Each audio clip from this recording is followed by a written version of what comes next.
This public hearing of the Housing Committee on Tax and Revenue for the inquiry into housing affordability and supply in Australia. In accordance with the committee's resolution of 25th of July 2019, the audio of this hearing will be broadcast on the parliamentary website, and proof and official transcripts of the proceedings will be published on the Parliament's website. I now welcome the following witnesses to give evidence today: Ms. Eliza Owen from CoreLogic and Mr. Lewis Christopher from SQM Research. For the Hansard record, would you please state your name and the capacity in which you appear before the committee? Eliza, you go first. Head of Research Australia at CoreLogic. Thank you. And Mr. Christopher? Yes, I'm Louis Christopher, Managing Director of SQM Research. Thank you. This hearing is a legal proceeding of the Parliament. Giving false or misleading evidence is a serious matter and may be regarded as contempt of Parliament. The evidence given today will be recorded by Hansard and attracts parliamentary privilege. It is important to note that although your evidence is protected by parliamentary privilege, this protection cannot be enforced outside Australia. I would now like to invite you each to give an opening statement before we proceed to discussion. Eliza, would you like to go first, and then Mr. Christopher? Sure, thank you. Thank you for the opportunity to attend this hearing. CoreLogic is a leading property data aggregator and provider of timely housing market analytics. We provide key housing market insights to many stakeholders across residential property, including government, banking and finance, real estate, construction and insurance. And CoreLogic has seen some extraordinary figures on the housing market through the current cycle. According to our Hedonic Home Value Index, in the 12 months to the end of October, national dwelling values have increased 21.6%, which is the highest annual growth rate since June of 1989, when the median Australian dwelling value was around $107,000. The current upswing has shown distinct trends, in part shaped by COVID-19. Across the capital cities, value growth in detached houses was 24%, more than twice the value in units, which was a 12% uplift. Regional dwelling markets have increased 24% over the year, outpacing a 21% uplift in capital city values. While value increases have been fairly broad-based, rental dynamics have been very varied since international border closures in 2020, with rental market performance largely influenced by the region's historic exposure to overseas migration. So between March 2020 and October 21, the City of Melbourne has seen rents in the LGA area decline by 17%, while rents were up 18% across the Mornington Peninsula. Rents in Parramatta in Sydney have been completely flat, while rents in the Central Coast have increased 13%. It's worth noting that the current period of growth is already showing signs of losing steam and could be met with a large downturn in prices. Headwinds for the housing market are accumulating in the way of tighter credit conditions, mortgage rates bottoming out, higher supply in the form of new listings being added to the market, and affordability constraints reducing demand, particularly in the first home buyer cohort. But that does not mean that conversations on housing affordability should be shelved until the next upswing. Submissions to this inquiry have revealed a longer-term decline in rates of home ownership, and CoreLogic's own data has shown a blowout in the time it takes for an Australian to save for a 20% deposit on a house, growing from about 5.5 years in September 2001 to almost 10 years by March 2021. And of course, this is more exaggerated in our most populous cities like Sydney, where CoreLogic estimated that in March 2021, it would take 12.6 years for the median household to accumulate a 20% deposit, notwithstanding the fact that Sydney property values have increased by a further 16% since the March quarter. And that's all from me. Thanks. Thank you. Lewis? Yes, well, good morning, Chair and Committee, and thank you for the invitation to speak and have a discussion about housing affordability today. I'll just give you a bit of a background. We have not actually put in a formal submission, so I'll just cover off where we sit in the industry. Like CoreLogic, we are one of Australia's leading property data providers and analytic providers covering the housing market. We also cover other asset classes such as managed funds and direct equities data as well. But we're best known for our property data. We've been established since 2006, and I've personally had experience of property data and analytics all the way back to the year 2000. One of the indicators that we're best known for out there is our rental vacancy rate series. We were the first company to create a rental vacancy rate series based on listings and data as opposed to surveys from real estate agents. And I can tell you now on our most recent update, we have a national rental vacancy rate on our series across Australia of 1.6%, which is a near all-time low on our numbers.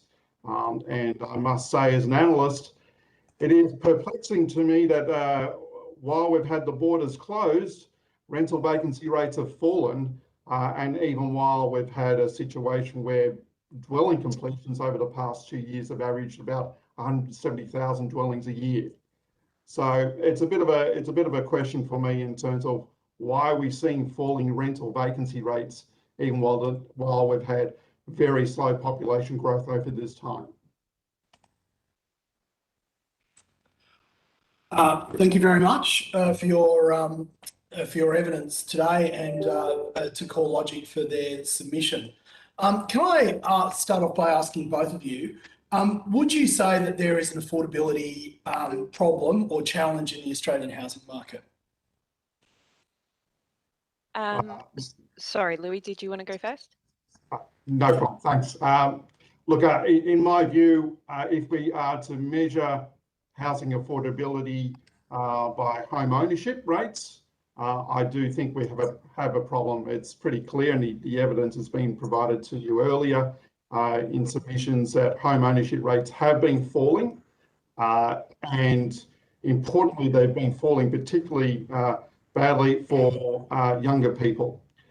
So there's certainly things we can improve, I think, to get those home ownership rates back up towards 70%, whereas they're sitting at the moment at about 65%. And it's likely on the next update from Census, we'll probably see a minor fall again, in my view. Eliza? I think you really need to define what you mean by a housing affordability problem. At the moment, So Eliza, we have you here today because you're the expert and we were hoping you would do that for us. So by your definition, do you think we have a housing affordability problem?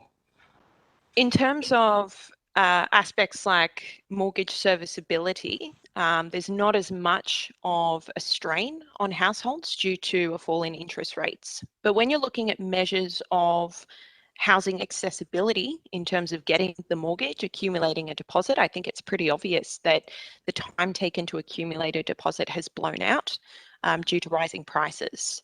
I think the major constraint for people being able to enter the housing market used to be the capacity to borrow the money. It's your evidence today, I take it from both of you, that actually that constraint doesn't currently exist. The biggest problem is people can't find houses they want or they need, and even when they can, the price of them has gone up to the point where people can't accumulate the deposit.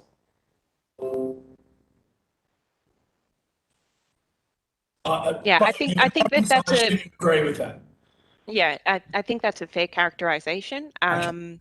So then my next question is housing supply. So the evidence that we have in front of us is those people who refuse to believe that this is about supply, most of them happen to work at the ABC, seem to have this view that they get people like you, Mr. Christopher, who say, "Oh, but we've seen a spike in supply in the last year." To which others reply, "Yes, but there's been undersupply in the market for 2 or 3 decades." And then a further group of people, Urban Task Force, I think specifically, who said, "Well, not all oils ain't oils and housing ain't housing." So an apartment in the CBD of Sydney where people want to live and where people want to live in apartments is great. That's good supply. But the Department of Planning in New South Wales approving apartments in Leppington East, where there are a bit of roads and nothing else, is not really supply that people want. So we're actually just hiding behind numbers. Is that a fair characterisation, do you think? In my opinion, there is some fairness in it. I think there's two opposing sides here, which have valid arguments to a point.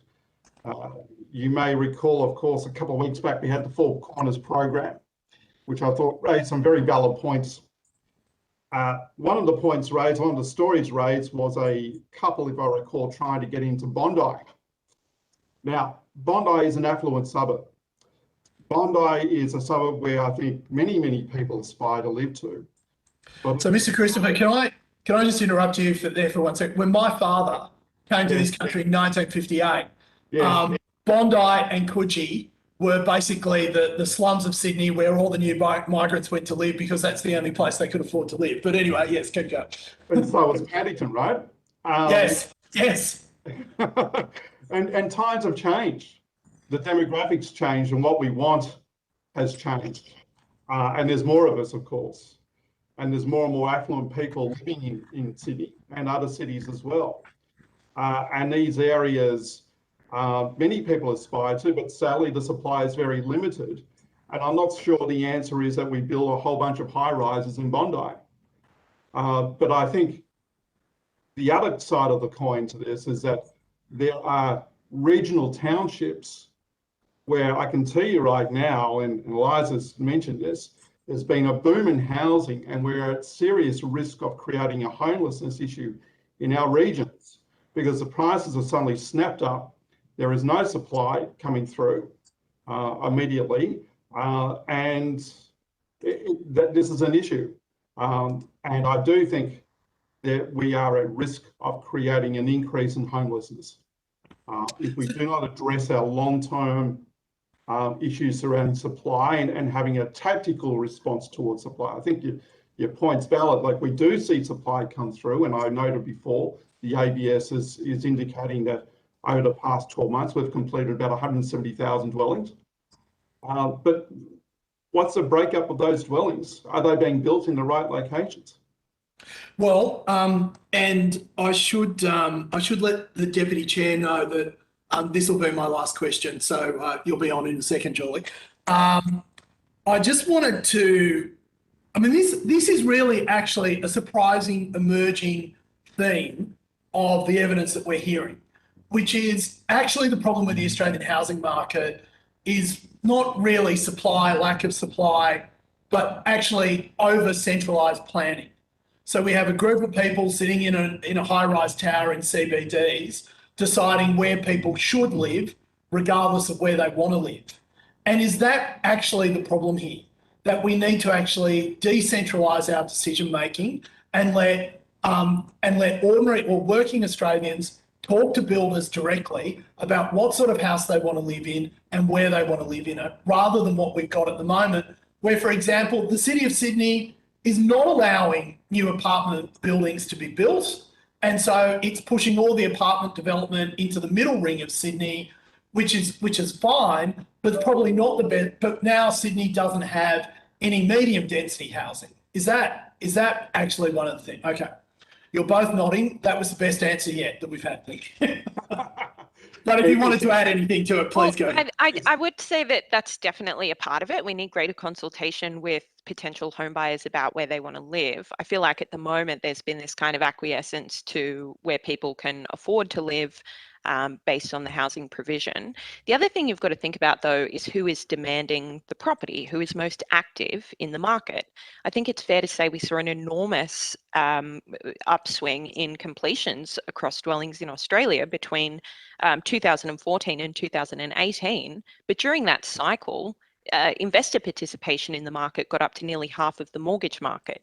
So when you talk about this ideal of home ownership and the benefits of home ownership, at that point, it didn't matter how many new dwellings you supplied because there was plenty of investor incentive and investor finance, and it didn't really necessarily lead to a increase in home ownership. So potentially you have to look at this holistically and say, alongside the addition of new supply, how do we shape and incentivize demand for property as well? Yes. Julie, thank you. Julie, for 7 minutes. Thank you. Thank you. Look, I'm hearing that properties might be selling for a high price at the moment, but real estate agents are saying they could have sold them 10 times. They're selling in 2 weeks. So in terms of the people that are buying property at the moment, the market's actually doing what the market does.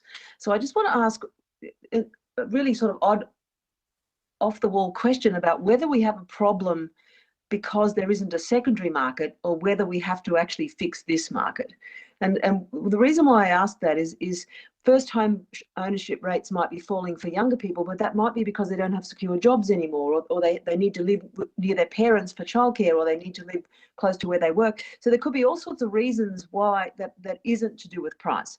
Of course, price is a factor, but I just want to open the question, can we find other answers altogether that leave the current market essentially in place? Because if house prices drop in that market, there's going to be catastrophes elsewhere. So is there another way to look at this completely?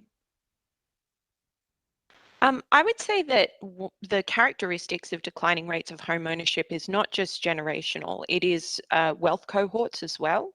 So Grattan's comprehensive report on housing affordability did analysis of another paper that showed among the 25 to 34-year-old cohort, the biggest decline in rates of home ownership has been in the lowest income cohort. So I do think you have a kind of structural issue there that needs to be addressed in terms of equality. If you were to look to alternatives like long-term renting, for example, or those kinds of policies that preserved high values of homes in order to secure Australian wealth, you have to accept that what comes with that is declining home ownership, and declining home ownership for people in lower income cohorts. And if that's the case, how do you ensure their retirement? How do you ensure their long-term financial security? So a few people have used the word holistically in the course of this inquiry, and I think that also includes things like alternatives to building wealth if you're going to say to a cohort of people, well, you'll never be able to own a home.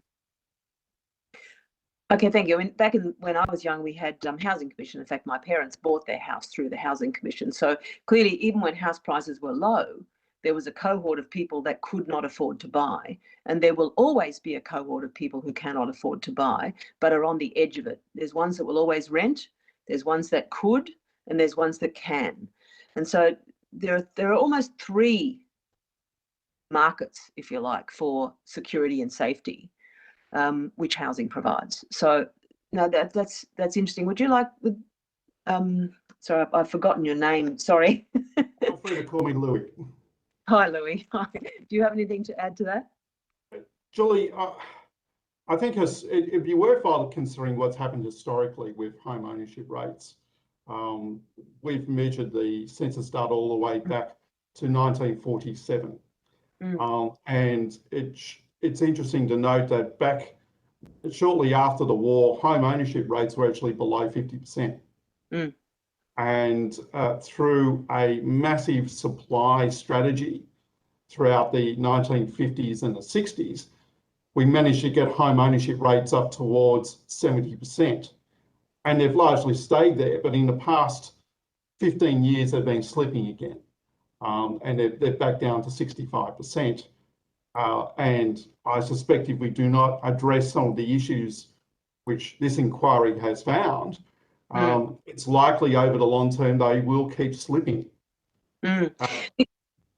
Yeah, well, and no doubt they will. You can actually see that happening. Again, and I'm not arguing the houses aren't too expensive, because they are, but we have longer study periods, more people in study, HECS debts, casual work up until their 30s. So the whole range of other factors that may be impacting. I'm just wondering whether that the data on home ownership rates among young people actually starts to break out who's actually buying.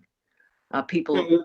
I think you raised some valid points there. I would only say to that too, though, that at the moment the unemployment rate running at about 5%. When you look back historically, that's actually a relatively tight unemployment rate. It's relatively low, thank goodness. And considering My memories of youth unemployment back in the early 1990s when I was graduating and coming out looking for a job, it's certainly better than those times. But nevertheless, we have a situation where younger people who are on relatively good incomes for their age are struggling to get into home ownership. That is the reality. There may well be other reasons beyond the price of housing for that, as you rightly point out, but nevertheless, it is the case. Yeah. And I think many younger people are still striving to own a home. It's been an aspiration for Australians for many a year, and it's not just here in Australia as well. This is an aspiration for people worldwide, really. And the problems that we do discuss are not just limited to Australia. There are many other first world countries or developed countries which are having home ownership issues as well. Is Airbnb? Julie, this will have to be your last question. Yeah, that's cool. In terms of rental vacancies, etc., which you said is showing a rather odd change at the moment. I'm hearing again in some areas, really large proportions of the rental market is now actually Airbnb. It's not available for longer term rent now. Is there any data that sort of starts to measure the impact of that? Yeah, that's a really good question. I think on the outbreak of COVID, we saw a very interesting pattern in our data where rental vacancy rates suddenly surged, particularly in holiday locations and as well as inner city locations. And then a few months later, they completely turned around and really started to dip. And I think what happened on the outbreak of COVID was that a number of property owners realizing that they could not pick up the interstate business traveller or the tourist decided to lease their property in the longer term leasing market, longer term rental market. And so we suddenly had this surge. And then just as quickly, the surge went away. And I think what happened there was that many Airbnb property owners took their property back off the market. They realized that they were going to be able to pick up somebody who was looking to move from, say, a lockdown location into an area which was not in lockdown and lease that property out for, say, 5 or 6 months. There's definitely an influence there. There's no question about it. That said, though, I do follow relatively closely the media releases from Airbnb, and I note that they've been reporting that they've been struggling in terms of getting listings in recent times. So I don't think it's all to do with Airbnb, but I think it has been a factor. More so, I think there's been a change in housing formation over this time. I think many people have been looking for larger properties, and they've been looking for properties away from our largest capital cities to get away from lockdowns. It has been a massive demographic shift. And the question in my mind is what will happen once we get past this period when the population believes that we're past a period of lockdowns and peak COVID. Will they move back into the cities once more? And I think maybe we're starting to see some evidence of that. But yes, it's a big question in my mind. We know we've been building quite a lot of dwellings over the last 2 years, certainly enough given the population to create a rise in rental vacancy rates, and yet we haven't had it. Julie, I just add quickly, I believe Nicole Gurran, who is appearing as a witness later today, has done a little bit of research on Airbnbs in coastal regions of Australia. So she may have some data visibility on that. We don't have visibility on short-term rental accommodation at CoreLogic. The other data source might be AirDNA. I think they aggregate a lot of the data on Airbnb listings and other short-term rentals. So that might be a source to look out for as well. Thank you very much. Thanks, Dathan. Thank you, Julie. Thank you, Julie. Gladys, we say 32 past, or 33 past, and then Matt can add 7 minutes as well. Sure. Thank you, Chair.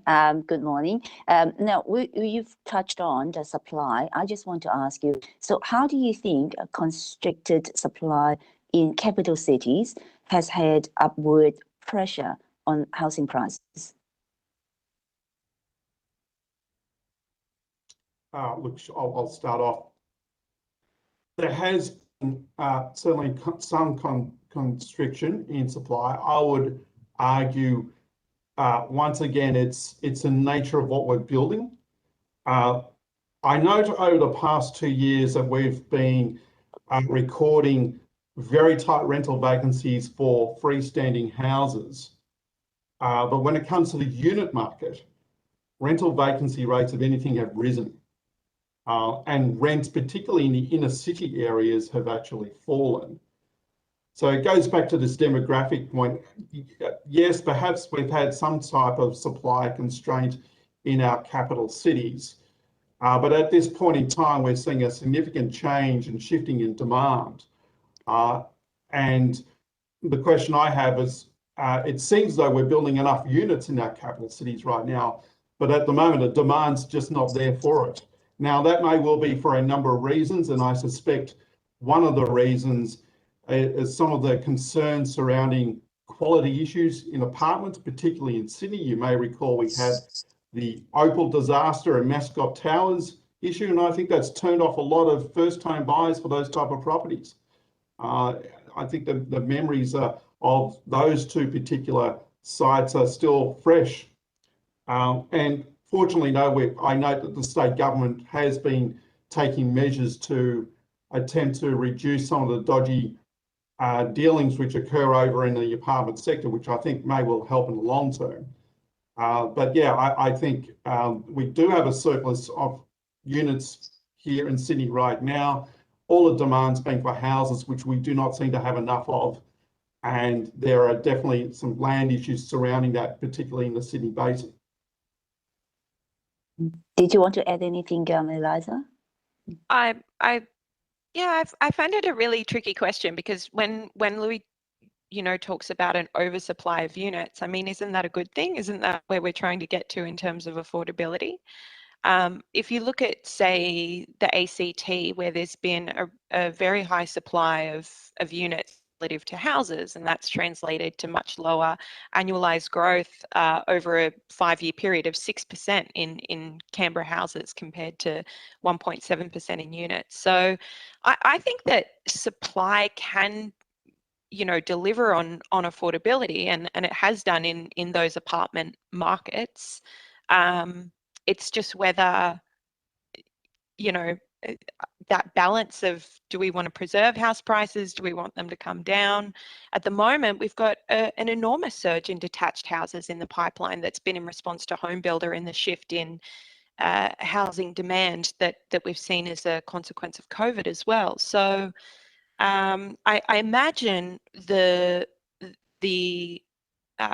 greatest friction is kind of in the timeliness of that delivery, and the fact that the supply is just relatively inelastic, but it does come through, and it does correlate with changes in housing values. Sorry, Eliza, can I just jump in there? My apologies. What I'm hearing as an economist then is that if we made demand more elastic or more responsive to market demand, then you wouldn't have these spikes in prices and unaffordability. Yeah, in supply. Sorry, if we made supply more elastic. Yes, I agree with that. Yeah. Yeah, my other question, Chair, is about interest rate. We've touched on interest rates. So there are low interest rates all around the world, in some countries even being negative. So if low interest rates are the main contributor to housing prices, why hasn't this explosive price growth been experienced globally? It has. Yes, on our numbers and our understanding, for most of the developed world, we're actually experiencing a housing price boom as we speak. Right. Okay. And now you also mentioned that low interest rates are as a contributing factor in increasing people's ability to buy, and as a result, people are taking on an increasing amount of debt. So do you think APRA should adjust the loan buffer interest rate? I think that the adjustment to the serviceability buffer was a sound decision in preserving financial stability. which is their role, right? Obviously, housing affordability specifically is not in their remit. So it makes sense that with higher amounts of debt being taken on, they would need to keep that lending space stable to avoid risk in the event of economic shock and a housing market downturn. I would generally agree with those comments. It's pretty clear that regulators have been increasingly leaning on macroprudential tools since about 2014, and I think they've had some success with that. I note that the last round of lending restrictions, which peaked in 2017, did create a downturn in the Sydney and Melbourne housing markets. And shortly thereafter, we saw actually a surge in first home buyer activity during that time. So they have their merits. I get a little bit concerned though, where I read comments to suggest that it will be used as a policy tool to potentially stimulate the housing market when it's in a downturn, or try to take the heat out of the market when the market's running hard. It's very difficult to time these type of measures. One needs to be careful here that we do not create other economic waves just as a result of trying to control the housing market. Sorry, thank you, Gladys. Matt, take us home to 9:40, please. Thank you. Thanks for your evidence. Do you think that there is something fundamentally wrong with the structure of the Australian housing market, or are we just going through another period of high demand, pushing up prices that will eventually ameliorate and get back to some semblance of normality? And when I say structural, I'm including the taxation system, the planning system, first home buyers grants, all these issues that we're looking at. Yeah, I think this is sort of what I tried to allude to in my statement, was that I've noticed conversations about housing affordability peak when the cycle is close to peak. And then when we see the subsequent downturn phase of the cycle, those conversations tend to go away. And I have a feeling it's the fact that it is when it is more wealthy people who are being affected that these conversations reach government and mainstream media.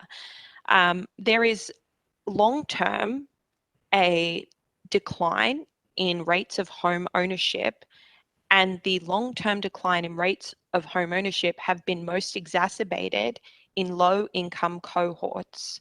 So that would suggest that you have widening wealth inequality perpetuated through Australia's housing system. Now, whether that is good, bad, or otherwise is not really a view that, as a representative of CoreLogic, we would be particularly concerned with. That would be for the government of the day to say whether, this is a good or a bad thing. We just care about looking at how various policies and reactions affect the housing market so we can keep our clients informed. From my side, I believe we can improve our home ownership rates. I think there have been a number of good ideas presented before the inquiry. From my perspective, I think some of the things that we could focus on in terms of improving home ownership rates. Firstly, let's consider taxation reform, and I know that's been spoken much about. We recently did released a paper surrounding stamp duty, which we did with the REIA, and we've noted that there has been a drop in liquidity. So this is the number of listings in the marketplace over the past 10 years. So back in 2008, basically about 4.5% of established properties were on the market at any one point in time. And last year, that's now dropped to 2.5%. But importantly, it's been a long-term down trend that we've noted. And at this point in time, Sydney has got what we call a liquidity percentage of just 1.2%. So at any one point in time, only 1.2% of established properties are on the market. And that is extraordinarily low. We think it's got something to do with stamp duty bracket creep.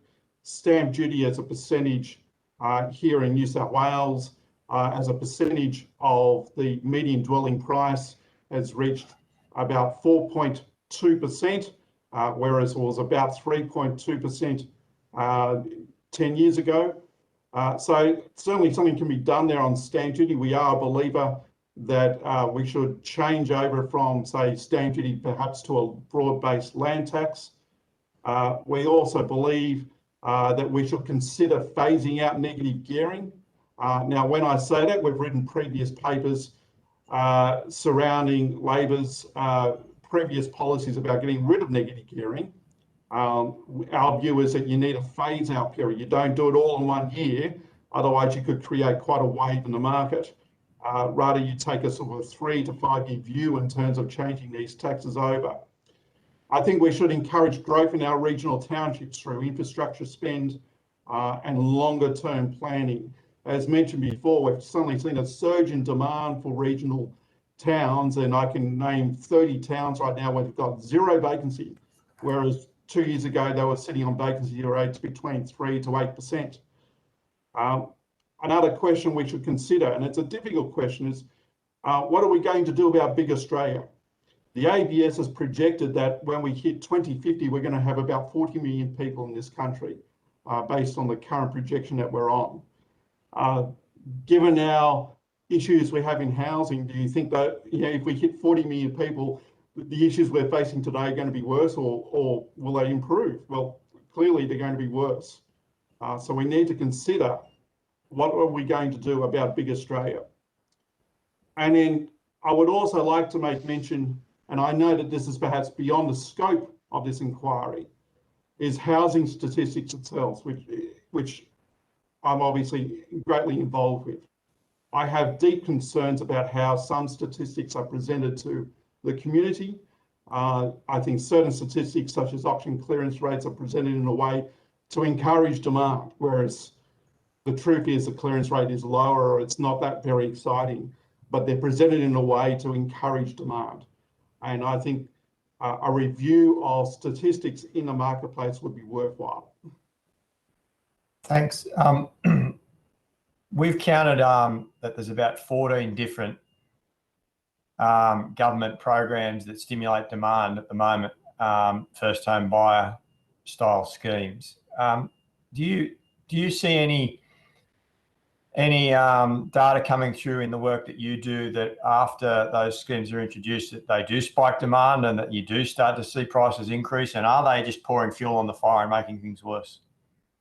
I think Sorry, I know it's unusual for one member to ask another member a question, but Matt, just for clarity, do those 17 programs include things like what Louis was just talking about, like negative gearing, CGT, that sort of stuff? No. So all of the states and territories have their own programs, and there's 3 Commonwealth programs going at the moment. Yeah. So I think what we've seen on average, so we look at the ABS lending data, which shows secured mortgages by first home buyers, owner occupiers who are not first home buyers, and investors. So that's all publicly available data, and that's sort of where we look to gauge first home buyer participation. Looking at the secured mortgages nationally for first home buyers, it's generally averaged about $8,000 a month. We saw a peak in 2008, 2009 off the back of the temporary boost to the first homeowner grant. We saw a boost between halfway through 2020 and beginning of 2021 off the back of Home Builder, which was overlaid with things like first home loan deposit scheme, stamp duty discounting, things like that. So no doubt that these policies have encouraged demand. Whether they've actually had an impact on prices and helped affordability, I don't think there's much evidence for that. But it certainly seemed, I think particularly the first home loan deposit scheme was quite clever in the way that it increased accessibility and it made access to the deposit easier, which for some individuals would have worked out in terms of having that mortgage sooner rather than paying more years of rent or whatever. The problem we're seeing now is that as this current upswing has matured, first home buyer cohorts are more price sensitive, and so that boom that we saw is now declining quite quickly, and lending to first home buyers for the purchase of housing was down about 13% in the September quarter. Meanwhile, investor purchases are rising, and the investor cohort is currently the fastest growing market at about 8% in the September quarter. And the final question is, Louis, you mentioned earlier the post-World War II supply that was brought on. From what I understand, that was predominantly because the Commonwealth invested in loans to the states for them to build that housing.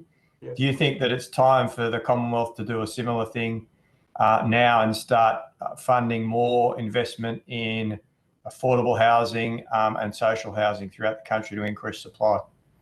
I think that would be a great idea. I think it would help significantly. Keeping in mind, though, that this isn't all just a supply side issue. There's multiple issues here, but I think that would certainly be a great help.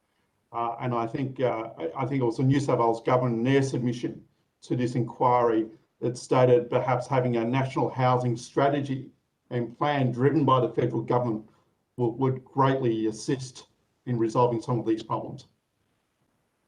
Thank you. That's it for me, Chair. Thank you, Matt. So just some closing out questions. Some of those programs that Matt was just talking about after the war, it was actually money. My reading of those programs was the federal government would give money to the state governments to build infrastructure like roads, water, not sewerage or stress, and electricity to homes, and which then enabled private sector or people to buy their own homes or build their own homes. Is that the sort of programs that you would envisage as opposed to direct building of homes? Those programs I would envision. I would also suggest, as I mentioned before, that we would direct those efforts towards our growing regional townships. I think we could do much to resolve our housing affordability. We can increase the infrastructure and the amenities, at least surrounding our top 100 townships.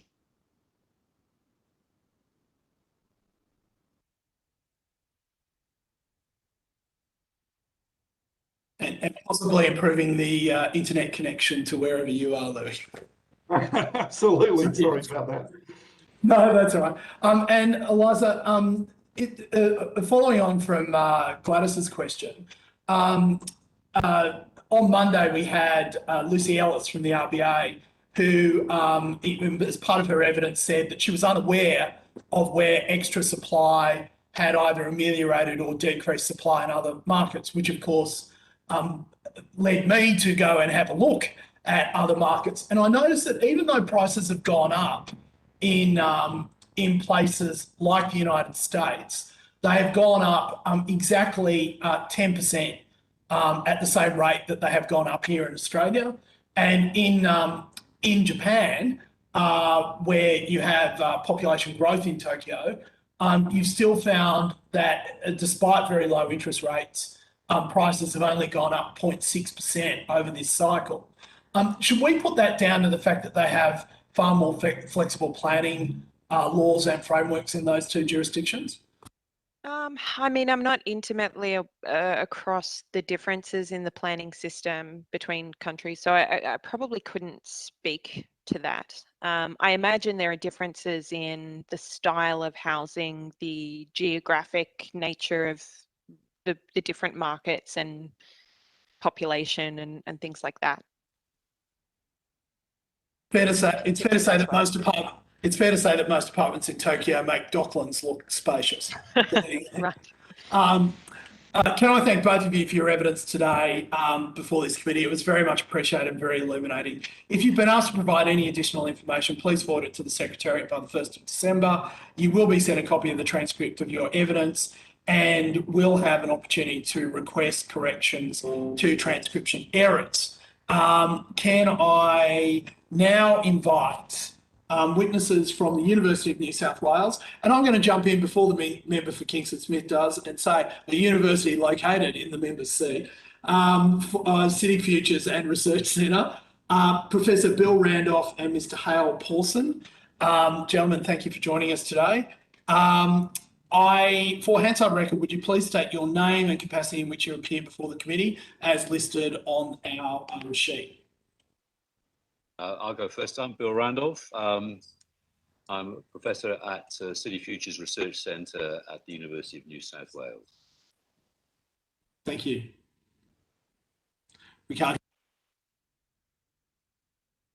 Apologies. Professor Hal Pawson, Professor of Housing Research and Policy at the University of New South Wales City Futures Research Centre. As well. We off and running? No, just okay. I need to just say this to you. This hearing is a legal proceeding of the Parliament. Giving a false or misleading evidence is a serious matter. It may be regarded as contempt of Parliament.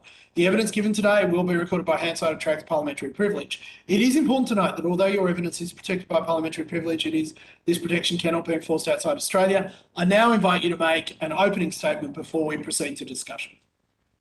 Thanks very much. Well, I'll go first. Look, we'd like to thank the committee, obviously, for inviting us to address you this morning. The issue of housing supply and its relationship to housing affordability is central to the pursuit of essential reforms to the national housing policy.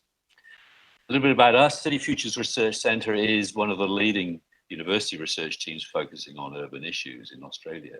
We research land use planning, housing markets, and housing policy as key concerns, as well as gathering data on the housing system. Much of our work is funded by the ARC and by AHURI. More recently, we're working with NIFIC, the Institute of Health and Welfare, the ABS, and others in developing the Australian Housing Data Analytics Platform, which is funded in part by Now, as we argued in our submission, adequate housing supply is a key component of a healthy housing market. But we would argue that the causes of housing unaffordability are complex and call for a consideration of both housing supply and housing demand, the underlying drivers of both sides of that market. Boosting home ownership is a key objective we fully support. But as we argued in our recent report, Housing, Taming the Elephant in the Economy, Australia's home ownership system has transformed from its historic function of spreading wealth into a modern day system that concentrates wealth and drives growing inequality. Over-preferencing existing homeowners and investors has increasingly excluded young adults and those on lower income. Now, housing supply is important for affordability, but it's not simply a matter of growing the total housing. We need also to encourage the right kind of supply in the right places. Australia needs a more diverse housing market, provides more consumer choice, is more inclusive, less volatile, and more resilient to shocks. That means promoting a wider range of housing product, for example, to fill what's come to be called the middle, not just high-rise apartments for investors in town centres or project homes on the fringe. For example, we need well-located medium-density housing and build-to-rent housing at both market and affordable prices.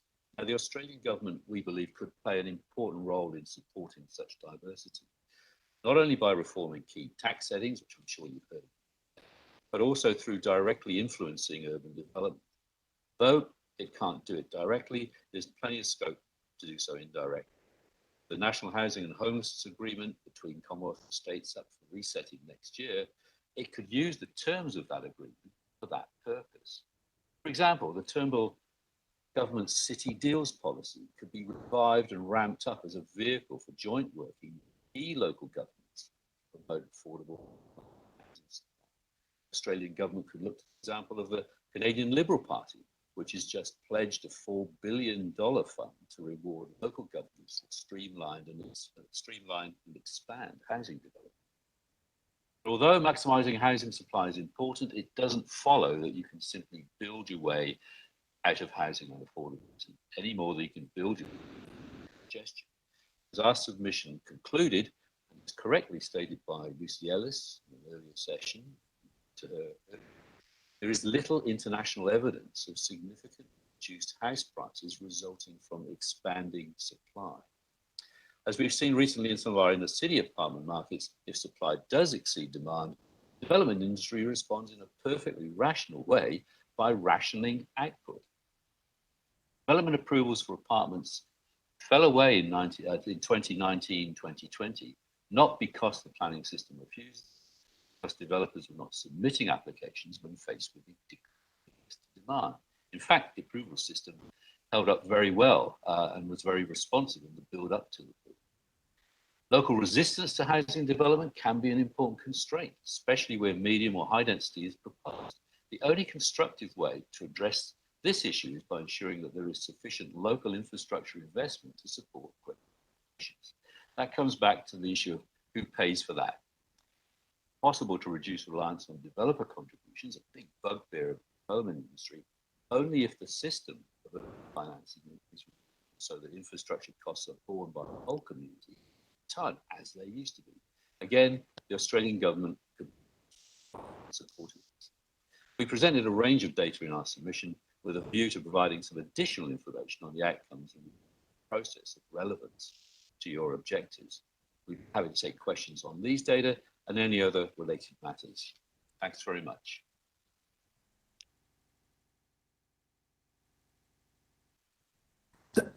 Thank you very much. Professor Sampson, sorry, Dawson, sorry, Professor Dawson. Nothing to add, Chair. Okay, thank you very much, gentlemen. So I make the time as being 9:52. We need to make sure that you guys are out of here by 10:15. So that gives us roughly 20 minutes. And we have four members on, so that's 5 minutes each. Gentlemen, can I ask by asking a threshold question? In your view, do we have an affordability problem in the Australian housing market? I would say yes. How?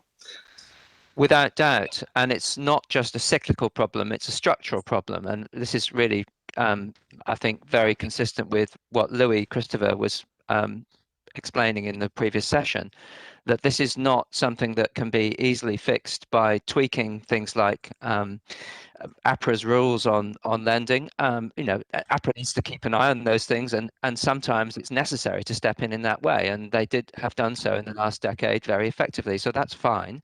But those are tweaks around the edges, and to go back to Matt Thistlethwaite's question in the previous session as well, yes, I mean, what is needed is a much more fundamental reform of the entire system that looks at housing supply and demand issues, the policy settings that affect both of those things. Oh, so to be clear, because in reading your submission, I came away with the sense that you think the problem is on the demand side, but you do believe it's an interaction between both supply and demand. Yes, I think that's exactly right. I suppose we pitched our submission a little bit towards, in a sense, sort of countering the supply side argument. But no, the housing system is a system, and as we said, any economist would tell you there's a housing demand and a housing supply issue. So these things need to be seen as a holistic systematic way. So that's the issue. I think we need to get to grips with housing as an integrated and complex system. It's not just a simple matter of supply. And can I just add to that very briefly to say that it's not only a matter of accepting whether both supply and demand issues are relevant, which we're arguing, but also to recognise that within the supply side of it, that is not simply a discussion about planning. Planning is an aspect of that, a very important one, but there are other factors important there as well. The housing's inherently a product that you can't bring to market instantly when demand. It's inherently inelastic to a degree. Planning can make that worse, and perhaps sometimes does. But other factors around the supply side, like the provision of infrastructure, are really critical as well, and we can't ignore that. No, I don't think we can, but I think at the same time that it seems to me, in listening to the evidence before this committee over the last few days, that the people involved in the planning system, such as the both of you, seem to keep saying, oh, this is a very complex and different market. And I'm getting to the point where I'm pushing back on that because it does seem to me that there are all sorts of products in the global marketplace that you can't produce instantaneously, but you haven't seen a run up in prices like you have in Australia. So we had Lucy Ellis from the Reserve Bank Assistant Governor for Economics, on Monday saying, oh, we've seen run up in prices globally as interest rates came down. So then I go and look at global housing price run ups. And what I find is, yes, they've increased by 0.6, they've increased by 1.1, they've increased by 0.8%. In Australia, they've increased by over 5%. I mean, there does seem to be we live in a country with plenty of land where we have the highest average weekly earnings or the second or third highest average weekly earnings in the world. We have the highest minimum wage in the world, and yet we have the most unaffordable housing in the world. Sydney is only beaten out by Singapore and Hong Kong. How can that be anything other than government regulatory failure? When you say Australia has plenty That of was land, my last Chair, question, Professor Paulson. when you say, Chair, that Australia has plenty of land, obviously that's a fact, but it doesn't have plenty of developable land. The size of Australia, it really isn't relevant to this debate. What is relevant is what land is within reach of places where people want to live, and within reach means within it's possible to connect with that through transport systems. So that's where the point I was making before. The provision of infrastructure is absolutely critical in this. We can expand the supply of developable land by infrastructure investment, and of course that is ongoing, and there's been a notable ramp up in that in the last 10 years, at least in New South Wales, and that's a positive thing. But there really needs to be a wider view of what makes land developable for housing, and therefore can potentially enable increased supply. Sorry, Julie, I'm just going to add into your time a little bit. My apologies. So I don't disagree with anything you're saying, except for this. The increase in infrastructure spending that we've seen in New South Wales and Victoria in the last recent bit, that's been catch up, hasn't it? Absolutely, yes. So we're not even that, but it's the beginnings of catch up for sure. It's the beginning of a catch up. So I think it's fair to say, if I can restate what you were saying, and please disagree with me, Australia does have plenty of land, but plenty of land without infrastructure is not developable land. So a major underlying issue here is the provision of transport infrastructure, and I guess electricity, sewerage, water, etc. Yes. Other forms of infrastructure as well, and of course that there is a connection with the planning system here, which is that the planning system has become used as the vehicle to enable the funding of that of a lot of that infrastructure, not the major rail and road links, but a lot of the local infrastructure through development through developer charges, and that's obviously a big concern in a lot of the submissions that have been made to this committee. You've been hearing about that, and we can understand that. That's from the perspective of the development industry. That's a very high priority issue. But what we've tried to do in our submission is try to cut through some of the fog here and actually establish the true scale of those developer contributions in relation to the value or the cost of providing a new apartment block. And what our analysis shows is that actually it's not particularly high. And even if we agree that maybe we ought to look for other ways of funding infrastructure, we have to propose what those should be, how the wider community, rather than just the new development, could shoulder that cost. Sorry, Professor Paulson, I've gone way over time. If you don't mind, we might take the session through to 9:20.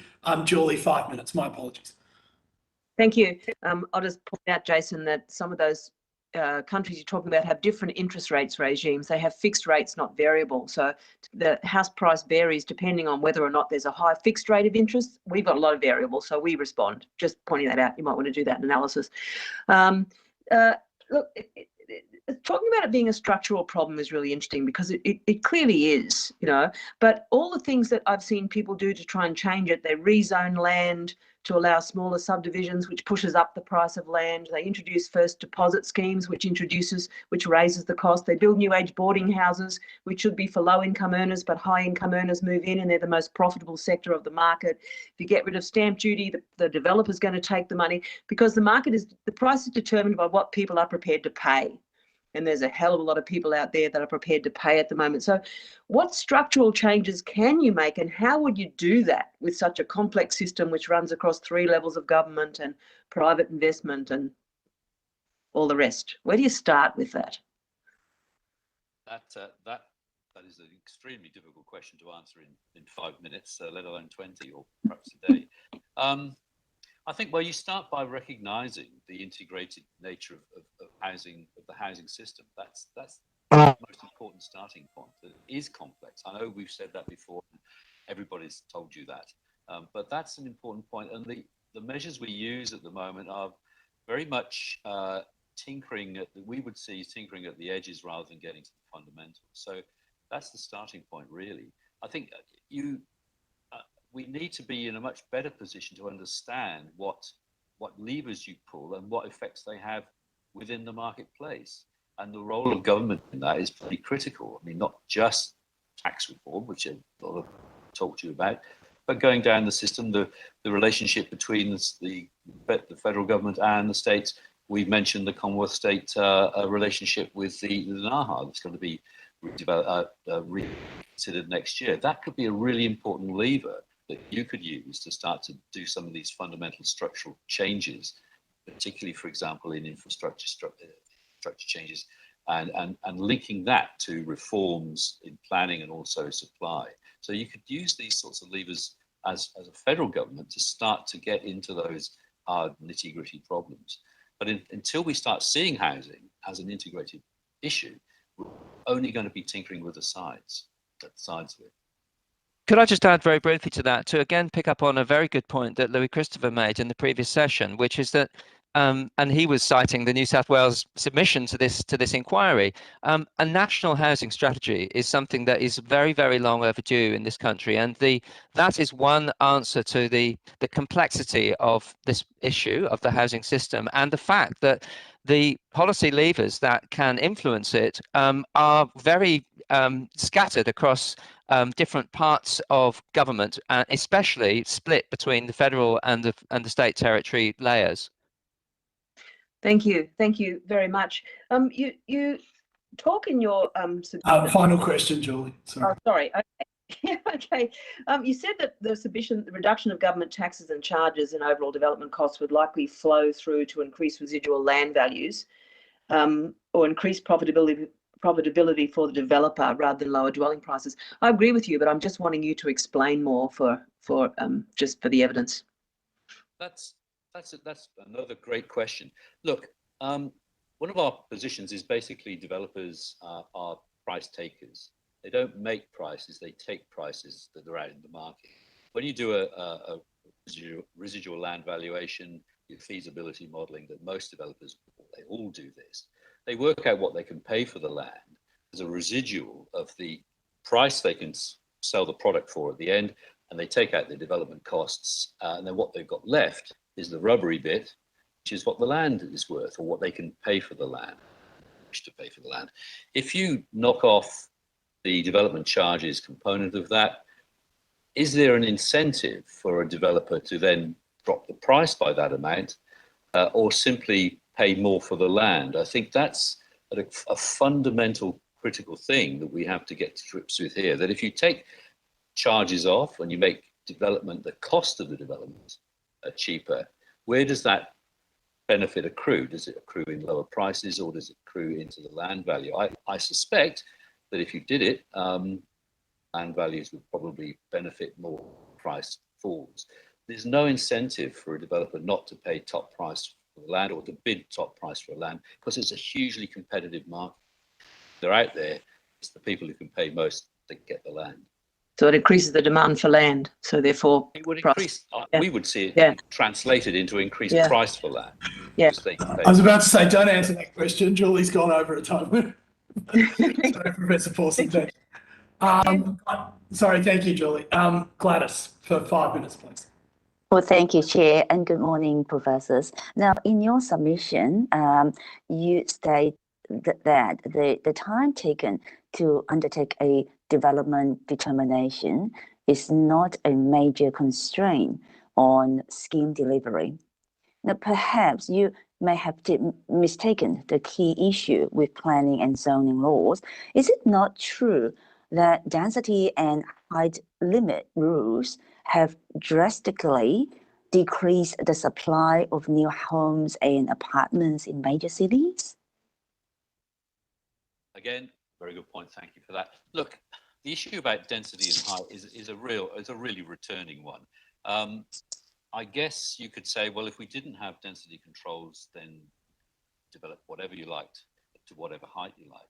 Now that's a possibility, and we know that in other countries height limits are significantly higher than they are in Australia. Why do we have height limits? Question. Do we need to which we could debate all day if you like, but I mean the issue really is, my mind, is not height limits per se, but what's possible within local communities and what local communities wish to see in their being developed around them. So I think if you removed height limits, and I understand central Melbourne doesn't have height limits, I may be mistaken there, but I think that's correct. You see what's happened there in the sense of density has been particularly dense development down there. A lot of the developments are very close together. The amenity that comes out of that is compromised. I think we can look at height densities as certainly as an opportunity. Whether or not it would make a huge amount of difference, again, there's a capacity issue in the market, both on the supply side, demand side. Developed height at any height you wanted, wherever you wanted to. Is there enough demand to soak that up? And I think we've seen that in other countries where demand has simply led to buildings being just knocked over, demolished before they've been. So I think there's a balance there. I think that's what the planning system aims to do, is to get that balance right within the local communities that affects. Could I just add a quick comment there? Sure. So it's a very good question. It's a very important issue. The relatively small increase in dense development in inner and middle suburbs of our major cities. There's definitely scope to do that, and there's a lot of argument. There's a very strong case for trying to encourage it. But I do think that just to go back to Bill's opening remarks here, part of the issue where part of the reason why that's often resisted isn't so much the skullduggery or the sort of negativity of the local council itself. It's the recognition that local communities tend to be resistant against or resistant to densified development in their midst, and the only constructive way to respond to that is by being able to give a sufficient assurance that the necessary infrastructure for an increased population that would come along with that is going to be provided. And at the moment, I don't think it's often, I think more emphasis needs to be put on that. And so that takes us back to the question of the funding system for urban infrastructure, which I think we're questioning, we're sort of agreeing with the development industry really here by saying we ought to look again at the way that so much of those costs are loaded onto the development process, to the new development system, and as opposed to historically the way it was done, where the costs were borne by the entire community. Right. Okay. Well, in your submission, you also mentioned that under occupation of owner-occupied houses is an increasing problem that suggests a need for more downsized housing supply, such as townhouses and spacious 2 to 3 bedroom apartments. Are the supply of these types of dwellings restricted by the planning and zoning laws that are currently in place? Gentlemen, I should say Gladys is over her time, so I'm sorry to do this to you, but if you could answer it very quickly, because I need to move on to that. Yes, I think you're right. I mean, there is the missing middle that our planning minister here in New South Wales was very, very keen on, that got pushed back on. I think there's not real opportunities to open up those sorts of areas for medium density, and it would be a very useful thing for people who want to downsize in the later stages of their life to a local, a smaller smaller home in their local area. That doesn't seem to be possible at the moment. So I think there's some real opportunities there, but to do it appropriately and, as Hal says, to make sure the amenity and the infrastructure is in there to support those developments, including public transportation. But it also goes back to the point that we were discussing earlier, that that Louis Christopher again was raising in the previous session, that this is partly a result of the way that we have stamp duty exemption for most of our housing market. Land tax exemption for most of our housing market, and the strong case for replacing the stamp duty system with a broad-based land tax, which would also provide more incentive for people who are living in homes which are much larger than they need to look at the downsizing option.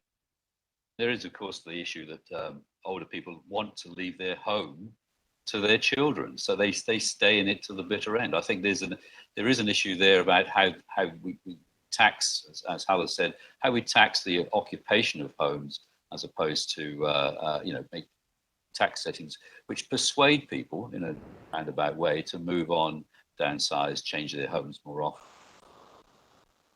Thank you, Jen. Matt, for 5 minutes, please. Thank you. Hal, you mentioned earlier on that there is a fundamental structural problem in the Australian housing system that affects affordability and ownership rates.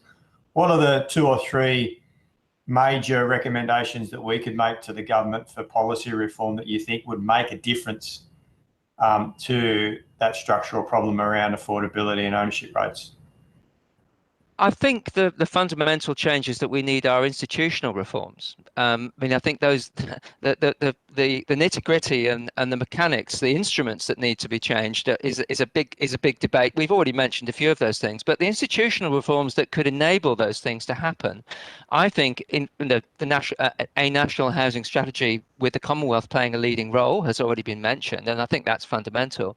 But I think another institutional reform which would be very beneficial would be to create a true national housing agency, and maybe that's just a sort of revamped and bigged up form of the National Housing Finance and Investment Corporation, NIFIC. That's a very positive reform that's already been made by the Prime Minister when he was in the role of Treasurer. The creation of NIFIC is an extremely constructive step. But I think NIFIC could play a bigger role, and that beneficially, if it was established by statute, and if it was given the sort of title of a National Housing Agency. And a third institutional reform, which I think would also be an enabler, would be for a housing minister position in cabinet. Bill, do you want to add? Yes, all those reforms would be really important. Again, it goes back to the point they would allow the Commonwealth government to actually sort of understand and treat housing as the housing system in its entirety, rather than have different levers in different places, all pulling in sometimes in very different directions. I think it's also been raised in the committee hearings with the issue of government's role in actually providing homes. And if you go back to the Commonwealth State Housing Agreement in the 1940s, 1950s, that agreement had a very important role delivering housing across the country, but particularly in our biggest cities, which at the time, as we said earlier, was a way in which housing wealth was spread amongst the population as home ownership grew. And the Commonwealth State Housing Agreement was a fundamental role in that. So the Commonwealth can play a big part of that. And we believe probably should do to the future. Could I just very quickly pick up on that, and coming back to a point that the chair made in the previous session? With respect, Chair, the role that the Commonwealth government played in the decades after World War II was a lot more than just enabling the private sector to develop housing. The Commonwealth played a significant role in directly funding a significant amount of our housing output. between 1945 and 1970, 16% of all house building was directly funded and enabled through state and territory or state governments, admittedly, but funded primarily by the Commonwealth. So that's an example of the scale of direct government involvement that historically we have seen in Australia. So that was around 16% for about 2.5 decades. The contemporary figure is 1 to 2%. And my final question is, COVID has demonstrated that people don't need to go into the office every day, that people can work from home. And as a result of that, we're seeing an influx of people into rural and regional areas who've been able to work out with their employer that they can work remotely and go into the office, 2 or 3 times a month. Do you think that we should start to now refocus the way that we plan around the notion of work in the future and start looking to really make a lot more investment in those regional areas, particularly around the development of infrastructure, so that we can provide not only the opportunity, but really an incentive for developers to start looking in those areas and building more housing, so that we can start to increase supply in those areas and hopefully take a bit of pressure off prices. Well, that raises the long-standing issue of an Australian settlement strategy, which we don't really have. We have a lot of immigration. Al and I are examples of that. Whether you think it's a good example or not is another matter. But we have never really had a settlement strategy. And that's what you're getting into. I mean, other countries have deconcentration or decentralization strategies. We tried it in the 70s, didn't really work. I think it's time to seriously think through what we need to do to start to disperse the population into appropriate locations. And that needs the infrastructure to lead that process, which will then enable the development industry to do what it does best. So I think we need to put some real thought into that as a country. Where do you want people to live? How best? It's not just people leaving the city and piling into Byron Bay and pushing up the prices and pushing out anybody who rents. We do need to think very carefully about where do we want the population to go, and actively, as a country and as a government, stimulate that process. So I think, again, it's a longer term thing than just saying, let's free up a bit of land, Byron or Macquarie to account for population growth there. Should be part of that strategy. On the other, I do think that there has been a move, undoubtedly. But I think we have to be careful about how much that move will be a fundamental move away from cities. I think there's going to be more pressure on our suburbs as people try and buy houses rather than and have the access to a spare room to do their work rather than anything else. I think that's where the pressure should be looked at as well. Thank you, Matt. Professor Paulson, just in relation to your comment about Commonwealth involvement in housing, I've got to say that I'm reluctant to disagree with an expert in this field, but I don't believe what you're saying. I don't think what we're saying is that far apart, but I don't believe the Commonwealth government has ever built or operated public housing, whether you call it social, affordable, public, housing commission, whatever, in the Australian marketplace. And much of the efforts were directed, especially after World War II, in increasing supply to help people to own their own home, because as you recently pointed out, ownership was closer to 50% than the historical 70%. Am I misunderstanding the situation? Or? No. What you've just said there is I completely accept. It was the crucial role that the Commonwealth played was an enabling role, yes, but it was enabling not only the private sector but also state and territory governments directly. Okay. All right, then if you could provide any information around that, because Adrian Pisarski from National Shelter provided me some information which I then read, which led me to the view that I hold now. So any more detail you can provide and take that on notice, that would be fabulous. Thank you very much. And thank you to both of you. That was most enlightening. Can I, if you've been asked to provide any additional information, could you please forward it to the Secretariat by the 1st of December? You will be sent a copy, you will be sent a copy of the transcript of your evidence and will have an opportunity to request corrections to transcription errors. Thank you very much. I now would like to call the witness from the Centre for Independent Studies, Dr. Peter Tulip. For the Hansard record, Dr. Tulip, would you please state your name and capacity in which you appear before the committee?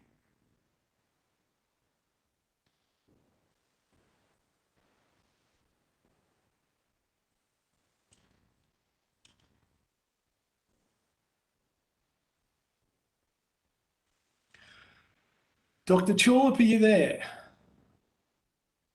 Yes, hello. Sorry, I'm just having some problems. Can you hear me now?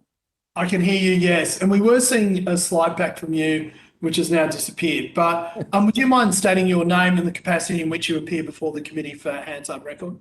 Yeah, my name's Peter Tulip. I'm Chief Economist at the Centre for Independent Studies. Thank you, Dr. Tulip.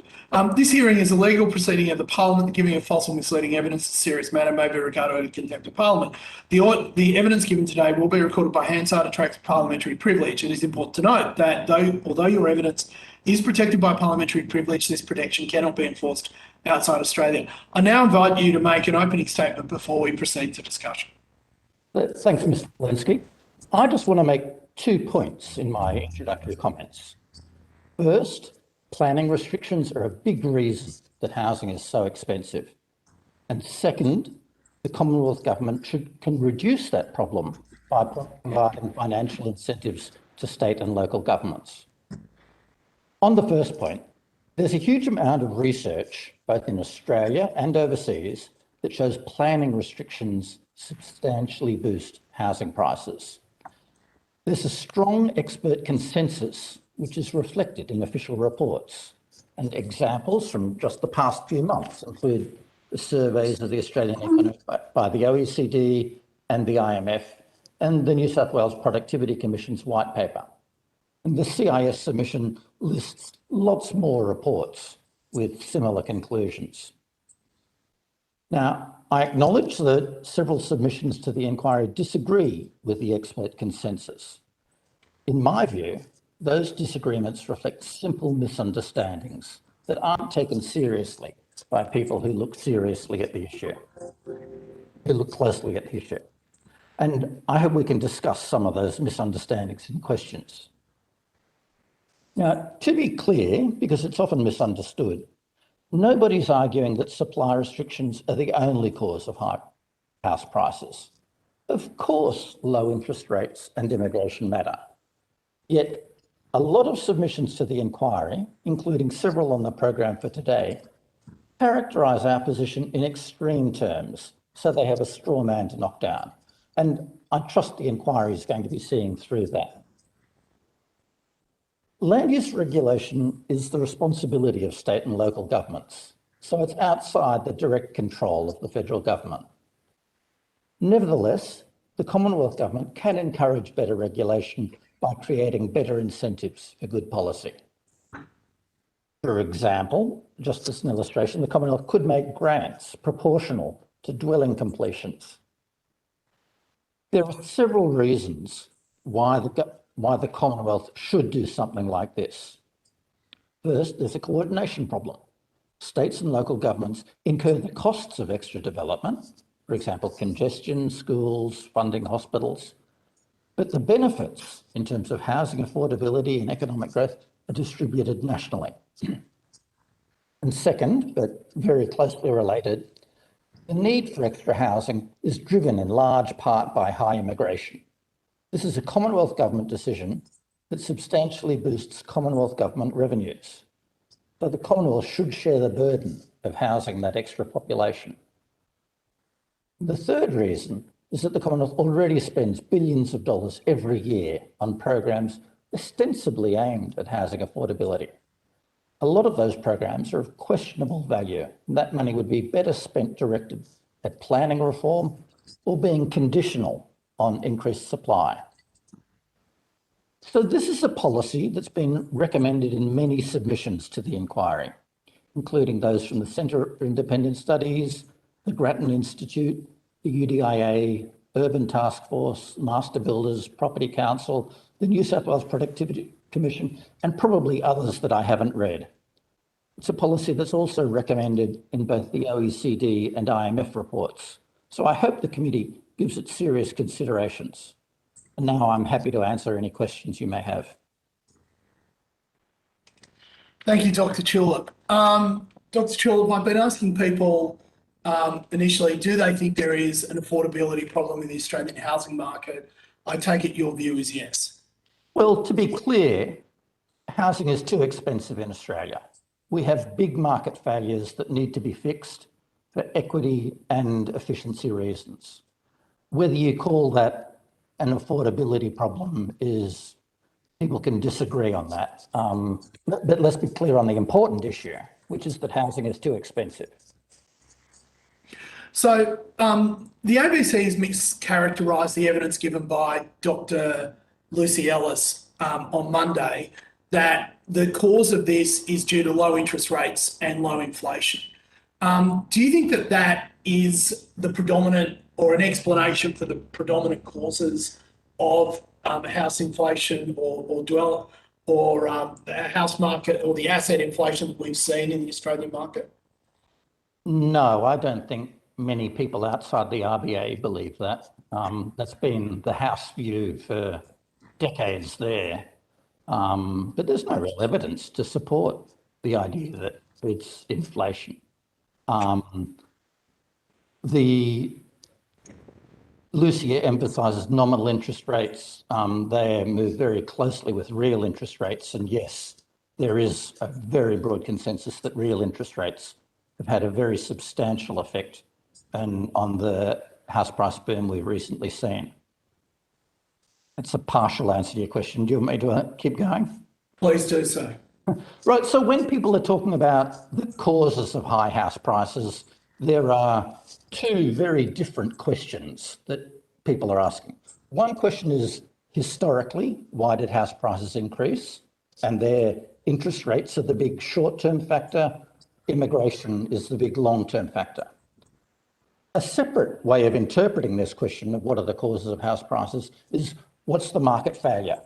Why doesn't housing operate well? Why doesn't it operate like other markets? And there, the answer is zoning, planning regulations or land use regulations, whatever you call it.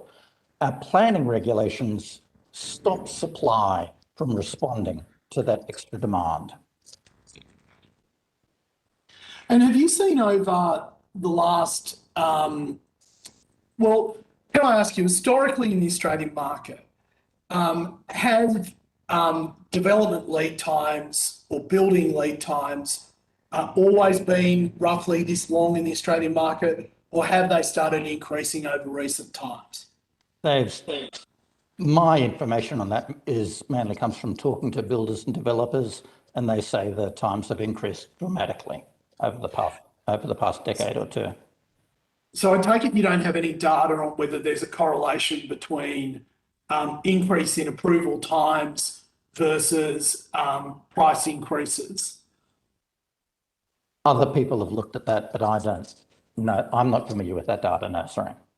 Would you mind taking on notice who those people may be, and we may call them before the committee? I guess my other question is that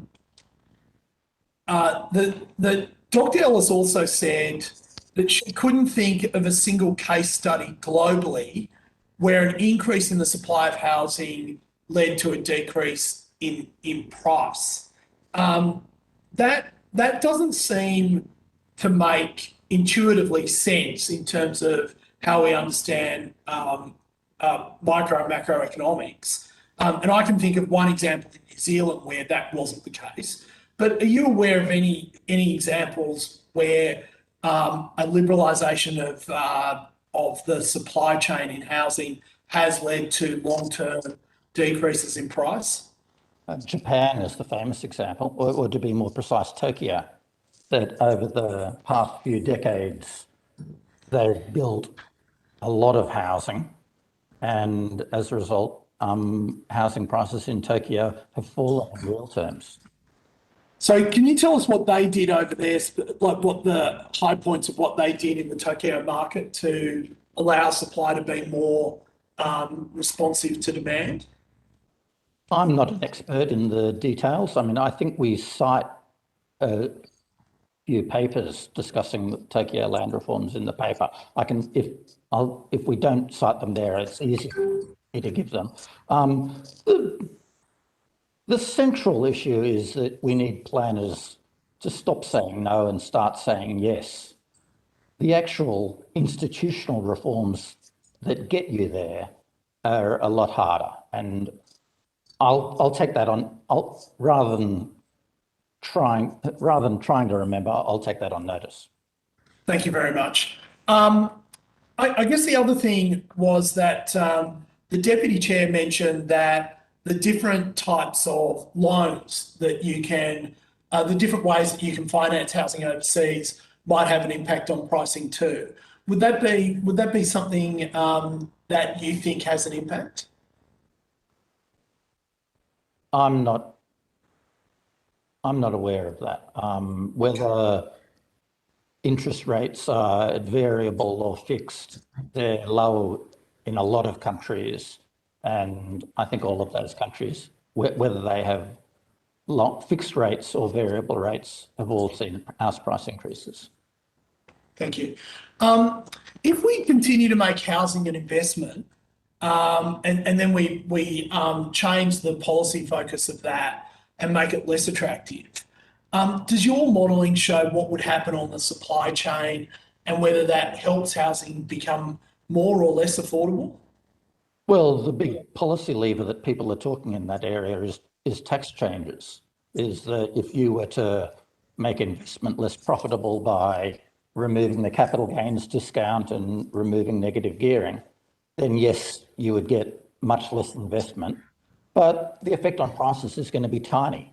There have been a bunch of different papers that have looked at the effect of tax concessions on housing prices, and they find that were you to remove that, similar to the Labor Party policy in the last election, for example, it would change house prices by maybe 1% to 4%. So it's just a few months national change.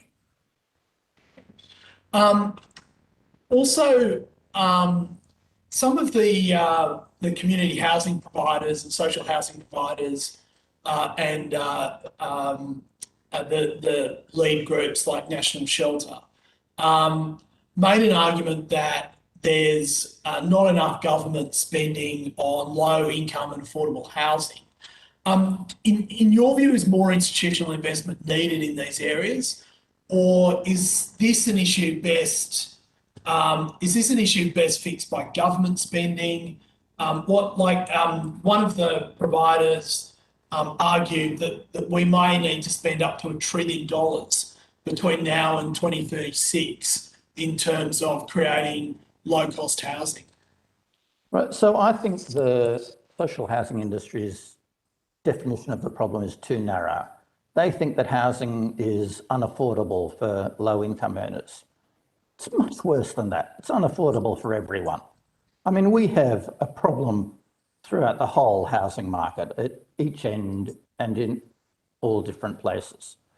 In terms of the solution, I mean, to a large extent, I agree with the social housing lobby that, yes, we need more supply. But it's not just the narrow, expensive supply that they want to provide. We need to provide it throughout the housing market, wherever people want to buy it. And the way to do that is to get planners out of the way, to stop saying no to new proposals for new development. And so it's not actually necessary for the Commonwealth Government to spend the billions of dollars that you're talking about. There doesn't need to be any cost to the budget. We just need to get the planners out of the way. And my final question, Julie, and Julie and Matt, 8 minutes for both of you because Gladys has indicated she has no questions.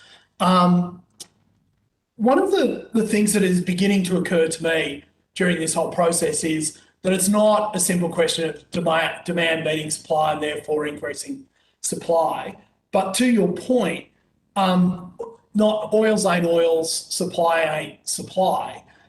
Building apartment blocks in remote parts of a city or on the edge of a city is not the same as allowing apartment blocks to be built in the middle of the city. And we can see from some of your research, some of the research from the Reserve Bank, research from NIFIC, the list goes on, that certainly in Sydney, in Melbourne, not so much in Brisbane, there's been a refusal by those local governments to allow apartment buildings near their in their areas, which has resulted in apartment blocks being built in the ring section or the middle section, which is creating pressure on the outer suburbs.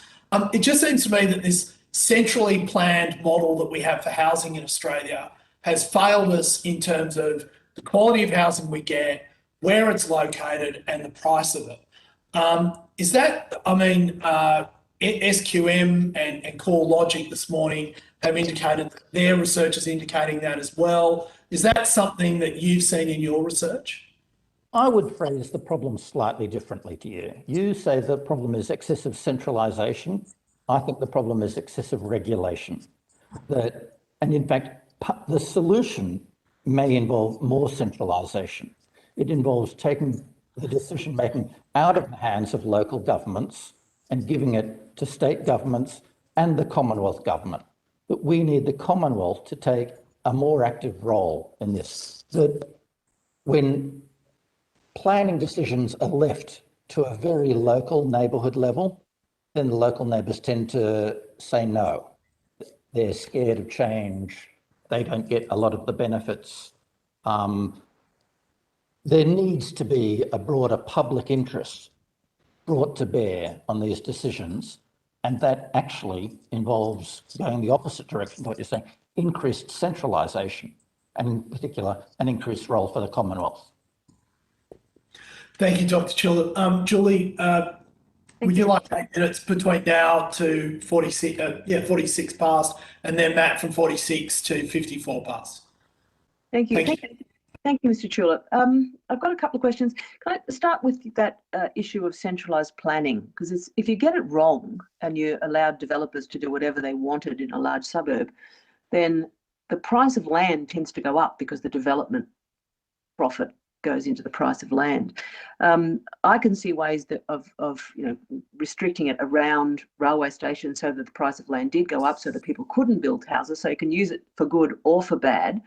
How would you see it working so that you got the buildings where you want them, but you didn't start to, I guess it's not just destroy the character of suburbs, but build inappropriate development in places where you'd cause unintended consequences of travel and lack of facilities, etc. So you raise many different issues there. I think residents are overly critical and mistrustful of new developments. That one of the studies we did looked at large apartment buildings being constructed in various suburbs in Sydney and Melbourne. So Chatswood, Green Square, Box Hill in Melbourne. We find that initially the local residents oppose these as damaging the character of the neighbourhood, as harming neighbourhood amenity. But a lot of other people, in particular the residents who move in, actually like high density development, that they like a walkable environment, a walkable neighbourhood, they like a lively neighbourhood. And so you have competing preferences here. And one way you can balance those is by looking at what happens to neighbourhood prices when the tall apartment buildings do go in. And what we find is that despite resident opposition, nearby house prices often go up. But I mean, some go down, some go up. On balance, there's actually not much change in neighbourhood amenity as judged by willingness to pay. So I think that neighbourhood objections to the tall apartment buildings are exaggerated. Thank you. Thank you. You've suggested that the federal government could lead a national conversation on social values and priorities in relation to housing. I'm just wondering, we have had witnesses that recommend a national housing strategy, but how would you see that desire for a national conversation unfolding? How would it happen? So I think this inquiry is a big development along that path. And it's great that we're talking about these issues. And I hope that you guys will write a report that's widely read and discussed. In particular, I'm hoping that your report and the discussions around the inquiry will put a spotlight on the planning system and the need for reform and how we need extra supply to make housing affordable. When you said earlier on that housing is too expensive, obviously not for the people who are buying it. There's a group of people, including investors, but also new homeowners who are quite comfortable with the rising price of houses. In some ways, for some sections, the market's actually working. When you say it's too expensive, what do you mean? I mean that people are paying more than they need to. The average apartment in Sydney, for example, costs about, say, $900,000. That can be supplied for about $550,000. That there's a huge gap between what people are paying, the value that buyers place on houses, and what it actually costs society to supply that housing. And that wedge is because of the planning system. That the reason developers don't meet that demand is because it's not legal to. The planning system says they can't build the housing that home buyers want to pay for.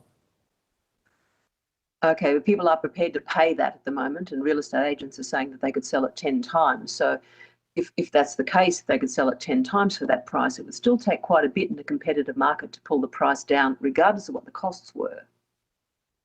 It will take a lot of extra supply to bring prices down towards costs, yes. But that's the objective we should be aiming at. The prices should equal the cost of supply, or the economists out there, the marginal social cost. Okay. Thank you. That's it, Jason. Thank you, Julie. Matt, Julie's given me back a minute, so for till 51 past. Thanks, Chair. Thanks for your evidence, Mr. Chill. When you say that planning regulations are a handbrake on supply and that's affecting price, what do you mean by that? Do you want to elaborate on that? Is it the time taken to get an approval? Is it the cost of getting an approval? What is it that you think we should be looking at to reduce? So the planning system is too complicated and it is too bureaucratic, but that's not the big problem. The problem isn't the grey area of not knowing which housing is going to be approved and which won't be. The problem is the black and white area. The planners just say no to most development. So we have most of our major cities are reserved for single family detached housing, for low density housing. It's not legally possible to put apartments and townhouses in the majority of our urban land. And then when apartments are allowed, height limits seriously restrict the number of dwellings that can go in the new apartment buildings. So if we allowed taller apartment buildings and more apartment buildings, we would have more supply and housing prices would fall. At the moment in Sydney, we've got an oversupply of housing in the unit space. There are several developments in my electorate that are quite big that have got 50% occupancy rates. So the supply is there, but the prices aren't coming down. What's the issue then? I mean, so it's hard to know. I mean, you're right, that is a puzzle. It's partly because there are so many unusual things driving the housing market at the moment because of the pandemic. I think there is a temporary fall in demand for apartments, in particular around the inner city, that will be reversed once the pandemic goes away. But most of the attractions of living in an apartment in the centre, you're close to nightlife, close to work, you're in a lively environment. All the COVID pandemic has stopped all of them. So there's no real reason why people should be filling those apartments. But I think that's temporary and will change. You've mentioned infill development and you focused on that, but what about greenfield development? Do you think that we need to make it easier for greenfield developments to occur, and should government be making sure that they're investing in constructing the infrastructure to support that development as well? Definitely. Greenfield is a huge problem. I mean, these things vary from city to city. I think, so Sydney and Melbourne are already so big that a lot of the greenfield development is a 2 or 3 hour commute to the centre of the city. And understandably, the demand for that is relatively limited. The most demand, the excess demand for housing in Australia is clearest in the inner suburbs, where we need tall apartment buildings. But yes, extra greenfield development would help, but the priority is in apartments. But with that apartment development, usually it brings additional traffic in particular, so there's traffic congestion. A lot of the time the public transport isn't up to speed to cater for the increase in the population. They all bring reductions in quality of life for existing residents, and in a democracy, don't those residents have the right to oppose that reduction of quality of life and ask their elected representatives to encourage governments to do more development in greenfield areas rather than infill development where it's going to result in that reduction in quality of life? These are real important obstacles towards boosting supply. You're exactly right. And our submission suggests that the Commonwealth can play a role in this with extra funding, so that more financial assistance to local governments and state governments may help allay some of those infrastructure problems. Yes, residents are right to complain that their local streets are too crowded and traffic congestion is a problem. And it's a problem that they have to bear that cost of extra development when the whole nation benefits from the improvement in housing affordability that would come from increased density at the location. So the whole nation should help contribute towards that. Okay, thank you. That's it from me, Jason. Thanks. Thank you, Dr. Chula. Very much appreciate your evidence today. And I did have one question which has now slipped my mind, but I might just put it on. Oh, land banking. We have received some submissions saying that developers are actually, well, I'm not sure that people are suggesting deliberately, but you could interpret it. Their submissions are saying that developers are deliberately land banking in order to maximise the price at which they sell their land or they sell the properties for. Have you seen much evidence of that, or are there alternative explanations to what people are doing? So the Productivity Commission looked very closely at land release for 2 reports it did earlier. I think there was a 2011 report on benchmarking of zoning and an earlier report on first home buyers, and they did not find evidence that land banking was very important. There have been other reports that have looked closely for land banking and have not found evidence that it's very important. I noticed that I think the submissions from Prosper and Cameron Murray to your inquiry worry about this. And it really worries me that they make these assertions without any reference to official studies that have looked closely at the issue. So it's partly a question of who do you trust? Do you trust Cameron Murray or do you trust the Productivity Commission? Without them trying to reconcile their results, it's very difficult to place a lot of weight on these ideas. I mean, that's one point I want to make. The second point, if I may make, is as we were just discussing with Matt Thistlethwaite, I think the big problem in our major cities for housing is apartments in inner suburbs. And that's clearly not a problem of land banking or land release. The solution of extra high density dwelling is a completely separate question to land release. So land release, extra land release would be good.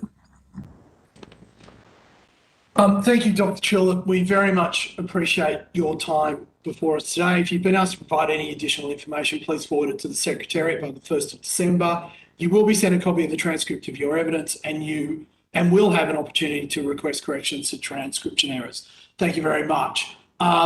Members, the committee is now adjourned till 11 when we will welcome Dr. Cameron Murray. So I'll see you all then. Thank you very much. Following witness to give evidence today, Dr. Cameron Murray. Dr. Murray, for the Hansard record, would you please state your name and the capacity in which you appear before the committee? Cameron Murray is my name. I'm appearing as an independent researcher, but I do work for the University of Sydney. Thank you, Dr. Murray. This hearing is a legal proceeding of the Parliament. Giving a false misleading evidence is a serious matter and may be regarded as a contempt of Parliament. The evidence given today will be recorded by Hansard Tracks parliamentary privilege. It is important to note that although your evidence is protected by parliamentary privilege, this protection cannot be enforced outside Australia.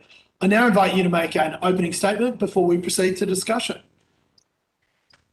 Great. I think I'm one of the few witnesses who's actually worked for residential and industrial property developers in government departments dealing with the infrastructure charges and regulation, and I'm now a housing researcher, so I think that gives me a particular insight. The main thing I want to get across today is that Australia has more, bigger, better dwellings per capita than any point in history. We're also building new dwellings at a near record pace in a period where population growth is the lowest in decades. More housing is better than less housing, absolutely. I agree. The argument I disagree with is that private landowners want to build faster, but only pesky council and state government red tape is slowing them down. While I certainly have many ideas for improving and simplifying the planning system, I see this as a separate topic to housing affordability. We've heard, for example, from previous witnesses that housing developers have a lot of trouble building on unzoned land. No doubt. The whole point of unzoned land is to not have development at that location and get it located in the zoned land. It's hardly evidence of anything except that these developers are bad at their jobs, always buying the wrong land for what they want to build. Indeed, they certainly appear to be terrible lobbyists. If what they claim is true about zoning keeping prices up, then lobbying for mass rezoning is financial suicide. It would vastly increase the number of competitors in their market and reduce prices, wiping billions in value from their balance sheets. What sort of industry lobbies for that? Perhaps this story is a lie. In 2003, Fin Review ran the headline, "Brisbane running out of land for housing," with land for housing expected to run out by 2015, according to the same expert lobbyists who've attended this inquiry.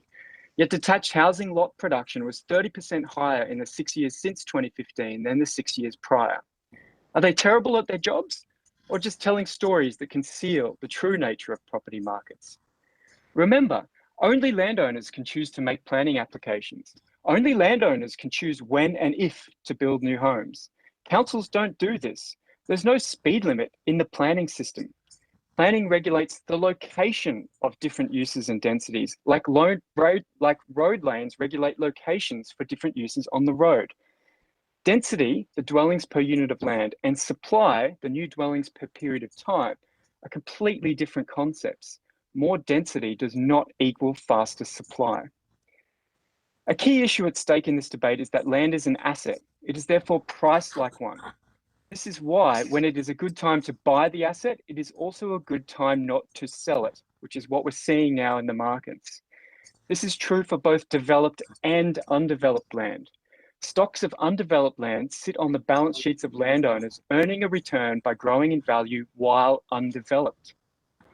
The trade-off between the return to delaying developing land versus developing now creates a built-in market speed limit on the rate at which private landowners develop. As a previous witness mentioned, if you're a property owner or developer that had land that was consented, but you hadn't sold it a year ago, then you're in a very strong position. Builders, of course, might like to build houses faster, but landowners prefer to maximize returns on their asset. We can see how this pays off with the case study of Jordan Springs, a land lease subdivision of around 2,000 lots in Sydney that took a decade to sell. I looked at the sales rates over time and saw that the average rate was only 45% of the peak rate on a 3-month average basis, though some periods had sales just 12% of the peak rate. The speed of developing new housing lots was far below the capability of developers and capacity of zoned land. By selling at this slower rate and capturing overall market gains from higher prices, they made an additional $137 million on the project. Prices were 31% higher at the end than the start for land lots on a per square metre basis. It would have been financially irresponsible of them to develop faster than they did. I'm not saying this behaviour is wrong or a conspiracy, or even that it has major price effects. This is normal market behaviour and why, for a century prior to the existence of zoning, we had the same issues of unequal access to land and housing ownership, only much worse. The current housing asset boom is a global one. Average prices are up 20% last year in the US, the same as Australia, and many places that were previously lauded as having flexible zoning like Germany and cities in Texas have had the highest price growth. What we are seeing is a period of global asset repricing as intended by monetary policy. If you want more homes, build them. Flood the market with a public housing developer. You know, just in case the private developers don't do what they said they would. It might be a sensible insurance policy. But no doubt those property lobbyists will find something wrong with this, even though it's exactly the outcome they pretend to be lobbying for, more competitors and lower prices. Thank you. Let's have some questions. Thank you, Dr. Cameron. Sorry, Cameron, Dr. Murray. Ladies and gentlemen, we have Dr. Murray till 11:35. There are 5 of us. I'm going to give us all 5 minutes each. Dr. Murray, please keep that in mind when you're disagreeing with me. Can I start off? Do you think that we have an affordability crisis? Oh, sorry, an affordability challenge in Australia's housing market? I think by its nature, access to property always creates unequal outcomes and hence creates affordability challenges for broader access and ownership, just as it has for hundreds of years.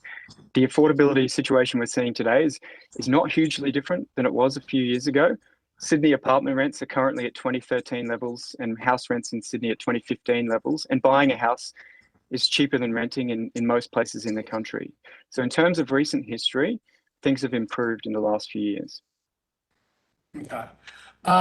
So is that would it be fair to summarise that as not really, is your view? No more than we have at any other point in the last 2 decades. So you're saying, yes, we do have an affordability crisis, more so than we had. Yeah. Oh, sorry. Yeah. Let me put it more succinctly. Please. Cheaper housing is better for people who don't own houses. Yes. And people who don't own houses now would prefer cheaper housing, just as they would have. But you've got to understand, we've had record first home buying, 171,000 last year compared to 99,000 2 years ago. And so people have taken advantage of low rates and found that buying houses has been cheaper than their alternatives like renting in the last couple of years. So I think calling it a crisis is just it's not. Sorry, can I take back the word crisis and call it a challenge? Do you think we have an affordability challenge in the Australian market? Yeah, it is a challenge. It is a challenge. It's a policy issue, correct. All right, now, Can you give me, and I should warn you up front, that when you give me some case examples, and I think you've given us one in the form of Lendlease, who is land banking, Yep. it is my intention to ask them to appear before us to give evidence on this fact, because it's a dangerous one. Are there any other case studies? Are there any other people you think we should call to account on this matter? You can call Stockland, Lendlease, all the major listed developers. You can call Mirvac. You can call Harry Triguboff if you want. I mean, you can call the managers of, for example, some build-to-rent projects as well, and ask them how they manage their property. I've got some quotes, for example, from the manager of the Smith Collective, which is a build-to-rent project on the Gold Coast, who told me that they've been staging the release of the precinct since 2018, so as not to flood the rental market. These are 1,200 already built houses that were the Athletes' Village for the Commonwealth Games, and they left hundreds and hundreds of them empty for years in a booming Gold Coast property market because it was the best strategy for them to maximise their rents. Would you mind providing those? Could you take on notice to provide us with that those quotes so we can put it directly to them when we call them as witnesses? Great. Yep. Thank you, Thomas. Now, the other, and this will be my last question, which is, you said then that housing prices have increased by 20% globally, but I'm looking at an OECD chart, table in fact, that shows those cities with less restrictive planning rules actually had substantially lower price increases than those cities with far more restrictive planning laws. So this is an OECD chart. I'm happy to provide it to the committee. That basically shows. Well, no, because that would be beyond my technical capacity. But I'm happy to provide it. But basically what it shows is that Sydney, Canberra, Melbourne, Brisbane, Hobart, Perth, Adelaide, San Francisco, Los Angeles all had the highest increases in median house prices in this period, whereas Tokyo, Houston, Atlanta all did have price increases, but substantively lower than what those other cities did. Yeah, let me just give you my brief summary of that sort of evidence. You can pick and choose time periods that show you anything. If you pick the most recent 10 years or the most recent 7 years, you'll find that, for example, Houston, Texas increased more in price than Sydney. And you'll find that a lot of cities in Germany also did, another place that apparently has great federalized development rights. So, you know, the fact that property cycles aren't in sync allows a lot of picking and choosing in this. Secondly, the measurements of planning stringency are often reversed out of the prices. So people will say, oh, look, prices are rising in this city. There seems to be a lot of demand and a lot of activity. We're going to say that that's indicative of planning controls rather than, you know, so it's almost assuming a relationship. So hang on. So I'm trying to share this. I'm not. I can see it. Going. Yeah. Can you see that now? So this is from the OECD. And sorry? No, I can see a grey screen. Sorry. Screen. How's that? No. Where have I gone? Is it up now? You got a millennial in your Sharing office? Windows Explorer. That's good. Rack off. No. Hang on. I'm going to do this. Hey, Matt, do you want to go next? And I might just interrupt once I get this to work. Sorry. Okay. Thanks for your. I'm going to interrupt though, Matt. I warn you. Sorry. No, that's okay. Thanks for your evidence. Do you think that there is a structural problem with the Australian housing market? That in that the level of home ownership is falling, and affordability for particular cohorts, particularly people who aren't wealthy, lower income quintiles, it's getting worse and worse. So is that a structural problem? And what can we recommend to the government to do to fix some of that? Sure. So let me be clear. Declining home ownership rates in the last 3 decades is a common feature of most developed nation property markets. So this is not a unique Australian thing. So if we're saying it's a structural issue with Australia, we've got to look a bit more broadly and say, well, maybe it's something bigger than that. And my view is that what we actually have is we had a period after the Second World War of very heavy-handed government intervention in housing to get us up from that 42 to 72 sort of % home ownership over 2 decades. And since then, we've sort of changed tune and said, actually, now that we're here, we're going to just go back to the market outcome. I mean, we had the market outcome for the century prior to the Second World War, and we had home ownership rates of 30 to 40%. That's what the market outcome is. And we changed that by having heavy-handed public intervention. That included rent controls on landlords to make it expensive to be a landlord, so they would sell to first home buyers. I mean, that's how you get higher home ownership. You have to force a landlord to sell to a first homeowner. You can't have all these landlords making lots of money and high home ownership rates, right? There's a trade-off there. We had huge government land grants and new build finance programs and massive amount of public housing, 15% of new dwellings for a decade of public construction of new housing, and a lot of that got sold off to tenants and privatized to boost home ownership rates. So that's the sort of action that got us high home ownership rates in the past, and if that's what we want again, that's the sort of thing we should be doing. Let me quickly look then at I can see the screen. It's up, Jason. Yeah, of course. Yeah, well, I mean, you can, of course, pick that time because Houston, Texas had a property boom in the 80s, so did Japan, so did Australia. Like, I don't know what to say about that chart. I could go and fill out that chart and make the line slope the other way with other countries as well. So that's my response there. Can you hear me, Jason?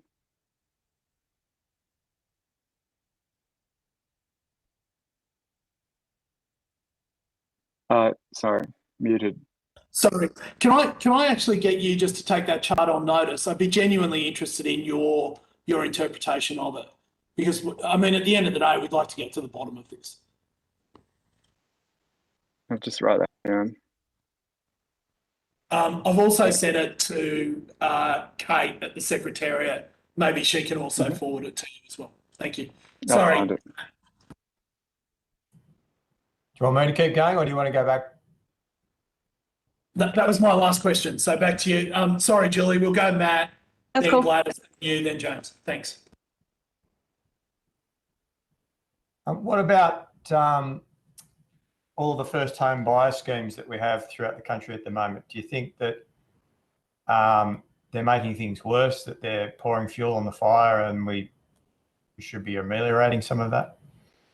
Yeah, there's a bit of, I mean, there's two effects from the first home buyers. You bring forward first home buying, but then you add demand or you add capacity to pay to a pool of buyers. So it does have price effects. I mean, I don't mind giving first home buyers an advantage, a price advantage when they're bidding for housing. But I think if you want it to not have such large price effects as a proportion, you could perhaps apply it only to new builds, for example, so that they're not shopping. Because remember, like, there's 10 million dwellings. We only build a couple 100,000 per year. Most of the churn in the property market is existing dwellings. So I don't mind the first home buyer grant. I think it would be improved by focusing it on new builds only. Australia doesn't have a national housing strategy. How do we compare to other nations when it comes to something like that? That are comparable democracies, and should we have one? Look, I think a lot of that's just going to be a waste of paper. State governments have had housing strategies for years, and I was at a conference with all the state housing ministers, and they were put on the spot about their new housing strategies, and the MC said to them, well, what about the last housing strategy? Did you do anything about that? Did you meet any targets? Is there any mechanism? And made them all look like fools. So, you know, you can have a housing czar if that's what you want. And it seems like a lot of the property industry wants to be told what to do. You know, tell us the population and where you want us to build. You know, I find that really bizarre that these market players, these sophisticated businesses are asking governments to give them quotas on housing. So I wouldn't bother. I think if you want to do something about housing, build houses. Like seriously, in you know, if we want submarines, to bring up a topic, we don't go, oh, you can have permits to build submarines. We go, oh, here's some money, you build submarines, here's your money, we'll take them, right? If we want houses, rock up and build them. It's not that difficult. And the very fact that we have this idea that there's some kind of supply crisis, and yet we're not talking about paying for houses to be built, it's a real puzzle to me. So this is my final question. So the crux of your evidence really is that if we want to increase supply, that the Commonwealth has to stump up and start investing in that additional supply, be it through money to the states to build it, or other incentives for developers to build it. Yeah, look, if that's what you think the problem is, I mean, no, I think there's plenty of houses. We got more houses than we've ever had, and I see that a lot of the issues that concern people are not that there aren't enough houses, but the price is very high, the access is very unequal because the distribution of existing ownership is unequal, and that gives you those intergenerational concerns.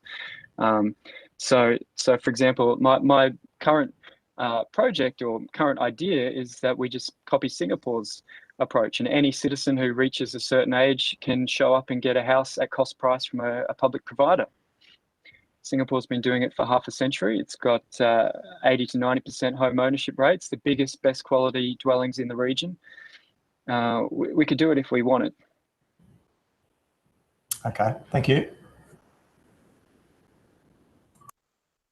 Gladys for 5 minutes, then followed by Julie, then James. Thank you, Chair. Very quick question. Cameron, what portion within the current housing price metrics do apportion to land banking, do you think? Well, zero. I mean, land banking is just a feature of how property markets work. I mean, property is the name we give for monopoly, right? They were interchangeable names until very recently. Land banking is just what people do. They own property as an asset, right? You don't have to redevelop it, and it's an irreversible decision. So if I subdivide today and I build all these houses, I can't build, an apartment building there in 5 years' time, or townhouses instead. I've committed to that. So there's across the land market as a whole, not just people who are in the development business, but every landowner who has land with development potential has an incentive to wait. I mean, they've got an asset that's making money for them. Why would they cash it out and get cash? And when you're going to put that in the bank and get 0% on it, when you can make 25% a year in value gains from your undeveloped land. So I don't see, I think that I'm not saying this is a defect in the market. I'm saying this is the property market. This is how we should have been understanding it from the start. Okay, now another question. In your submission, you state that there are no local, international, or historical examples of planning reforms leading to cheaper housing. We actually had Independent Center for Studies today who presented charts from the OECD contradicting that point, plus many submitters and witnesses to this inquiry who have identified planning as a key barrier to more housing supply and a key contributor to housing unaffordability. Could you comment on this? Yeah, I mean, that's a great game. I mean, this is just the argumentation game that lobbyists have been doing for 20 years, right? Pick a place that's currently cheap. I mean, you may as well just say, oh, look, Darwin's got great planning, that's why it's cheap. I mean, I can play that game too. But if you just, like, I think Peter Tulip this morning said, oh, Tokyo is the great example. I mean, Tokyo is twice as expensive as any Australian city on a per square metre of rental apartment basis. And the news this year is that Tokyo's apartment prices have reached their bubble highs of the 1980s when they also had super low interest rates. So it's not, the fact that properties move in cycles over a sort of 18-year period really confuses a lot of people, especially when cities are out of sync and you have cities like Houston in Texas that follow a mining cycle more than a property cycle. So that's my general view there. Thank you, Cameron. No more question, Chair. Back to you. Julie, for 5 minutes. Thank you. And thanks, Cameron, for your evidence. It's really interesting. It always puzzles me why we suddenly have a problem with the market when the market is doing what the market does. In other areas where the market doesn't deliver for everyone, like education and health, for example, where the market will produce incredibly good services for people who can afford to pay, but not for people who can't, we have dual systems. Can you see any reason why we shouldn't have that in housing? That's exactly what I think we should have, and that's exactly what we historically did have. I think if you, that's what we had after the Second World War, right? We had a huge public, heavy-handed intervention in building and giving people houses in non-market ways. And I think that's, if we could leave the market as it is, I mean, 65% of people own their house. That's great. Lots of people are going to rent. But if we create a small parallel system that allows people access, it'd be like a mini Singapore system. Our first home buyers could show up and get discounted housing, and you wouldn't have to manage it like a public housing. You just give it to them. In Singapore, you just get given it. It's a 99-year lease. I think you can resell it in the private market after 5 years, but you only get it once. And that's sort of like, how we run public hospitals. I find it really bizarre that you can be a homeless person. We won't give you a house, but if you get sick, we'll put you up in a hospital instead. I mean, it's completely bizarre to me that we don't see how the same logic applies in housing as it does, as you said, in education and health. If just moving back to the idea with the discussion that seems to be going on at the moment, that you can somehow fix the commercial property market. There are very few interventions in markets which actually don't have negative consequences. I mean, and if you actually did manage to fix it, then current owners would be severely disadvantaged. I mean, so can you see any process at all that would actually fix the commercial market as it is? Given again that property developers are selected for the market, they're self-selected. They've no matter what you do, they'll find another way. Really, that's their job. You're exactly right. Yeah. Let me put it this way. The Australian housing stock is worth $9 trillion at current market prices. How many trillions would you like to wipe off the balance sheets of 65% of households? That's the issue at stake here, if you want to manipulate the market price somehow. And we can, as the Reserve Bank said in their hearing, that maybe that's something you don't want to do. Wipe off trillions of people's balance sheets. Yeah, there are some suggestions which make certain sense. There have been a number of suggestions about making data available so that people, customers and other developers can see where the land is, see when it's going to become available, see where it is in the planning process, so that you don't get the panic buying to the same extent. And there's the market works in a way that market should, where there's more complete information. Do you think that would make a difference? Not at all. Could make it worse. I mean, look at the stock market, right? Infinite instant information, and all we get is boom and bust bubble cycles, right? So, I mean, this is one of the issues with stamp duty, and that came up here. Stamp duty is a Tobin tax. It's a tax on transactions. I mean, what we typically say in economics is if you tax asset transactions, you dampen market cycles. So there's some kind of positive benefit there. It's pro-cyclical tax. It dampens the cycle. I mean, there's good features of that, in my mind. So yeah, I'm very wary. I mean, it's great to have data. I'm a housing researcher, but I don't think it's going to change behaviour in the marketplace. So really, I think what you're suggesting is that our current property market is essentially a speculator market, and they're not really selling housing. They're just manipulating value. No, be clear. Building houses is a market where we produce new goods and services, right? We are in the location market. So imagine the space to the country is three-dimensionally carved up into pieces, right? That is the market. It's a bit like a share of the property, the space in Australia. Now, we could own shares in that. We could have a company own all the land, and we could own shares in it. right? And it would be weird to say, oh, we've got a share shortage of, Commonwealth Bank shares, if, for example. But because when we partition up the ownership of the space on a location basis instead of a share of the overall ownership basis, we then go, oh, there's some kind of shortage of these shares of locations. So I think that's where we've got to be thinking. Asset markets are always like that. And the problem, of course, with housing is you need somewhere to put houses. And that place is an asset.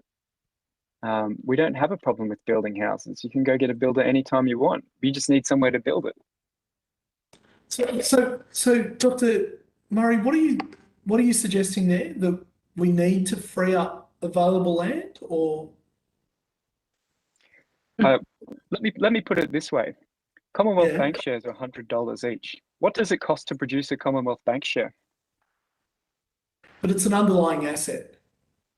Yes, and that's my point. The property, the physical space is an underlying asset. It sits on your balance sheet. It makes you money when it's undeveloped. So why, for example, if I own this huge development site, would I panic and sell and reduce the value of my asset? I mean, why, if I owned a portfolio of bank shares, would I suddenly go, oh, they're $100. I better panic and sell and swap that $100 of assets. Because you can't. Well, I can answer that question because there are several reasons why you can't eat shares. You need cash to buy food or to pay wages. Yeah. To get a return on capital. No.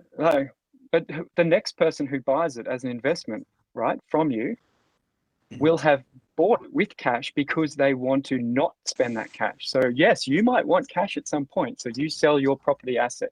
The person who buys this undeveloped land property asset will have a reason not to own that cash and will instead want to own a property asset, right? And that asset is going to earn them a return whether they develop it or not. Mm. Okay. So Yes. there's But the value is in the development of the land. The share market. Yeah, just like the share market doesn't crash to zero because everyone needs cash all of a sudden.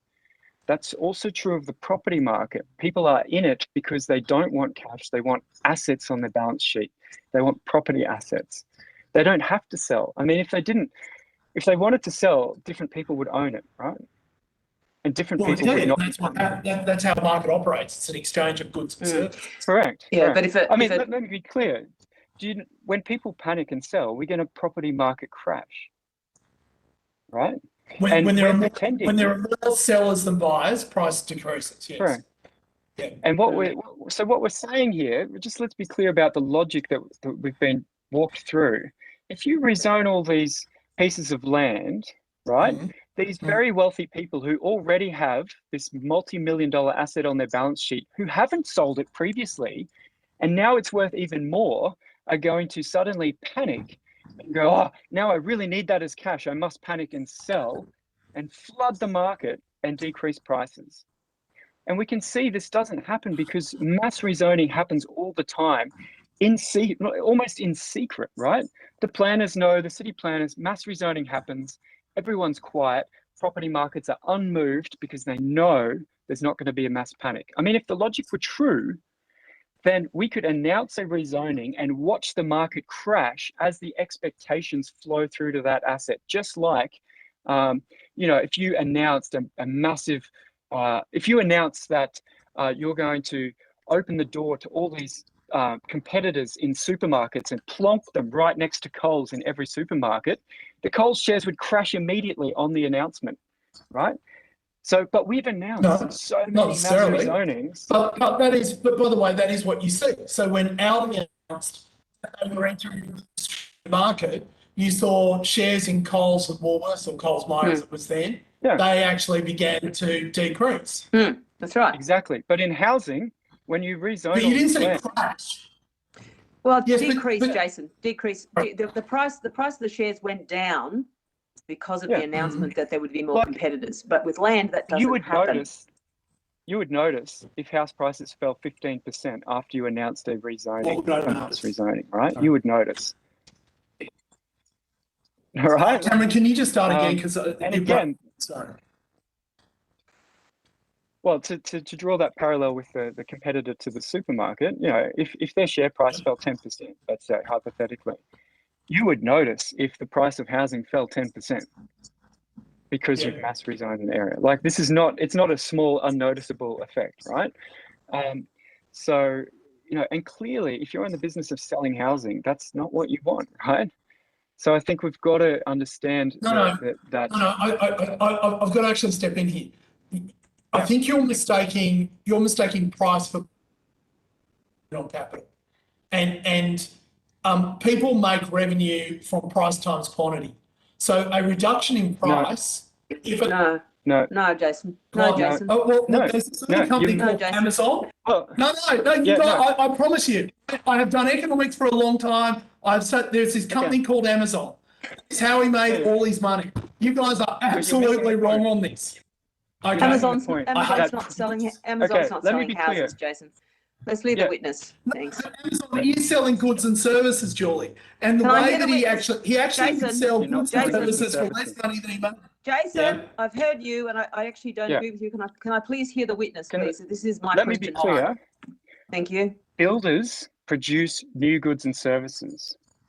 Housing developers buy one asset and they sell it in small pieces. Just like I could buy 10 shares of Commonwealth Bank and sell them one share each at different points in time in the future, right?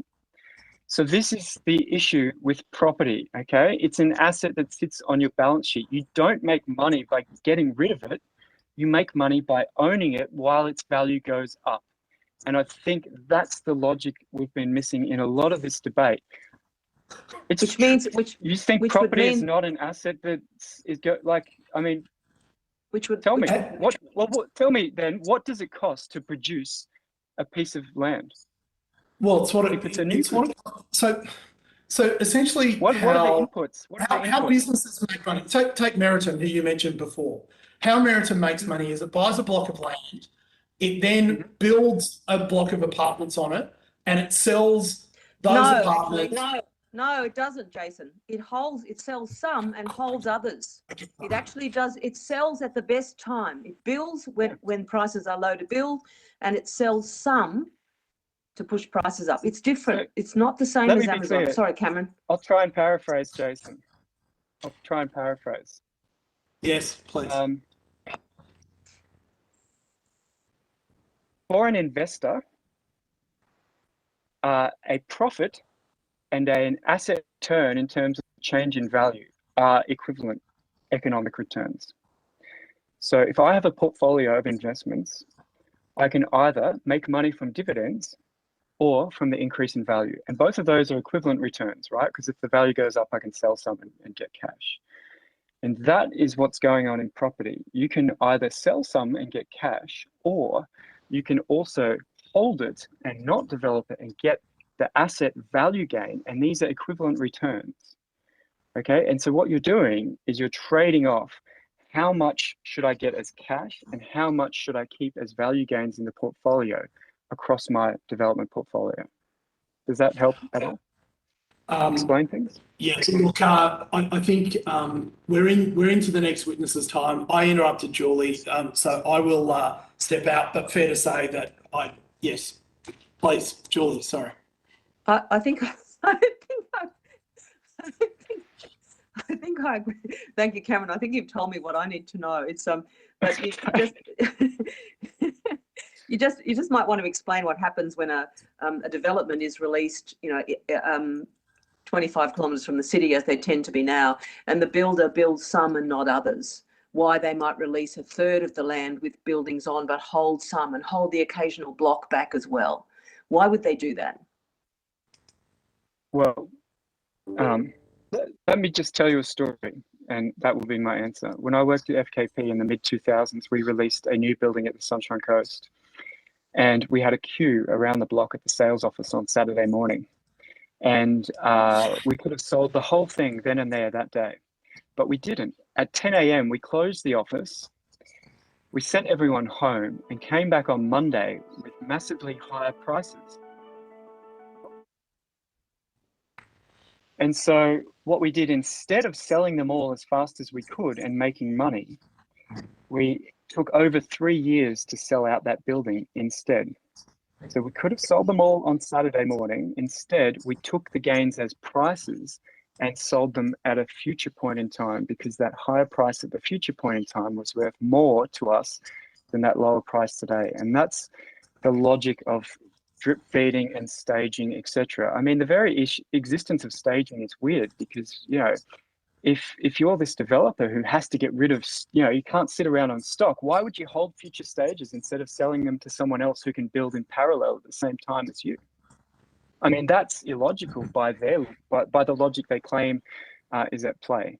So that's what's going on. You've got this trade-off between building today and tomorrow, and you don't want to flood the market, because if you depress prices today, you'll also get less tomorrow. Thanks, Cameron. I'll give it away, Jason. Yeah. Oh, that's not like you, Julie. Dr.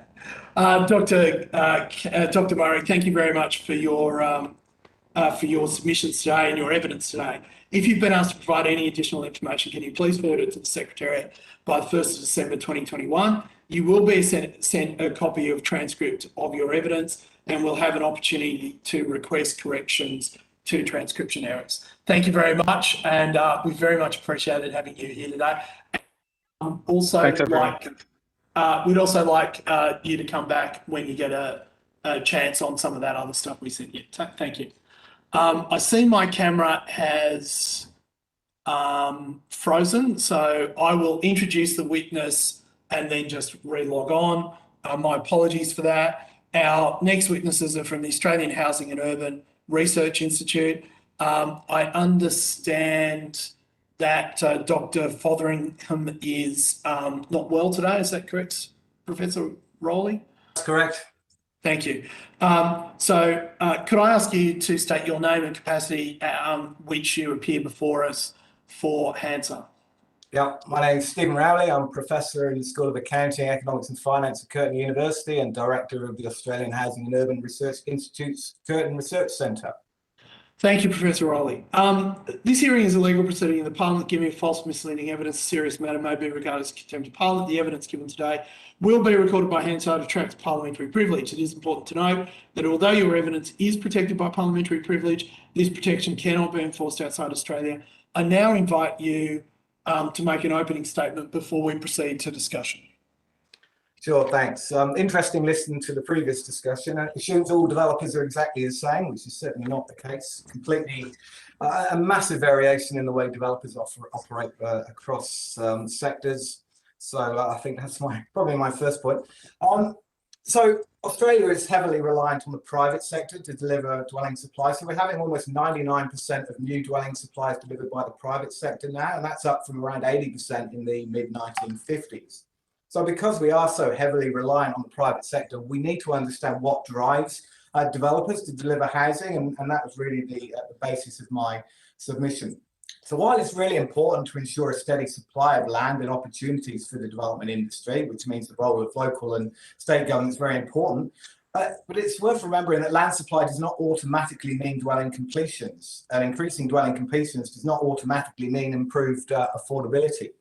So the decision by a developer to develop a site is driven by their ability to make a sufficient return for the level of risk. So if a site doesn't offer that level of return, it won't be developed. So in order to assess the return developers will make from a particular site, they use a cash flow based feasibility appraisal. And if that appraisal suggests the site is profitable, development might proceed. But the key driver of that profitability is market conditions. So that determines the revenue you can generate from the site, taking into account what you can obviously develop under the local planning framework. So rising prices will stimulate development because revenues increase and so do profits, assuming costs remain relatively constant.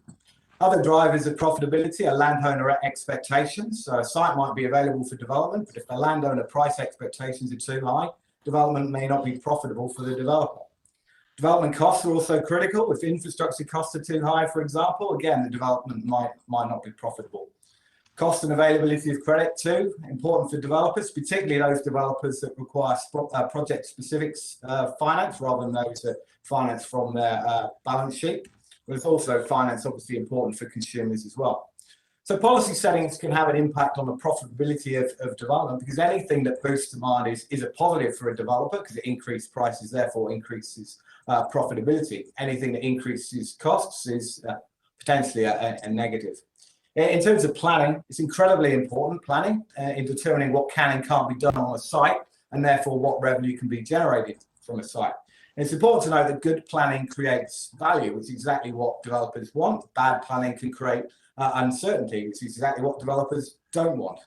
But ultimately, if a site is potentially profitable, developers will work through the planning system, whatever it throws at them, to realise those profits.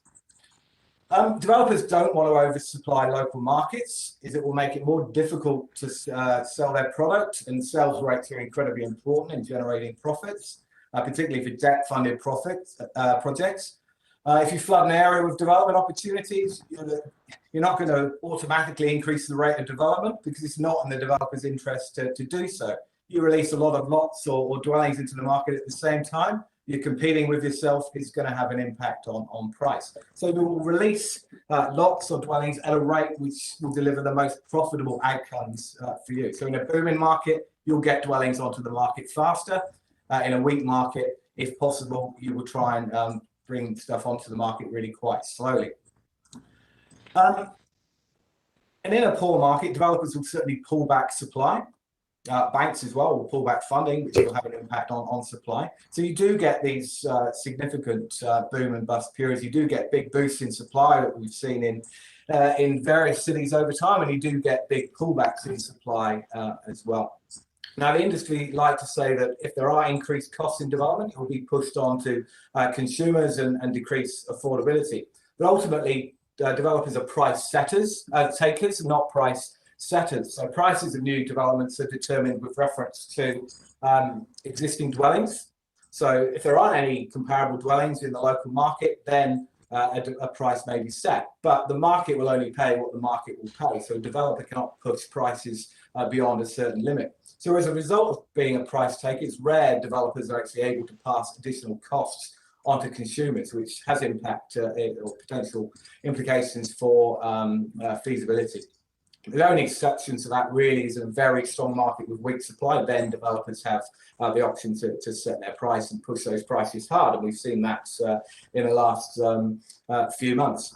So really the best thing policymakers can do to ensure housing supply is to ensure as much certainty in the development process as possible, reducing risk for developers.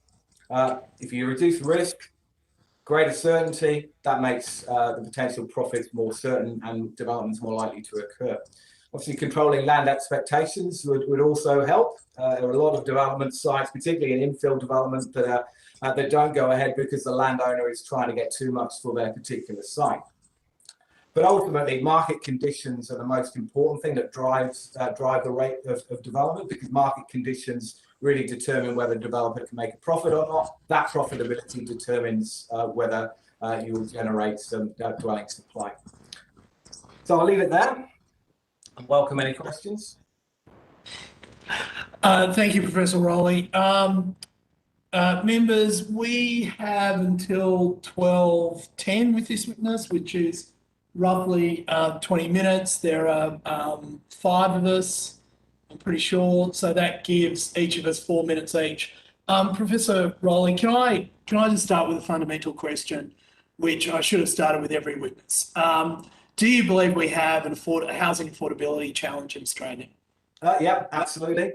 It's quite simple. If somebody on a median income can't afford a median price house, then there's a major challenge. And it would be fair to say evidence that we've received from witnesses just today, that the problem used to be financing of housing. That doesn't seem to be the case anymore. So it comes down to people being able to afford to accumulate the deposit, and also the availability of accessible land, that is transport infrastructure provided by state governments. Do you think that's a fair summation of the situation? In the current economic climate, certainly the deposit is the biggest barrier to accessing home ownership. The actual cost and availability of finance is not a major problem at the moment. In terms of accessible opportunities, well, look, there's so much variation across the country. As I mentioned before, developers want those opportunities. Okay, they want land available, but it doesn't mean they're actually going to build. It has to be profitable to do so. So the development industry will always push for greater land release and greater available land supply. And of course they would, because it gives them opportunities to pick and choose from. There's no land available out there, they can't operate their business. But just increasing the rate of land supply does not automatically mean an increase in the number of dwelling completions, because it has to be profitable for a developer to actually deliver. And what I mentioned at the outset is, there are an incredible variety of different types of developers, small mum and dad developers, small, medium-sized developers, and many huge national developers, and they all operate in very different ways. We talk about land banking, which might be relevant to the big players, but not to others. We talk about drip feeding. Well, if you're funded with debt finance, well, that's pretty difficult to do. Releasing stuff slowly onto the market is problematic, again, if you're project-specific debt finance. So we can't have a broad brush conversation about the development industry because it is so diverse. So that gets me to really a question that is now occurring to me every time that we speak to someone, which is, are these decisions too centralised? And that we don't allow those people who want to live in the houses to talk directly to the people building them. Instead, those decisions are made for them by other people, experts in the field, such as yourself, for example. Do you have too much power, Professor Rowley? That's my question. I'm not sure I've ever had an impact on anyone's decision to buy. But look, again, very different products in the development market. If you're buying a piece of land or a lot to build a house, then you're engaging directly with the builder, and you'll choose what you actually build. If you're buying an apartment off the plan, again, you've got a little bit less choice, of course, on what you can do with that dwelling.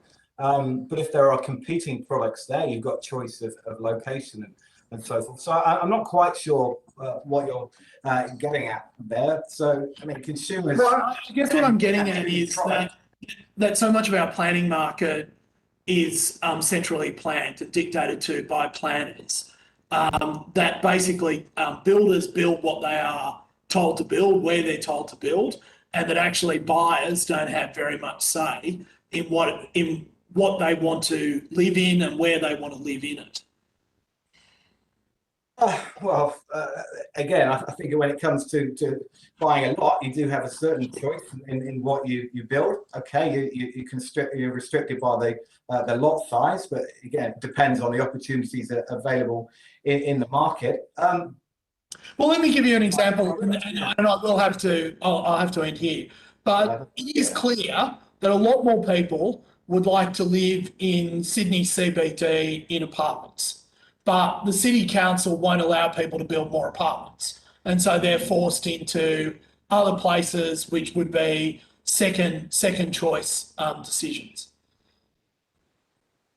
So you're saying if we flooded the No, I'm not talking about flooding. I'm saying if we allow builders to build more apartments in the Sydney CBD, which is where more people would like to live, and in that type of dwelling, that we wouldn't have as much pressure on the outer ring suburbs of Sydney. I'm not convinced about that. I think, builders or developers will develop products that will generate a profit for them. If development of apartments in Sydney is profitable for them, and if there are countless opportunities to do that, well, you're still not going to get a massive supply of Sydney-based apartments if the price is brought down as a result. But that's my point. They might want to do that, but they can't do that because the local government authority won't allow them to do that. They put restrictions in place. That was my last question, by the way, John. Professor Rowley? Yeah, look, planning is incredibly important in delivering opportunities, but you've got to balance good planning with countless opportunities. You've got to ensure that you're delivering high quality environments where people want to live. If you're providing endless opportunities for developers to put up CBD apartments, maybe it becomes a place where people don't want to live. So there is a balance there. Planning is incredibly important in ensuring our cities are places where people want to live. I think that is the main role of planning, to make sure that we are delivering high quality environments where people are comfortable and where the environment is one where people want to live. Thanks, Stephen. I'm going to jump in because I think Jason's frozen. I've just got two questions. Sorry, Julie, over to you. Sorry, Julie. One of your submissions mentions that increasing supply does not automatically increase affordability, as it depends on a whole range of other things, concentration in submarkets, etc. Would you just like to expand a little bit on that? Well, first example, if you're completely changing the nature of an area with development, so you've got an old area, you're suddenly replacing 3-bed dwellings with large, 2-story, 4-bed dwellings. You've got old apartments, you're suddenly replacing with new. You can actually increase the cost or the price in that particular area because you're redeveloping with a completely different product. Also, it depends on market demand. So we've seen countless. I'll give you the example of Perth. So we had an incredible building boom in 2013, 14 through to 15, and prices kept going up. Sydney as well, massive increase in supply, prices kept going up. So if you do have a significant increase in supply, if demand still outweighs that supply, prices are still going to go up. So there are so many other factors in determining the balance between demand and supply. Look, increasing supply is incredibly important because you've got to keep up with population growth. You've got to keep up with demand. But just bringing on more and more housing doesn't automatically mean prices are going to come down. Certainly not in the short term. So referring back to Perth, that massive supply both during the middle part of the last decade has fed through into a declining or contributed to declining prices over a 4 to 5 year period. But that was related to economic circumstances as well.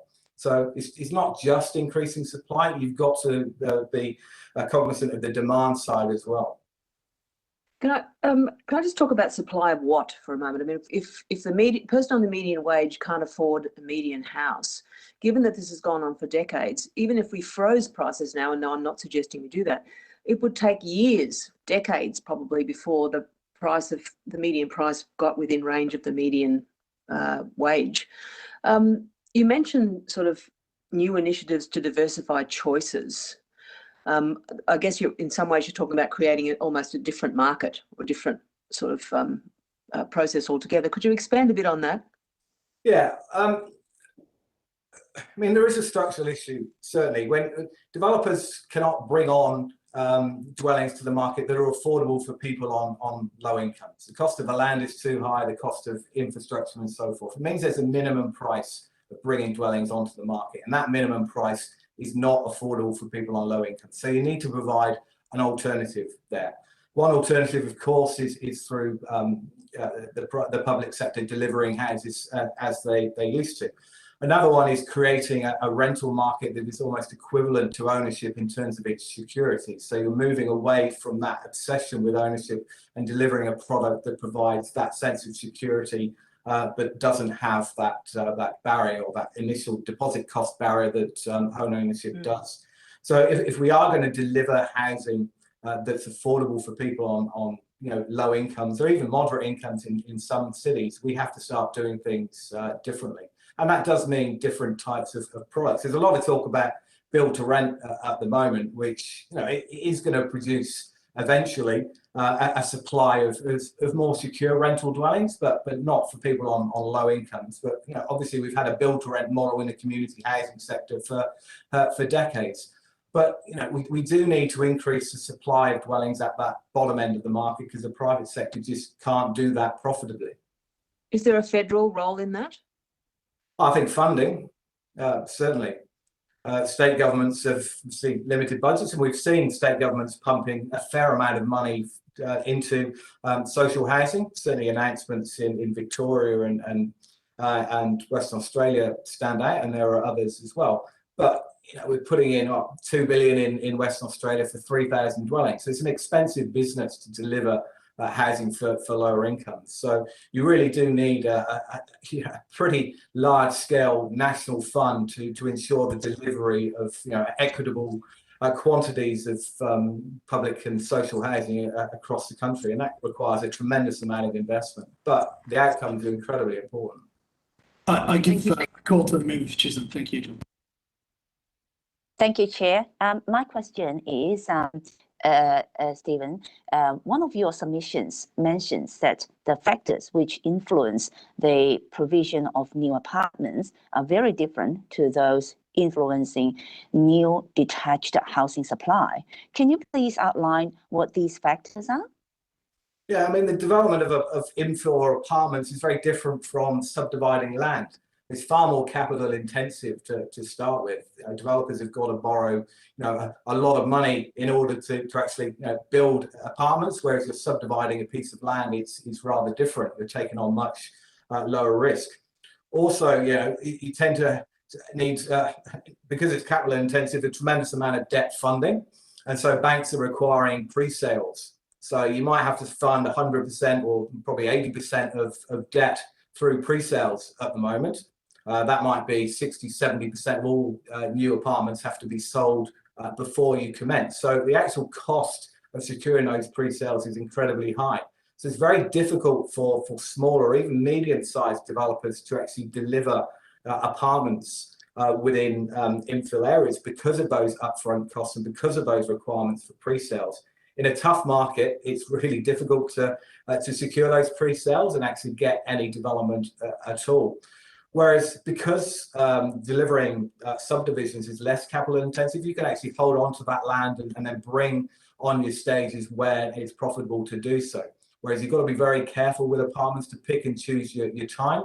It does take longer, of course, to get approvals for apartments. It seems to be a lot more complex than a subdivision, and obviously delays increase the costs if you've got debt funding. So there are different challenges there, particularly, as I say, for smaller developers who require that debt funding. Gladys, can I please give the call to the member for Kingsford Smith? Matt, thank you.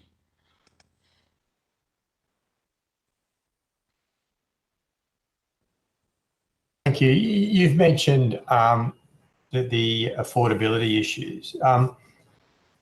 So is it basically your view that, as many other witnesses have said, that if we want to improve affordability and we want to improve supply, it's really up to the government to start looking at, particularly the Commonwealth, either providing more funding for this or incentives for builders to build this? For those on low incomes, yeah, there has to be intervention. There has to be some sort of subsidy. As I say, the private sector cannot deliver developments cheap enough for those on low incomes to afford. So you can do that in a variety of ways: direct funding, or of course you can require the provision of affordable housing through development schemes, as is the case in other countries. In the UK, for example, almost 60% of affordable housing was delivered through Section 106 contributions on market sites. And that can work well, particularly in a rising market, but you've got to embed that sort of policy very early on, so you don't have those ownership issues of developers having bought the site for a price that means they cannot deliver affordable housing. But I think mandatory inclusionary zoning is really the only way outside direct government provision of housing that we could deliver the type of scale of affordable housing that the country needs. And that will take many years to feed through the system. And developers or the industry will never say they support mandatory inclusionary zoning, but I think there's a growing acceptance now that that's the way we have to go if we're going to deliver this type of product. And affordable housing can be integrated successfully into different types of development scheme, but it does have an impact on the potential profitability of a site. So you need to be able to push those costs onto the landowner.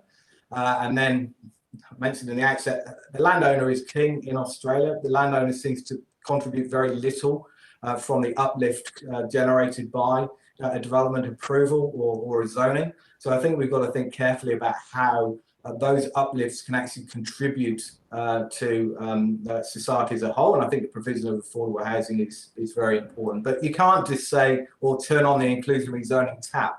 It takes many years for those sort of policies to feed through into the market so developers can make decisions about what they pay for the land that can factor in the affordable housing contribution. And the first time buyer schemes that are in place by the states and the Commonwealth, is that money well spent, or could that money be better spent, do you think, on supplying more housing? Well, in terms of the recent response to the COVID-19, in terms of the home builder and the state level, well, it certainly did what it was intended. It increased activity dramatically. So these sort of grant incentives have a big impact in terms of getting first home buyers into the market. That's being shown. But they certainly contribute to increased competition. They bring forward demand and do have a negative price impact. I prefer having zoning for first home buyers. So you're actually restricting ownership to first home buyers. You're reducing the level of competition. Therefore, you don't have an investment component within that purchase. So I always thought that might be a sensible idea. So restricting ownership to first home buyers, you can then only sell on to first home buyers. That would have a price impact. Of course, you're a little bit on the social engineering side there, but you could have certain elements or certain dwellings within an apartment development or lot subdivision that are restricted to first home buyers. But I think giving people $5,000, $10,000, $15,000, it helps with that deposit gap if it can be used for the deposit. But generally, it does have an inflationary impact on prices. But first home buyers are, in a difficult situation, particularly in a strong market, competing against other interests. So they do certainly need help, but I think help on the deposit side is probably the only way to do it, which is why these grants have been reasonably successful. And other witnesses and yourself have mentioned this mismatch between what's being supplied by developers and what is demanded. What are the best schemes that you've seen internationally that flatten that out a bit and deal with that issue? It's very difficult to compare Australia with international examples. They're very different housing markets. You're probably better off looking internally within Australia. And there are many successful developments in Australia that deliver what people want. And one of the difficulties that the development industry have is, people or consumers change their minds very, very quickly. So COVID now is suddenly seeing this switch towards larger dwellings with greater outdoor space. And previously, there was a big pullback from outdoor space. So it's difficult for the developers and the builders to keep their pulse on what's actually being delivered. And you say there's a mismatch between what consumers want and what developers provide. And to a certain extent in terms of location because of the lack of opportunities and sometimes in terms of size, but ultimately consumers wouldn't be paying these vast sums to buy these properties if it wasn't what they're actually demanding. So yes, there is a mismatch in a certain extent, but I don't think it's that serious.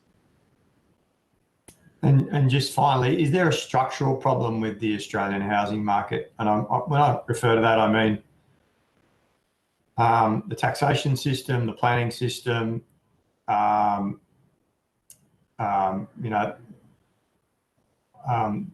grant system, the level of Commonwealth involvement, and what are the two or three big reforms that we could make that you think would make a change to affordability, particularly for lower income buyers? Yeah, I think there has to be a structural issue when the private sector cannot deliver housing for those across the income spectrum. When median people on a decent income can't afford a median price dwelling, there's clearly a structural issue there. So intervention, as I mentioned before, is necessary to provide housing for those on low incomes, and direct government subsidy is important. And I think making mandatory affordable housing requirements is very important as well, particularly in certain areas. I think those are two things government could do. Definitely providing opportunities for developers, but understanding that it doesn't automatically mean that they're going to get built out. But de-risking the development process is something that government can do as well. That does help in terms of delivering opportunities that might otherwise have been held off the market for a period of time. And developers are by their nature fairly risk averse. So if you do reduce the risk associated with the development, you are more likely to get a development outcome. So we talk about drip feeding onto the market, and that is a problem. That is about developers maintaining their profit margins. But that is a function of the returns that they require because of the given level of risk in undertaking development. So de-risking development would potentially require, lower returns for developers, increasing the potential profitability of certain sites. So, I mean, ensuring certainty in timeframes, certainly within planning, is an important part of that. Infrastructure certainty is very important. What developers don't want is costs pushed onto them after they've bought land and started developing. That does cause problems. So much greater certainty will help in terms of generating supply. A proactive stance from local government as well. When we did our study looking at supply patterns in the last decade, it was certainly those local governments that created conditions for development through, really positive messages for development, for developers, that we want development, we will facilitate that, we will help you, we will work closely with you. Those sort of stances from local government are really important. I've heard over many years that there are some local governments where developers will not operate because it's just too difficult, the stance of the members and so forth. So yeah, we certainly need to depoliticise the whole development approval process, but ensuring local governments can facilitate development is really important, but not, while remembering that good planning is essential for local communities. So there is a balance to be struck between quality planning and facilitating development at the local level. I'm afraid I'm going to have to call it time there. There is one question that I have for you, Professor Rowley, though, before you go, is mandatory inclusion zones. That just pushes the price of new housing up further, doesn't it? Because the builder has to pass that cost on to property buyers. Well, that's what the industry will tell you, but no, the idea is if it's structured correctly, the developer. So who's paying for the cost of the who's paying for the cost of the building then? Yes, but you can factor that into the cost of purchasing the land. That's the whole point, that you're reducing the cost of development by paying less for the land, by pushing on the actual contributions onto the landowner, which has worked certainly very well in the UK. But it requires the landowner, from the uplift generated through the zoning and the approval process, to fund the cost of affordable housing. It doesn't have to come from the developer if the actual policy is structured correctly. Which is why you've got to get it in early. So when a developer comes to purchase land from a landowner, they can factor in that contribution into the price they pay for the land.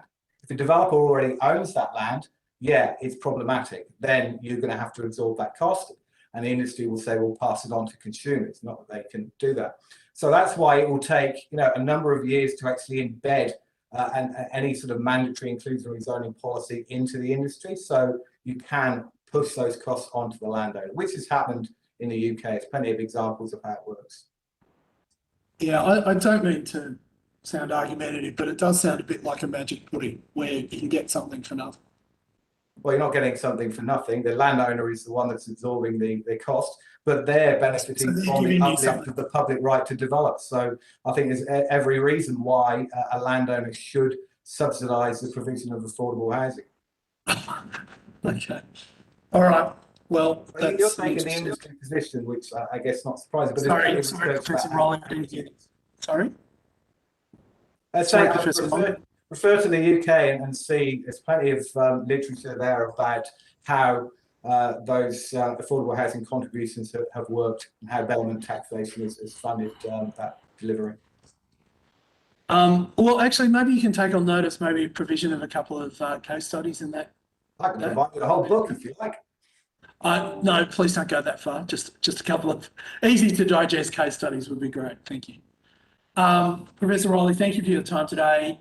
If you've been asked to provide any additional information, could you please forward it to the Secretary by the 1st of December 2021? You will be sent.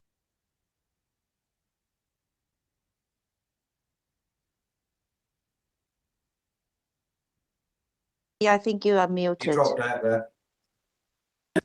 Sorry, I was just saying you'll be given a transcript, and if you see any errors, please correct them for us before publication.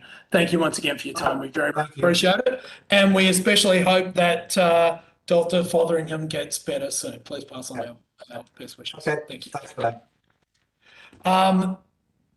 Members, it's now my pleasure to invite Mr. Brendan Coates from the Grattan Institute to give evidence today. For the Hansard record, Mr. Coates, would you please state your name and the capacity in which you appear before the committee.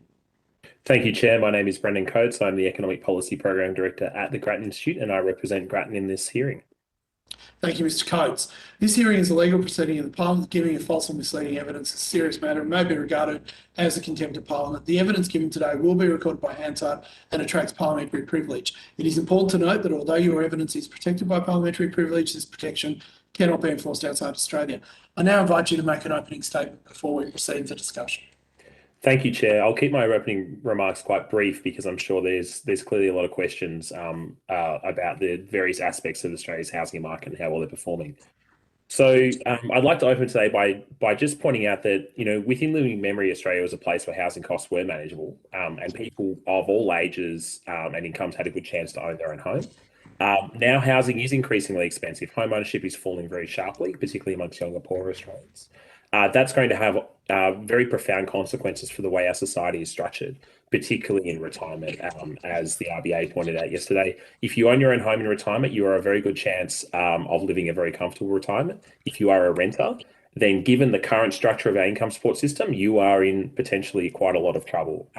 And basically anyone who doesn't own their own home by the time they're around 45, given the current settings, is probably looking at potentially quite a big drop in their living standards when they hit retirement today. So we have a problem of falling home ownership. Now, there are different systems around the world where we don't necessarily need to have home ownership as the cornerstone of the way in which we structure housing, but it is certainly the way that we've structured housing in Australia over the last 2 or 3 decades. And so shifting away from that will be a big challenge if we choose to make that choice. But in the absence of that, it will be very difficult for those people who do not have access to the bank of mum and dad, who do not have family support to access to be able to purchase their own home.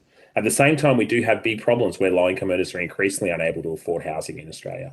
Now, that's perhaps unsurprising in a world where perhaps we haven't built as much housing as we should.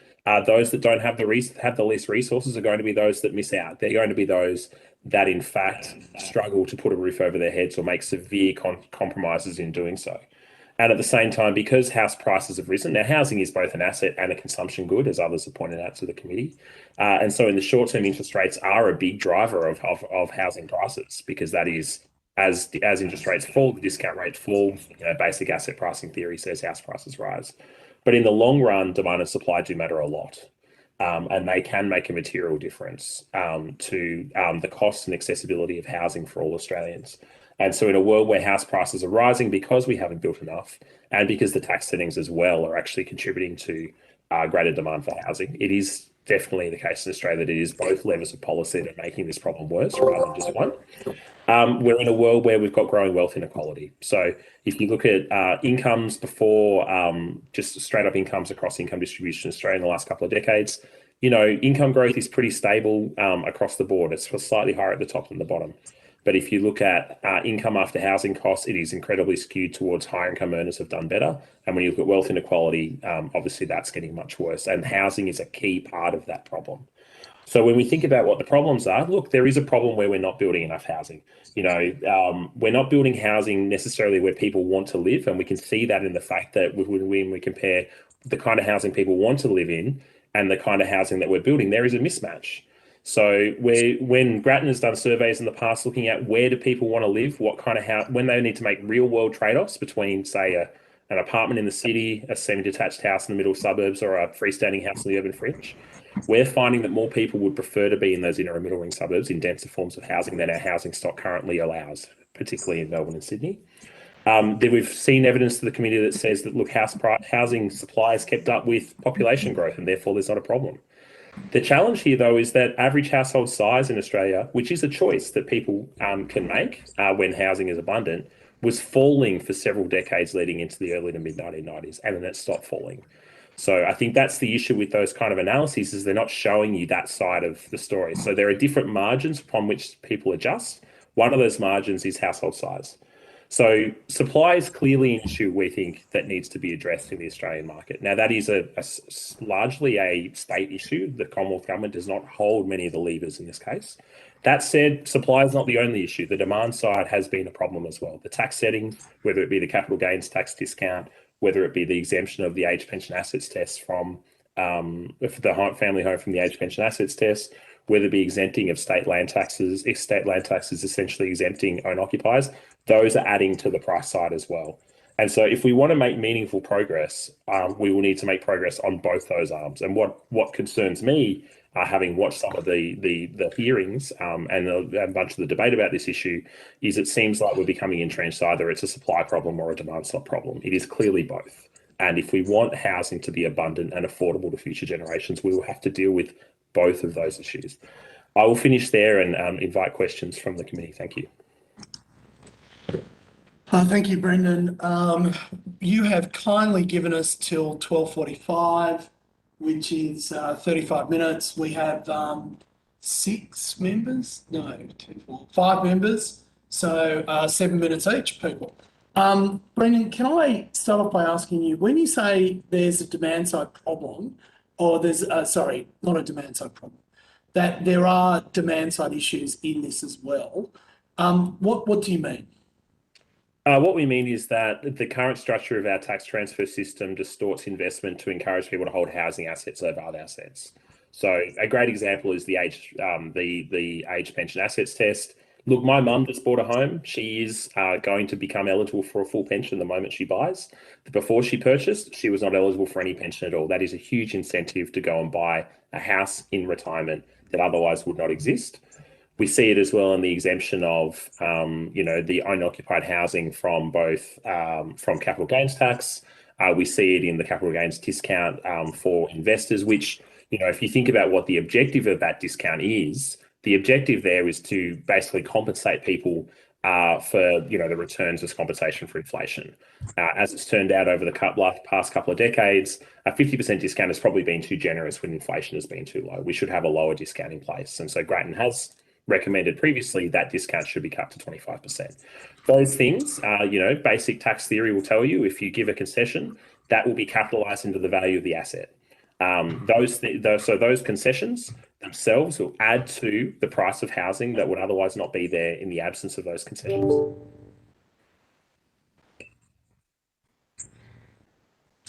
Previous witness, Peter Chula, suggested that some econometric studies that have been done show that the impact of those tax concessions was somewhere between 1% and 4%. Is that consistent with your analysis?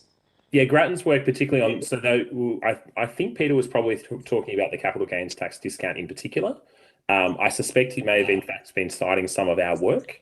So, our estimates are if you halve the capital gains tax discount and essentially abolish negative gearing, the impact on prices will probably be a couple of percentage points. Now, the impact on home ownership would probably be quite a lot larger, because what you would be seeing is investors selling to first-time buyers in the market, because they would be willing to bid less for the property because the capitalised value of those tax concessions would no longer be there, would no longer lead them to bid up the price. So we've always been very clear that CGT itself, the discount, is probably only worth a couple of percent. It would boost home ownership if you tie it in with all these other concessions that exist. We're talking about, in our estimates, perhaps 10% of house prices being driven on the tax side. Now, that's 10% you can get back if you fix the system. And so, and I guess the other question I have is, if you end up in a situation where you're changing capital gains tax concessions for housing, don't you have to also change it for all the other asset classes too? Yes, you should be reducing that concession across the board. The current discount is too generous for the compensation for its purpose, which is to make sure people aren't being taxed in the returns on inflation as compensation for inflation. So when the concession was first introduced, I mean, it was pretty well known that the reason was that Costello wanted to reduce marginal tax rates. Howard wouldn't allow him to reduce marginal tax rates for high income earners. So they proceeded to grant concessions for superannuation and also the CGT concessions. Do you think maybe lowering marginal tax rates for high income earners and doing that swap would be a more efficient way of doing things? So, Jason, you're premising that as the choices are one or the other. There are obviously other alternatives. There is the economics literature is, fairly clear that we probably want to tax the return to saving a bit less than we tax the returns to, say, labour income. The debate is always about the size of that concession. I think in the case of superannuation, it's very clear that that concession has gone far too far.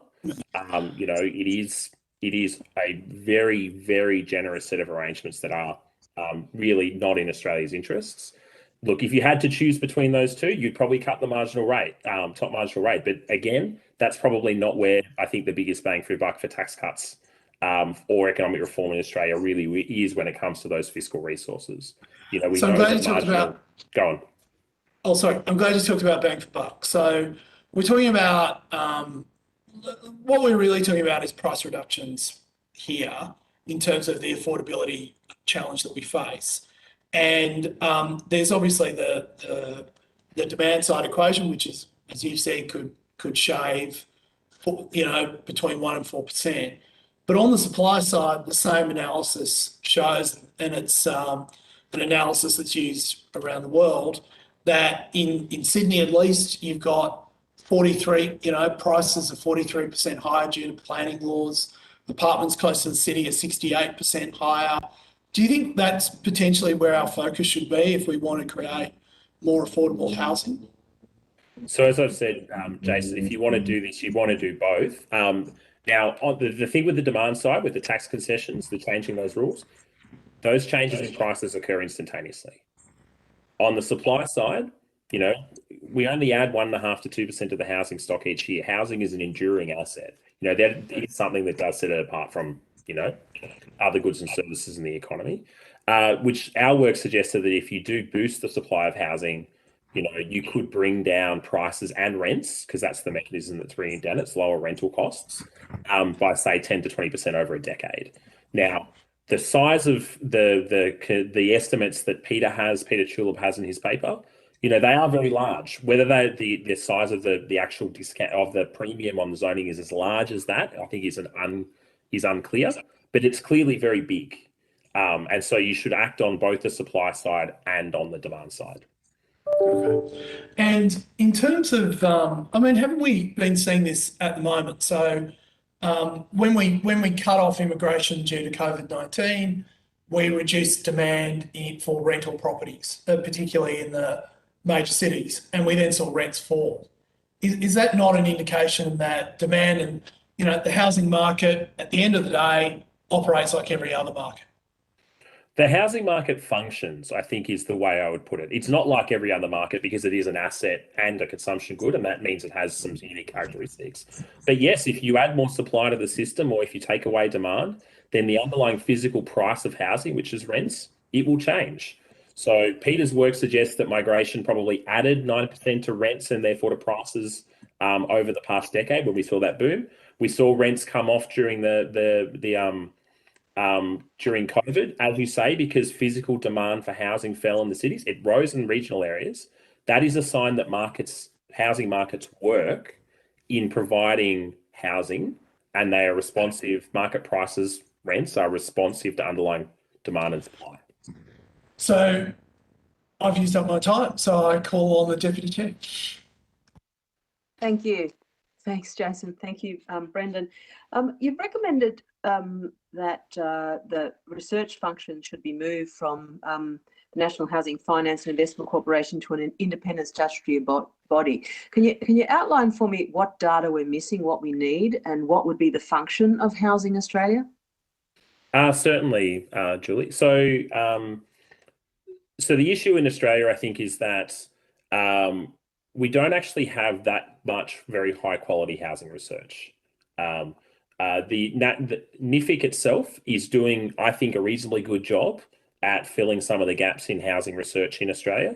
The issue, of course, is that it is tied to an institution that, one, is accountable to the minister through a board that is accountable to the minister, and two, it is focused in the rest of its mission on the provision of affordable and social housing through, the access to finance for community housing providers.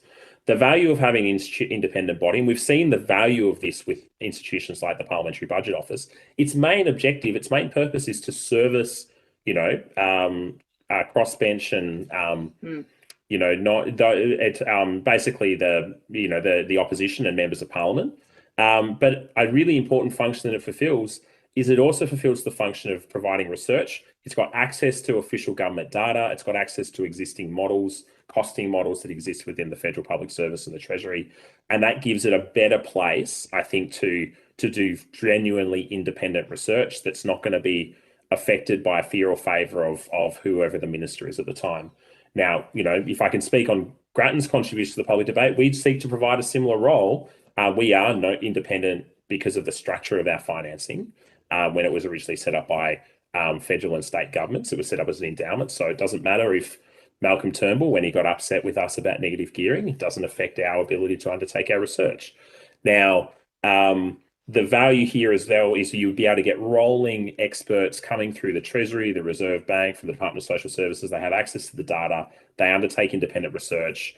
They show the trade-offs implicit in Australian government housing policies, whether it be on the tax side or on the supply side. And I think a key role that this institution could play, and this matters a lot in when it comes to proposals, for example, to provide incentive payments to the states to boost supply and fixed planning systems, is you need an independent umpire, you need an independent arbiter. Unfortunately, over the course of the last few years, we've probably questioned the independence of some of the public service. We've questioned, some of the activities that are taken out, and I don't think the states would trust an entity that's not either statutorily independent or structured along the lines of the old National Competition Policy Authority, which was a joint exercise of the Commonwealth and the states. Do you see a role for federal government beyond the collection of data when it comes to housing? Yes, so I think, as we've said before, supply is largely a state issue. The one role the Commonwealth can play is it can incentivise the states to solve the problem. The problem for the states is that planning is largely done at the local council level. They represent the constituents that live there already. People who would move in don't get a say. But it's politically challenging. Work that we've done shows that the areas where you see greater planning issues are the areas that correlate with, economic and social power in our major cities. It's the wealthy areas. And so if a state government is going to tackle planning issues, which they've been reluctant to do to date, you've got to incentivise them with something on the table to make it work. It's got to be a non-trivial amount of money to make that a worthwhile endeavour. But then again, on the tax side, they are Commonwealth levers. So whether it be capital gains tax discount, whether it be the way the family home structure works in the age pension assets test, they materially matter as well. And they're things the Commonwealth could do today. So you're also recommending increasing to Commonwealth rent assistance and increased funding through National Affordable Housing Agreement for social housing. Do you want to talk about those two things? Certainly. So the issue facing low-income earners is more complicated than the issue facing, say, someone who just wants to purchase a home and is on a median income. The issue for low-income earners is they are the ones, there are three problems they face. One, housing's too expensive. The rent is too damn high. Two, they don't often lack the income. They lack sufficient income to be able to afford housing. Now, if you do everything you possibly can on the supply side and rents fall 10, 15, 20%, a lot of people will still struggle to afford housing. That's why we have a safety net. That's why we have rent assistance. That's why we have social housing. So that rent assistance increase is critical because rent assistance, it's basically just a boost to the income support payment. You shouldn't think of it as a separate payment. It's really, for pensioners, for example, just a high rate of pension that applies for people who rent. The problem is rent assistance, even though it's been very effective in boosting the total funds available to low-income earners over the last couple of decades as home ownership has fallen amongst low-income earners, it hasn't kept up. The actual payment per person has not kept up with the rents paid by low-income earners. It's fallen behind by something like 40 to 50%, which is why we recommend at least a 40% increase. The most likely outcome is most of that gets passed on to the renter as additional income that they can use. A little bit of it may end up in the pockets of the landlord, although even in the studies that we do see, it's not clear whether that's because rental prices have increased or whether it is simply a case that they're spending more on housing to get better housing as a result of having that extra money. Like what we see in the market is that people often secure housing first. Being homeless is a pretty bad place to be. So people tend to avoid it. And then what they find is they have little income left over for the other essentials in life. Social housing, there's clearly a need for more social housing. The problem there is essentially the stock is stagnant. We've never housed most low-income earners in the social housing system. We could do it. It would cost you an incredibly large amount of money if you did do so. But it's clear that the stock is stagnant and people stay for a long time. There's no new stock for people who find themselves on hard times. So we should be at least aiming to sustain the stock as a share of the total housing stock over time. We estimate that you probably need 6,000 dwellings a year to do that. I'd note federal Labor's policy, the Social Housing Future Fund, will help solve that problem in the short term, but there's more to do there as well. Thank you. Thanks, Jason. Thank you, Julie. Gladys. Thank you, Jason. Brendan, it's interesting to hear your views. I just want to ask you, do you know any other countries are doing good enough that we can have a look at and learn from? Certainly. So look, there are a couple of different ways to go. There's some parts of the US where we see a lot of housing being built and rents are quite low. I would refer to Peter Chillip's testimony to that effect, that you do see in parts of the United States where a lot of housing has been built, then rental and housing costs are lower than they are in other parts of the United States. So planning systems that allow a lot of housing to be built, I think is a big part of the solution. On the flip side, though, we are in a world where we need more support for low-income earners in the housing market in particular. Now, Cameron Murray mentioned the idea of Singapore. If we could go back 50 years and the federal government owned a lot of the land, and we use that to provide housing at cost, as they do in Singapore, that's a reasonable approach. The trouble is we don't live in that world anymore. And therefore, if we do want to, for example, follow the Singaporean model, we start with the federal government owning 4% of the land rather than owning most of the land. Japan is a good example of a country that has seen reforms to its planning system that have supported more housing. On the low income side, I would look at places like Finland, where Finland has been very effective in reducing homelessness by providing social housing purposely targeted and supported for that cohort that really otherwise would find themselves without a roof over their heads. So a housing first approach is very effective. Any trade-off in those countries that you have just mentioned? Do you think in any other areas that they are actually have to trade off to get the housing supply from the government? Well, the trade-off we're talking about here in a lot of cases is political. So in the case of Japan, they essentially took over the planning system and nationalized it, and that overcame the problems political economy problems we were talking about before. So it's a very liberal planning system that allows you to build housing kind of where you want, what housing you want. Now, planning has a purpose. Now, just to be very clear, planning is not a bad thing. We don't want to put a school next to an abattoir. We don't want, if you've built a whole bunch of housing, to then allow an abattoir to move in next door. Planning is about mediating the externality costs that different land uses have upon one another. But you can go too far. And I think a lot of planning systems at the moment are weighing too much on the side of respecting the interests of those that are living there already and not the interests of those that would move into those areas. Now, if you want to have a system that has greater redistribution via, income support, via social housing, someone has to pay. It's not free. If we went back 40 years and said the Australian government was just going to build a lot of social housing, it would have made a lot of money. But that's compensation for risk. They're getting a return on the housing asset, on the land, that may not be repeated over the next 30 or 40 years. So if you are talking about if you're helping low-income earners, it does mean increasing the size of those transfers. There is just no way around that problem. Someone will have to pay to redistribute the money that allows low-income earners to have enough money to put a roof over their heads, and that is, part of the social contract that we have in society. No more question, Chair. Thank you, Member for Chisholm. Member for Kingston Smith. Thanks, Brendan. Thanks for your evidence. I had a look at your table on page 13 of your submission about the various reforms that could be undertaken and the degree of difficulty. It's a bit like a diving competition. But I was interested in the macro-prudential rules. What do you think the problem with those is at the moment is, and what would you like to see reformed about them? So macro-prudential rules clearly affect prices. That's undoubtedly true because you're affecting people's capacity to borrow.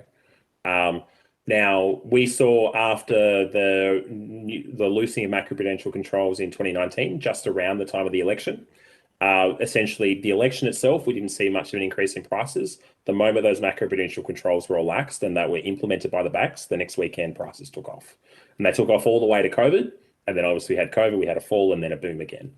The question is, what's the purpose of those controls? Now, the purpose of those controls is notionally to manage risks in the financial sector, to make sure that people are not taking on too much debt, that means they then default down the track. Now, we have other rules as part of the prudential controls to make sure that doesn't happen. Banks themselves have capital requirements to make sure that they don't fall over and they can absorb quite a big increase in non-performing loans. So the question is, with those controls, does the current system achieve what we want it to achieve? Now, you could hammer the housing market by restricting people's ability to borrow. We don't want to do that.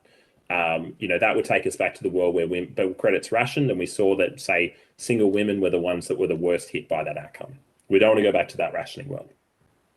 There is a question, though, in a world of very low interest rates about what the purpose of macroprudential rules are, because you do see greater risks at lower interest rates. I would probably lean towards a world where you don't try to use them to affect house prices per se, but what you probably need to do is integrate them into macro policy making more in a more structural fashion. So one idea would be to do what the Bank of England does. You have a monetary policy committee and you have a financial stability committee that has overlapping membership, and that allows those controls to be managed in a way that's more consistent with the macro cycle. Your submission also discusses the first home buyer schemes and the effect that they've had on demand. Is your view that money would be better spent directly by the Commonwealth on funding housing or other areas rather than appearing to pour fuel on the fire when it comes to prices and affordability? Certainly. So we've got a shortfall of social housing. We've got inadequate amounts of rent assistance. That's where I would be putting that money as opposed to into the pockets of first home buyers themselves. That said, there is a challenge for first home buyers in a world where you have structurally low interest rates. That's not going to go away, even if rates rise from here. Most people think that the risk-free sort of neutral rate of interest rate is much lower now than what it was historically in a world of secular stagnation.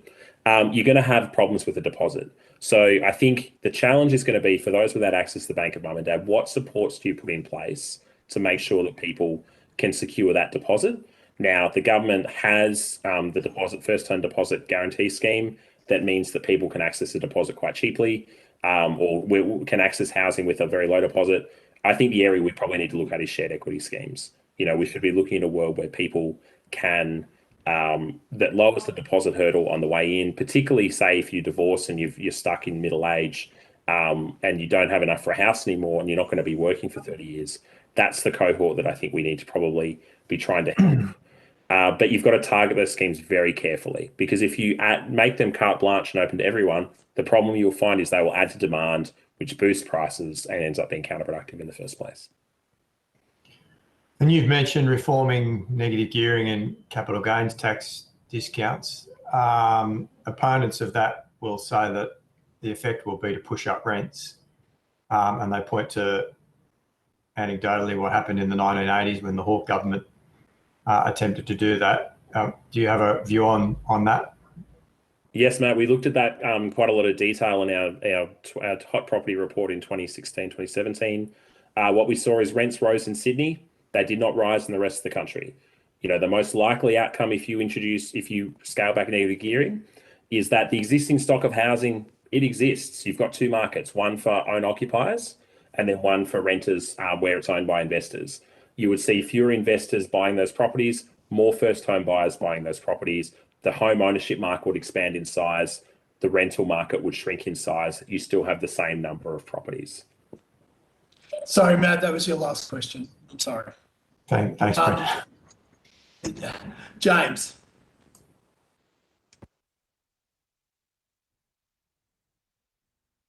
It looks like you haven't. Oh, no, James is there. Sorry, I was making around with the button. Look, just a final question from me, noting the time, Chair. I was going to explore this with the last witness, but I think you'd have a good perspective as well, just about the issues around land banking and potential incentives for bringing more land that's held back by developers to market quicker. And so we've had some submissions about, the average time from a block of land identified as potential for housing through to a slab being poured as being, 7 years, and then also the proposition that developers are, drip feeding land into the market to keep valuations high and maximise their return. Do you see any positive value in any positive policy measures having value to try and address that, if you agree that that is what is occurring? James, I think the first question is, how big an issue is land banking in the provision of housing in Australia? Look, if you're talking about apartments or a medium density urban infill, it doesn't clearly, in those markets, it seems like it is not an issue. In the world that, we've done work before looking at, market concentration in housing construction, the 4 largest firms account for less than 10% of the national market. Even if you're talking about Sydney or Melbourne or Brisbane, that is not a large share. There may be incentives for a particular developer who has a large stake in a particular location to try to hold back apartment supply. If they have lots of the same type of apartment, that's going to be less of an issue, I think, when you're thinking about the market as a whole. So on the whole, we don't see, in those infill denser markets, much of a prospect of land banking at all. Basically because, if I don't sell, someone else can. And, the example was given before, well, I'd rather have land that's going up in value rather than cash. The beauty of development markets is you can have land, develop it, sell the housing for a profit, and then buy more land. So you can still be exposed to land if that's your purpose. You're just not in a world, it doesn't necessarily require you to not put anything into the market. Now, when it comes to the greenfield market, look, there may be prospect of a bit more land banking going on there, where you've got larger players, particularly in regional areas that are a larger share of the market. I find it really hard to disentangle. You could try to increase holding costs. You could try to say that they have to bring the land to market within a certain short period of time. Those are things that I think that are worth exploring. If it came in a world where the planning system guaranteed access to housing, to approvals, where the local council made sure the infrastructure was in place, then yes, you could require developers to develop it within a certain period of time. Will it make a big difference? I'm not so sure, but I don't see a lot of harm in trying it. Thank you very much, Brendan. We really appreciate your evidence today. If you've been asked to provide any additional information, could you please forward it to the Secretary by the 1st of December 2021? You'll be sent a copy of the transcript of your evidence and will have an opportunity to request corrections to transcription errors. Thank you. The committee stands adjourned until 1:45 when we interview the great Saul Eslake. Look forward to it. Bye.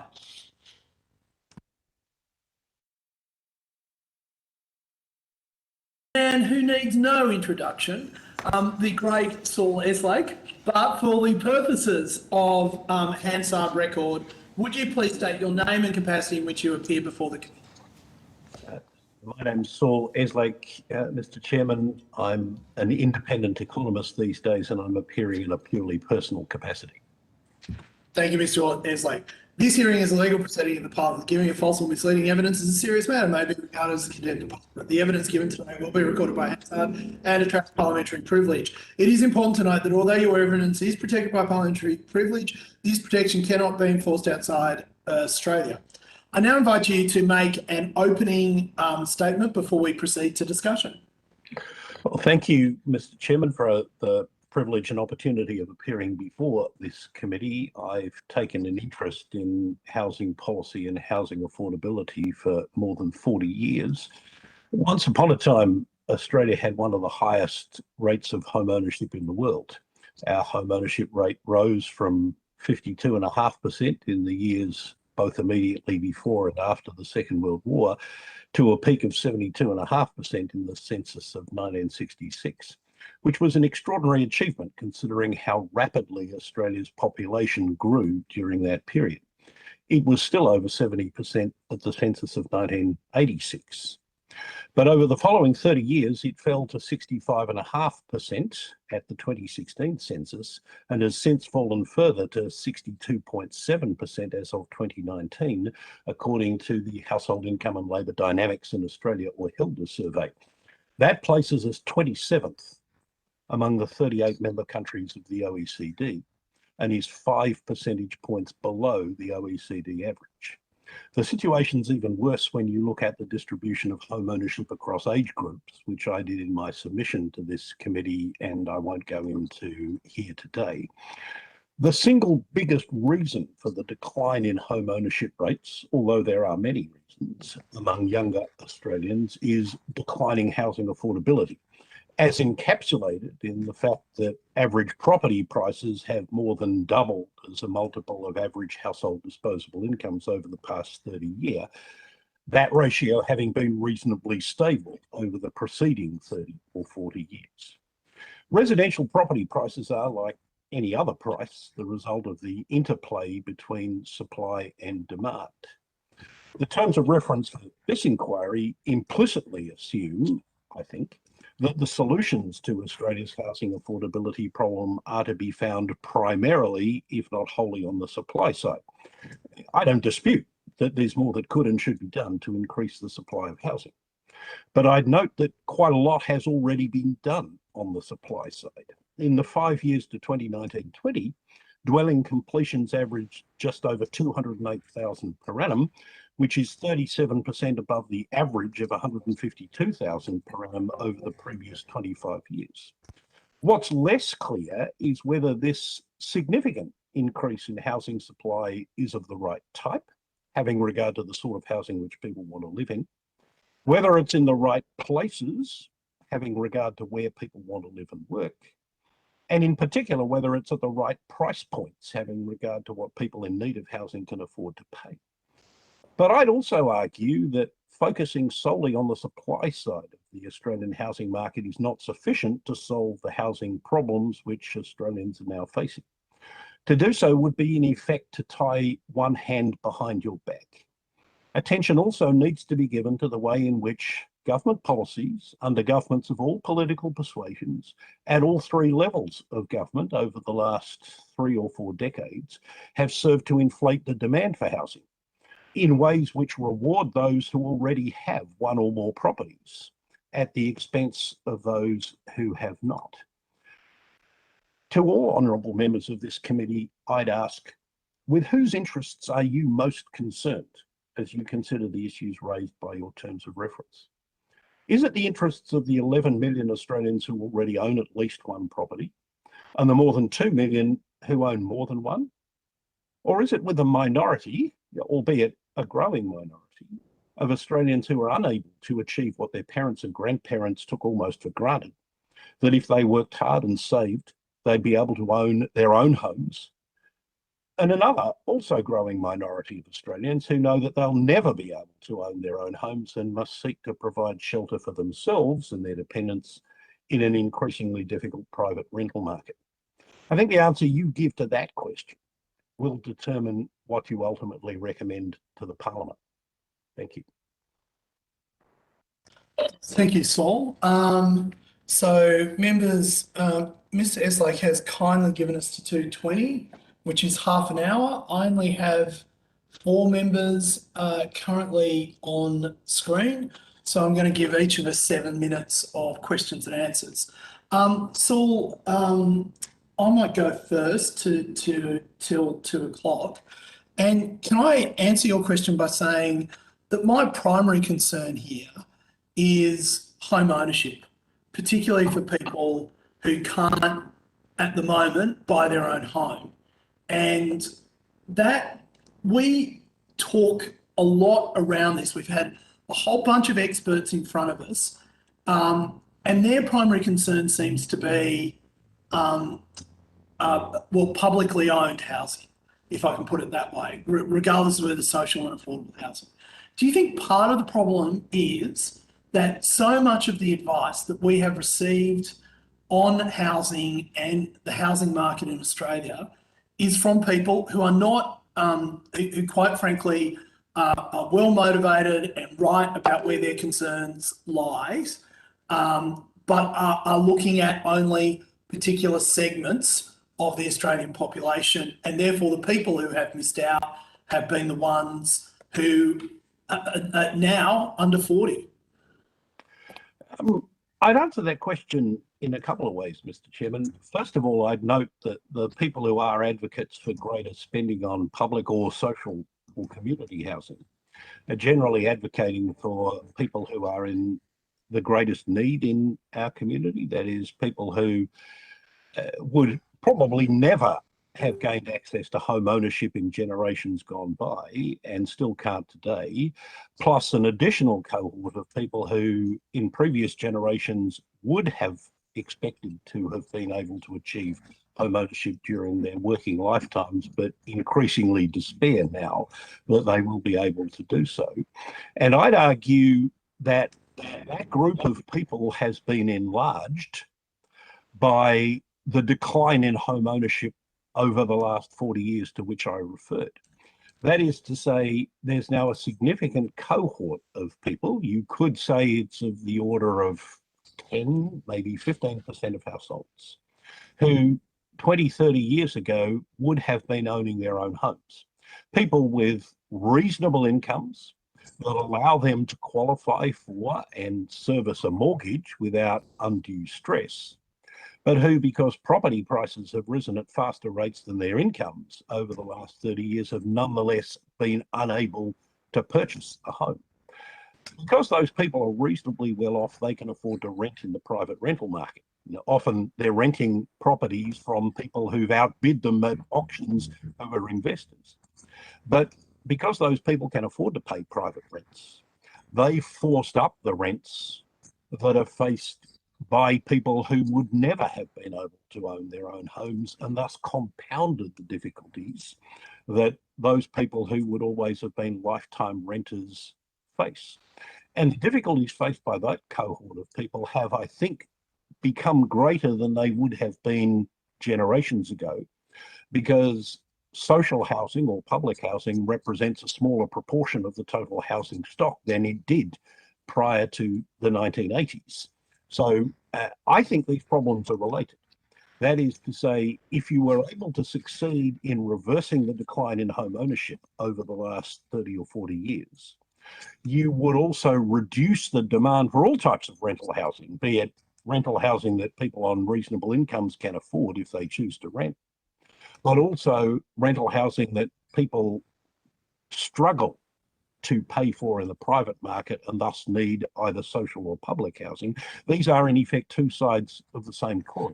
The failure to maintain the sort of home ownership rates that we did maintain for 40 years after the Second World War has exacerbated the demand for and the pressure on the social and public housing system almost uniformly across Australia. So let me, you say 10 to 15% of households. How are you estimating that number? Well, by looking at the decline in the home ownership rate from its peak in 1966 and not far short of that 20 years later to what it's likely to be now would be of the order of about 12%. If you assume, as I think, based on what happened between the 2016 census and the 2019 Hilda survey, and then allow for the fact that housing affordability has obviously deteriorated between 2019 and when the 2021 census was taken a few months ago, it's probably not unreasonable to think that the overall home ownership rate is now somewhere down around 60%. So that gives you the figure of about 12, put a range either side of it, allowing for the fact that the decline in home ownership has been much sharper among people under the age of 45, whereas among people over the age of 65, the home ownership rate has barely budged at all from above 80%. So, and you would assume that's because they owned their home prior to or around 1986. Would that be? Or either that, or because they have during that period been able to acquire a home, even if they had a later start, because they then by then would have accumulated a bigger deposit. Right. So, would it be fair to therefore say that maybe the biggest barrier for young Australians to get in, and by young I mean under 40, as the member for Kingsford made the cruel remark to me earlier today, I should find a millennial to help with my computer. But is it fair to say that the biggest barrier may be, in that particular instance, for people getting into the property market actually be the deposit? I think that's right. I mean, I made the point in my submission that the ratio of house prices to incomes has doubled, roughly speaking, over the last 30 years. But the proportion of aggregate household income that's absorbed by debt service has declined over that period because of the fall in interest rates since the early 1990s. So servicing a mortgage is in principle not much more difficult than it was, say, 30 years ago. But that may not always be the case, since interest rates are clearly not going to remain at present lows. The decline in interest rates, combined with more readily available credit since the early 90s, has obviously been a factor in pushing up house prices as well. But lower interest rates do nothing to help people accumulate a deposit. People have to accumulate a bigger deposit because property prices have risen so much. Because property prices have risen at roughly twice the rate of incomes, you could, as a crude simplification, say it's become twice as hard to accumulate a deposit by saving the same percentage of your income. And because interest rates are lower and most people save for deposits on houses in the form of bank deposits, the additional assistance they get from the return on that deposit as they save for it, on their savings as they save for it, is much less. So saving for a deposit has become both a bigger task and a more difficult one to achieve for any given level of deposit than it would have been 20, 30, 40 years ago. Okay, thank you, Saul. I'm going to hand over to Julie now for 7 minutes. Julie? Thanks, Jason. Thank you, Saul, for your evidence today. It's always interesting to listen to you. I come from the gig economy. You know, I'm a musician. I come from the original gig economy. Couldn't get a home loan, even though the bank would have loaned me $1 million based on what I earned, but nothing based on my savings pattern because it was irregular. So I kind of come from that world where you move around a lot, you go in and out of the workforce, and a lot of the world is moving that way. I'm just wondering whether our whole housing model is based on an old sort of structure of people that buy a house and stay put and have tenure. And I wonder whether we're adjusting enough for the changing world. I suspect the answer to your question, Ms. Owens, is no, but I'd note that, at least according to ABS statistics, the proportion of the workforce who are classified as casual, that is, who don't have any form of permanent leave, any form of regular leave entitlements, hasn't really changed much since the mid-1990s, having risen quite a lot in the 1980s. And likewise, that the proportion of the workforce who are classified as owner-managers of unincorporated businesses, which includes a lot of people like myself, and like you described yourself before becoming a member of parliament, are sort of, you know, on their own. That proportion hasn't changed much over the last 20 or so years either.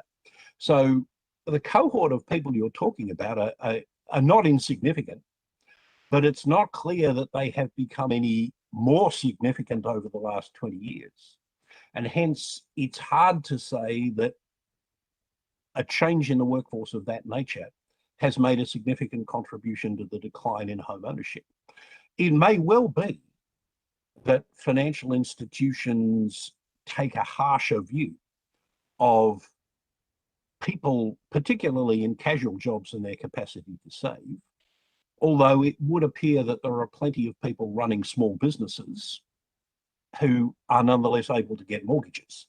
Now, it may be, of course, that they have acquired their homes and gotten a mortgage before they founded a small business. You know, it's very common for someone who starts a small business to have to put their house on the line in order to get the finance they require.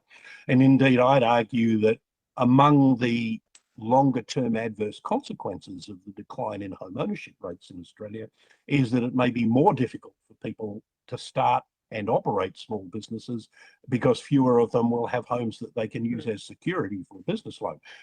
You know, that's one of a number of, I think, potentially adverse consequences that go beyond the issues associated with security of tenure that we normally think about when we're talking about declining home ownership rates. But to sum up that answer, I think there is a problem in what you described, but I don't think that problem has become more significant over the last 20 years than it was in the 20 or so years before that. Thank you. Can I ask you about the group of people? There are obviously people throughout history who would never have been able to buy a home, and there are people who are the cohort that a lot of our witnesses have talked about. Then there's people who can buy houses. Then there's this seemingly growing group in the middle that, you know, for whom price alone, really, price and location puts them out of the market. They have stable jobs, they're key workers, etc. Given that prices are so high now and we're being told that there's 10 buyers for every property, even at the current price, what do we have to do to make that middle group more able to buy?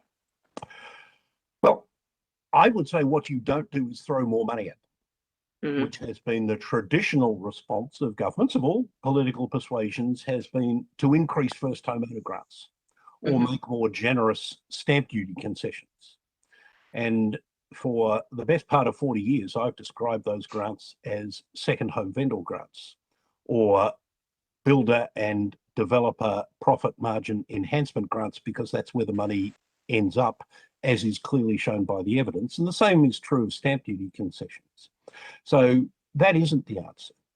One of the reasons why you see this phenomenon of multiple people bidding for properties and so often would-be first home buyers coming last is that there's a significantly greater number of people who are competing to buy properties as investors compared with 20 or more years ago or 30 or more years ago when the home ownership rate was still close to its historic high of about 70%. I mean, if you just bear with me and I'll call up the figures that illustrate this. If we go back to just lost it again. If we go back to the late 1980s, I'm just having trouble bringing the figure up so I can see it. Sorry. It's on my computer. I just can't find it on the screen. But it's... Do you need to put your reading glasses on, Saul? No, I've only got one pair of glasses. I would otherwise I'll keep losing them. But no, I just for some reason can't bring it up on my screen. But I mean, we all know that the proportion of taxpayers who are landlords has risen from less than 10% to over 20% over the last 20 years. And not all of them are negatively geared, of course, but the proportion of Australians who own one or more properties as an investment has risen. We know that the proportion of housing finance that goes to investors has risen from less than 10% in the early 90s to as much as 40% or more at different periods in the early 2000s and in the mid-2015s. And we know that after a decline last year, it has once again started to rise to over 30%. And we know correspondingly that the share of housing finance going to would-be first home buyers or actual first home buyers has declined as an almost mirror image of the proportion that's been going to investors. So what in effect is happening is that people who already own at least one property are able to acquire more properties in competition with would-be first home buyers who end up in effect renting the houses they wanted to buy from the people who've outbid them. I mean, not directly in every case, but as groups. So that, you know, when people say that property investors play an essential role in providing rental housing, they do so only because they increase the demand for rental housing by squeezing out people who would otherwise have bought those properties in order to live in them. And as I say, we're talking here about this middle group of people who are not poor, you know, who have good jobs, who have incomes, who have, you know, the self-discipline to make regular payments, but still find themselves being squeezed out. So they are renting and pushing up rents for that other group of people you mentioned who, both in previous generations and the current one, would never have aspired to own their own homes.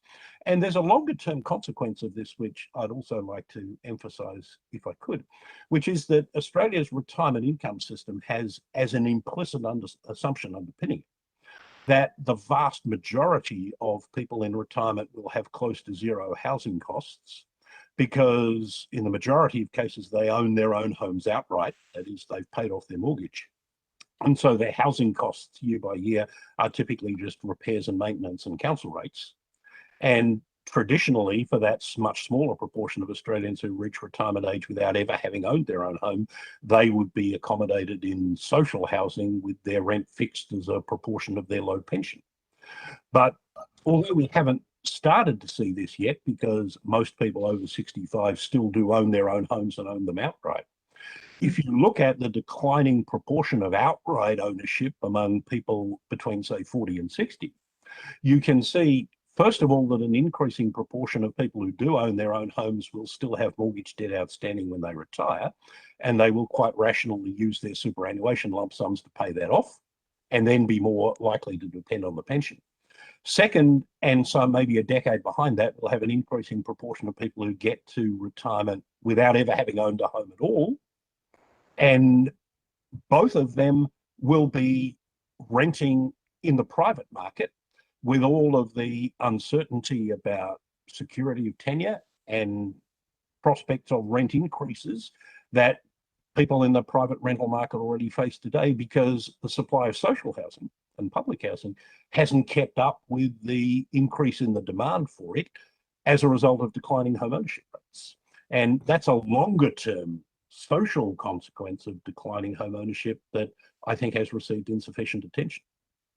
Thank you. Sorry, Thank Julie, you. that I know. was- I know. That's it. Thanks. Thank do you. we might come back. I'll come back to you if we've got time at the end. James, if you're not online, I'll just go straight to Matt. 5, 4, 3, 2, 1. Matthew. Thanks for your evidence, Saul. You've outlined a number of reforms that you'd like to see. Just dealing with that fundamental issue of housing affordability and low-income people trying to get into the housing market, what's the major reform that you think that we could recommend to the government that would make a difference for people in that light?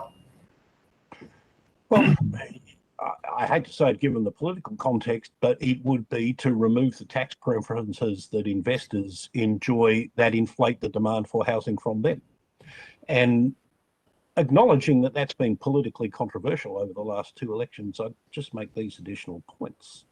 That the American equivalent of negative gearing was abolished by the Reagan administration in 1986, at a time when the Republicans also controlled the Senate. The British version of negative gearing was abolished by the Conservative Cameron government about 5 or 6 years ago. In other words, withdrawing tax preferences from investors that inflate the demand from investors for residential property to the detriment of would-be home buyers is not exclusively a left of centre issue. On the other hand, and trying to be even-handed about it, I'd note that the New Zealand Labor government has gone much further in reducing tax preferences for property investors in New Zealand than Australian Labor ever proposed at the last 2 elections. In New Zealand now, interest on loans taken out to purchase investment properties can't be deducted against the rental income, let alone offset against other wage and salary or other forms of income as they can in Australia.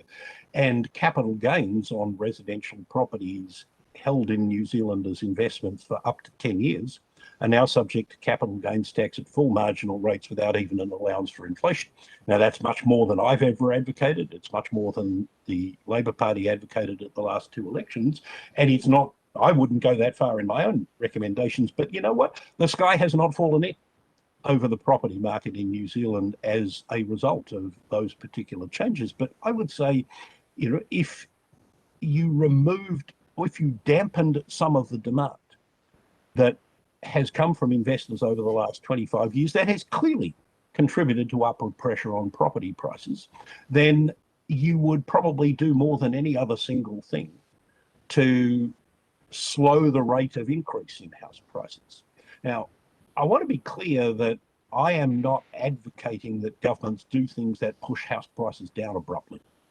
You know, yes, that would make housing more affordable, but the consequences for the broader economy and the financial system would be such that you wouldn't choose that as a way of solving the housing affordability problem. I think you can see the evidence for that out of what happened in the United States and Spain and Ireland and other countries immediately before, during, and after the global financial crisis. What I think it would be desirable to aim for would be an extended period where property prices go up by less than incomes, so that over time the ratio of house prices to incomes come down without actually imposing losses on people. And when people say, as some do, that the removal of or reduction in tax preferences for property investors would cause a landlord strike and that rents would go through the roof, what you have to ask yourself is, if that were true, if landlords would withdraw from the property market or indeed sell their properties in the event that they weren't to get the tax preferences they do now, who would they sell them to? Not to other property investors, presumably, following the same logic, but they would be selling them to people who had been trying to buy houses in which to live for years without success. And so the demand for rental housing would fall by exactly the same amount as the supply of it. There is no reason to think that rents or prices would be affected at all. And that seems to have been the experience in the United States and the United Kingdom, and it may well be the experience in New Zealand as a result of the reduction in or withdrawal of tax preferences enjoyed by property investors.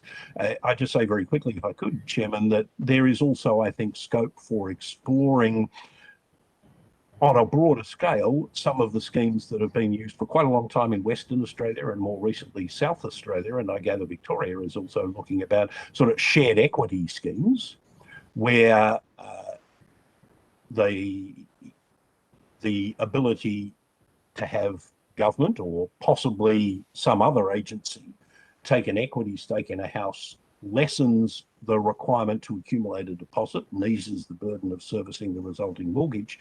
And because it's an equity stake, ultimately when the property is sold, then taxpayers or whoever the other investor is do get a return on the increase in the value of the property, whereas with, for example, first-time owner grants, the benefit accrues entirely to those who are lucky enough to find themselves at the front of the queue, who qualify for those elevated grants when governments make them available. So I think there is scope for exploring some schemes like those, but even with those, you still nonetheless have to be careful that, if you have a scheme which says to someone who can afford to buy a $400,000 house, and then the government might put up 20% of the equity via a shared equity scheme, then that person thinks, I can now afford to buy a $500,000 house.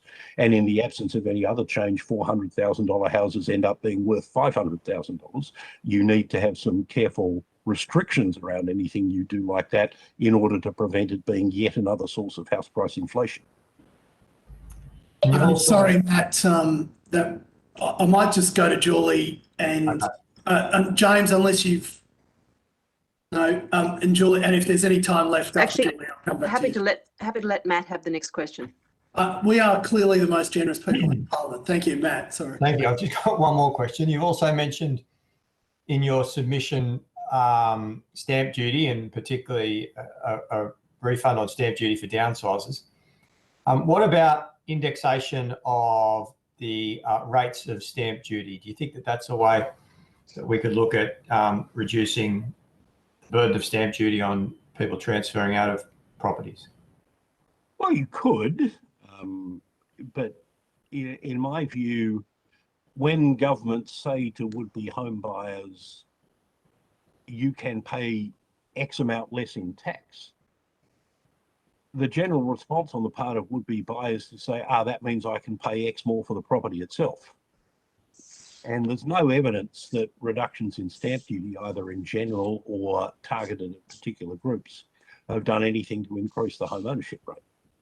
A much better reform, in my view, would be to replace stamp duty entirely with a more broadly based land tax, because both economic theory and evidence suggests that a broadly based land tax, which everyone would have to pay, reduces the future value of that land because there's an additional stream of obligations associated with it, and would hence be reflected in lower land prices. So the kind of reform that has been talked about in New South Wales and in a rather different way implemented over time in the ACT I think would do more to improve housing affordability than tinkering with the stamp duty system, which by almost universal opinion across economists is the worst form of taxation that exists in Australia at the moment. Thanks. Sorry, Julie, I did interrupt your questioning before. Do you have any other questions? No, I was just following up from that question. It sounds like something that is really obvious, but I'm going to ask the question anyway, that the person will pay what they're prepared to pay, and it makes no difference how that price is made up. That's really what you're saying there? So we can tinker around the edges and change all sorts of cost in the middle, but essentially a person is still going to pay what they were paying anyway. Is that what you're saying? If they want that particular property, yes. And if you give them more money, they'll pay more than they were prepared to pay initially. So, if someone can afford to buy a property worth $500,000, for example, based on their income and what a bank is willing to lend to them and their deposit, and the government then comes along and says, here's a $50,000 grant, that person will be prepared to pay $550,000 for that home in order to get it. And this is why government grants contribute to house price inflation, and why I think they should be called second home vendors grants or builders and property developers profit margin inflation grants rather than first home buyers grants, because that's where the money ends up. And talking from the developer side too, because we had a lot of evidence saying that we need to find ways to reduce the costs for the developer. But if the customer is prepared to pay that, then the profit just goes to the developer, right? Well, that's right, but the profit may well come from more affluent buyers who are buying second, third or fourth properties than from the first home buyers, who ought to be the main concern of policymakers. I mean, I think it is true that one among the other contributors to declining home ownership rates and deteriorating housing affordability has been the increasing penchant on the part of state and local governments, particularly in New South Wales, I would have to see the dwelling supply chain as providing multiple opportunities to raise revenue. And much of this stems from the rate capping legislation that the Rand government introduced in New South Wales in 1978, which in effect deprived local governments in New South Wales of the main way in which they used to finance the provision of suburban infrastructure. That is an important complement to the development of new housing estates. So traditionally, local governments would pay for the provision of footpaths and parks and things that go to making housing estates habitable by borrowing and then servicing that debt and ultimately repaying it out of the rates that would be paid by the people who moved into the new housing estates. But the rate capping legislation introduced by the Rand government in 1978 has meant that councils couldn't do that to nearly the same extent. And you can see this in the way that councils in New South Wales derive a much smaller proportion of their revenue from rates than councils in every other state and territory. And instead they derive that revenue disproportionately from charges on property developers and builders, which is why one of the reasons, it's not the only reason, but it's one of the reasons why housing affordability has deteriorated more in New South Wales than other states and territories. There's been elements of it in Queensland. Queensland would be the second worst state after New South Wales for this, and to a lesser extent, the other states and territories. But, I don't endorse every argument that developers have put to this inquiry and other ones similar to it. But I think it is a fair point that the propensity of state and local governments to impose ever more charges on different stages of the residential land development and building process has contributed to the problem that you're seeking to address. Thank you very much. I think that's the end for me. And I think that's the end for us, Saul. Thank you very much for your time today. If you've been asked to provide any additional information, please forward it to the Secretariat by the 1st of December 2021. You will be sent a copy of the transcript of your evidence and will have an opportunity to request corrections to transcription errors. Can I once again thank you sincerely for both the time that you've given me, given the committee today, and you've given me prior to this. It's been very much appreciated, and your insights are very valuable. So thank you very much.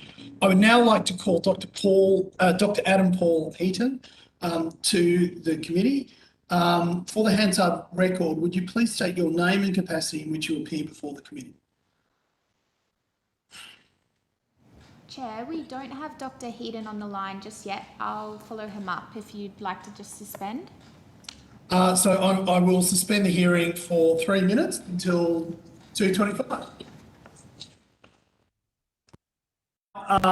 Claire, I've got me, Matt, and James and Terry say they're here. Is that enough? Yes, you have quorum. Okay.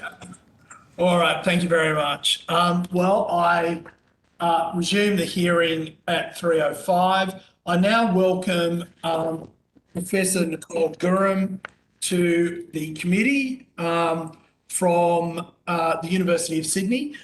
For the Hansard record, that's correct. Sorry, I'll let you correct that. For the Hansard record, would you please state your name and the capacity in which you appear before the committee?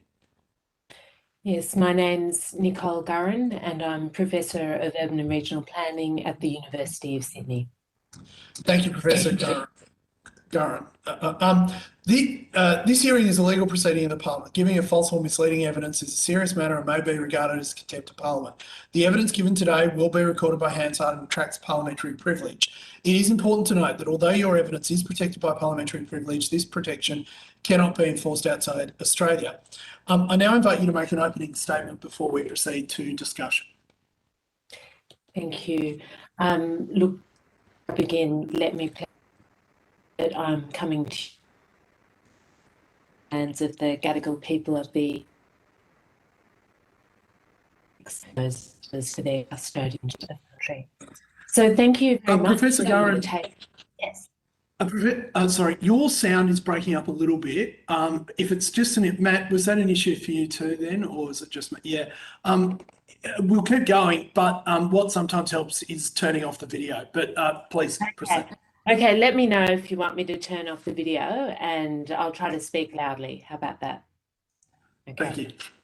Right, so thank you for the invitation to present housing affordability as well, of course, as the quality, cost and location of new housing supply are critical issues for Australia.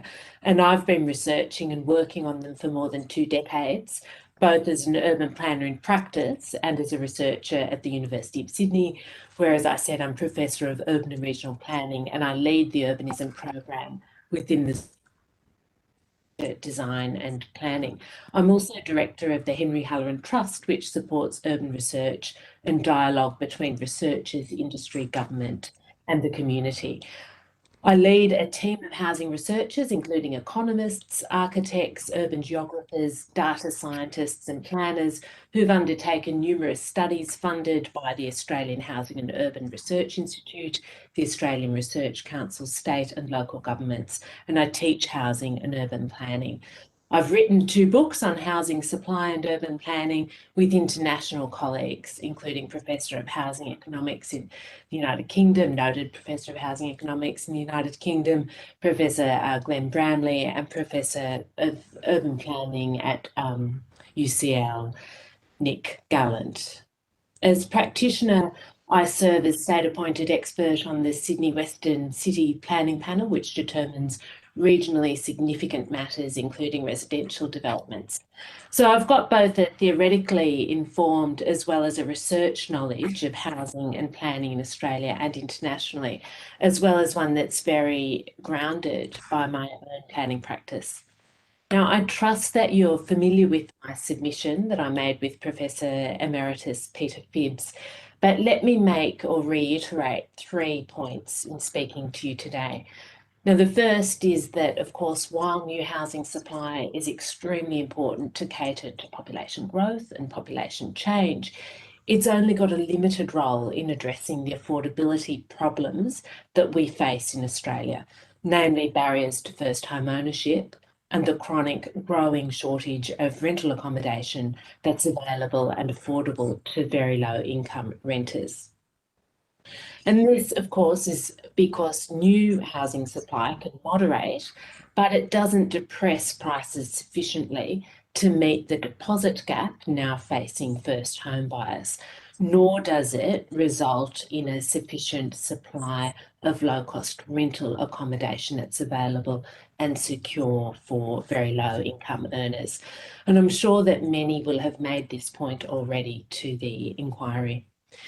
The second underline is that in world terms, Australia doesn't seem to have a significant new supply problem, and to the extent that new supply does become constrained in particular locations or particular points in time, this is most likely related to the availability of finance, cost barriers for first home buyers entering the market, industry capacity, and perhaps infrastructure constraints, I should say. And the third point is that we need to address this problem, dedicated, social and affordable housing supply. And the urban planning system can help with this, but is not on its own enough.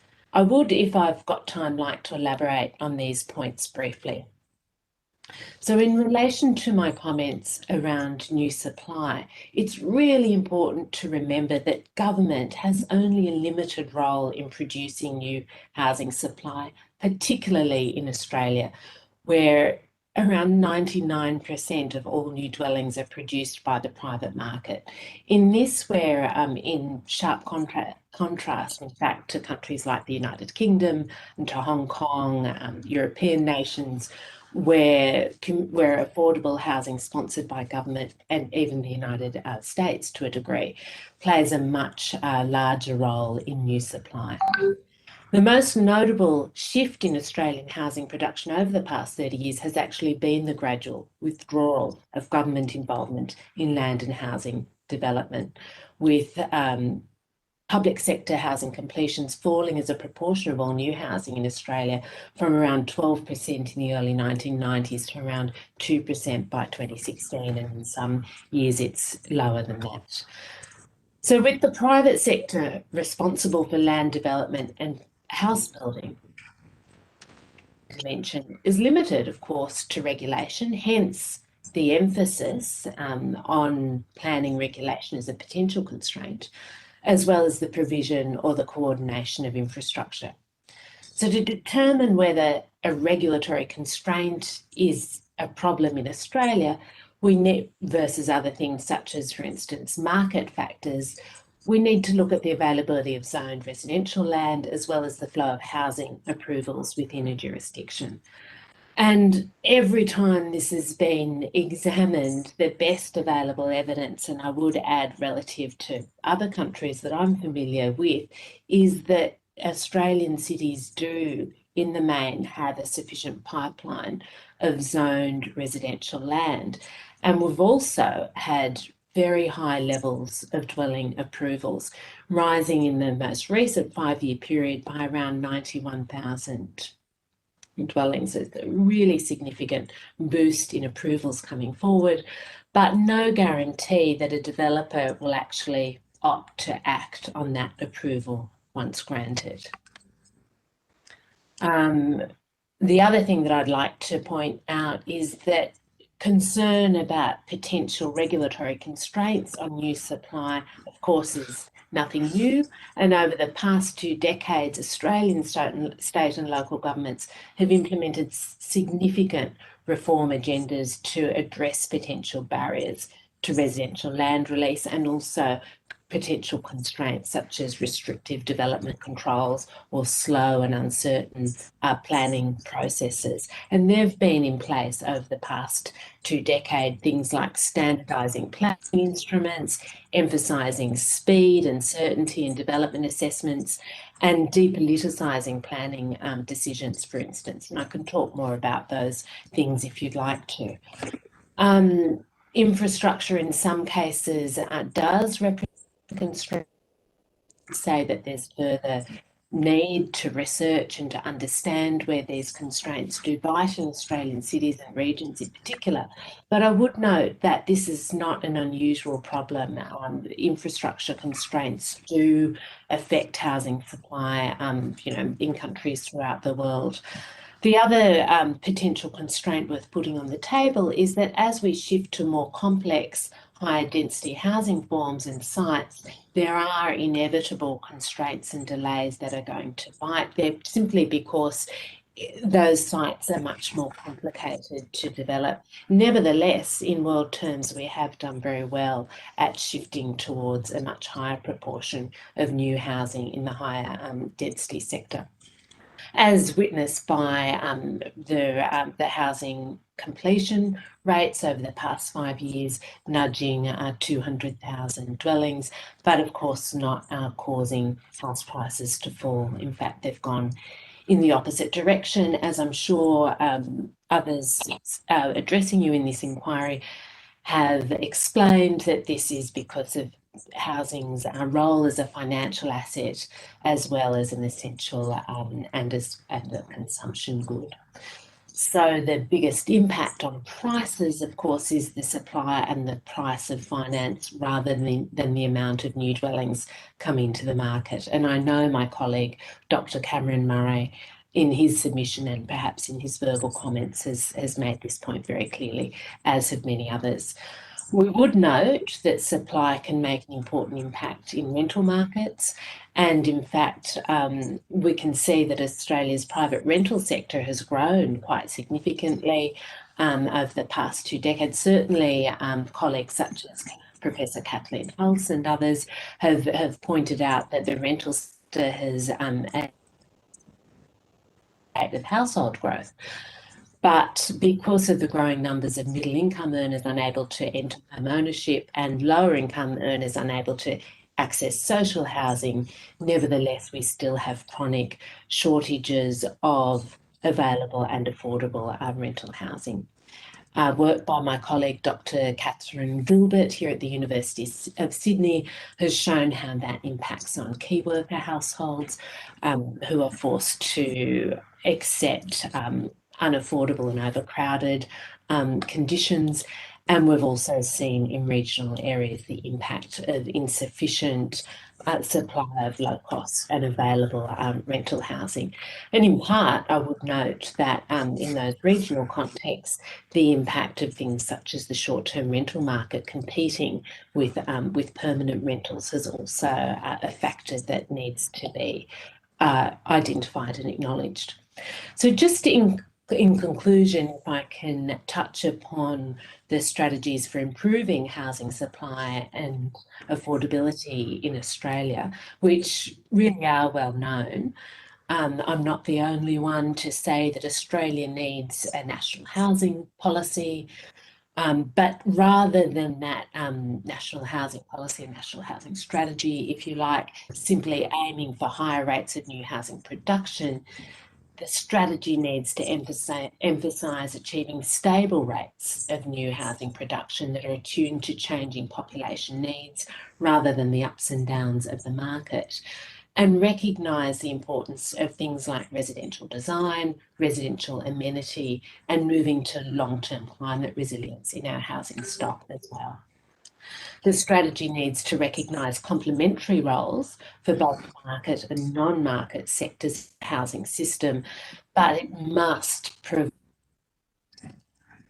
for social housing, and that's critical.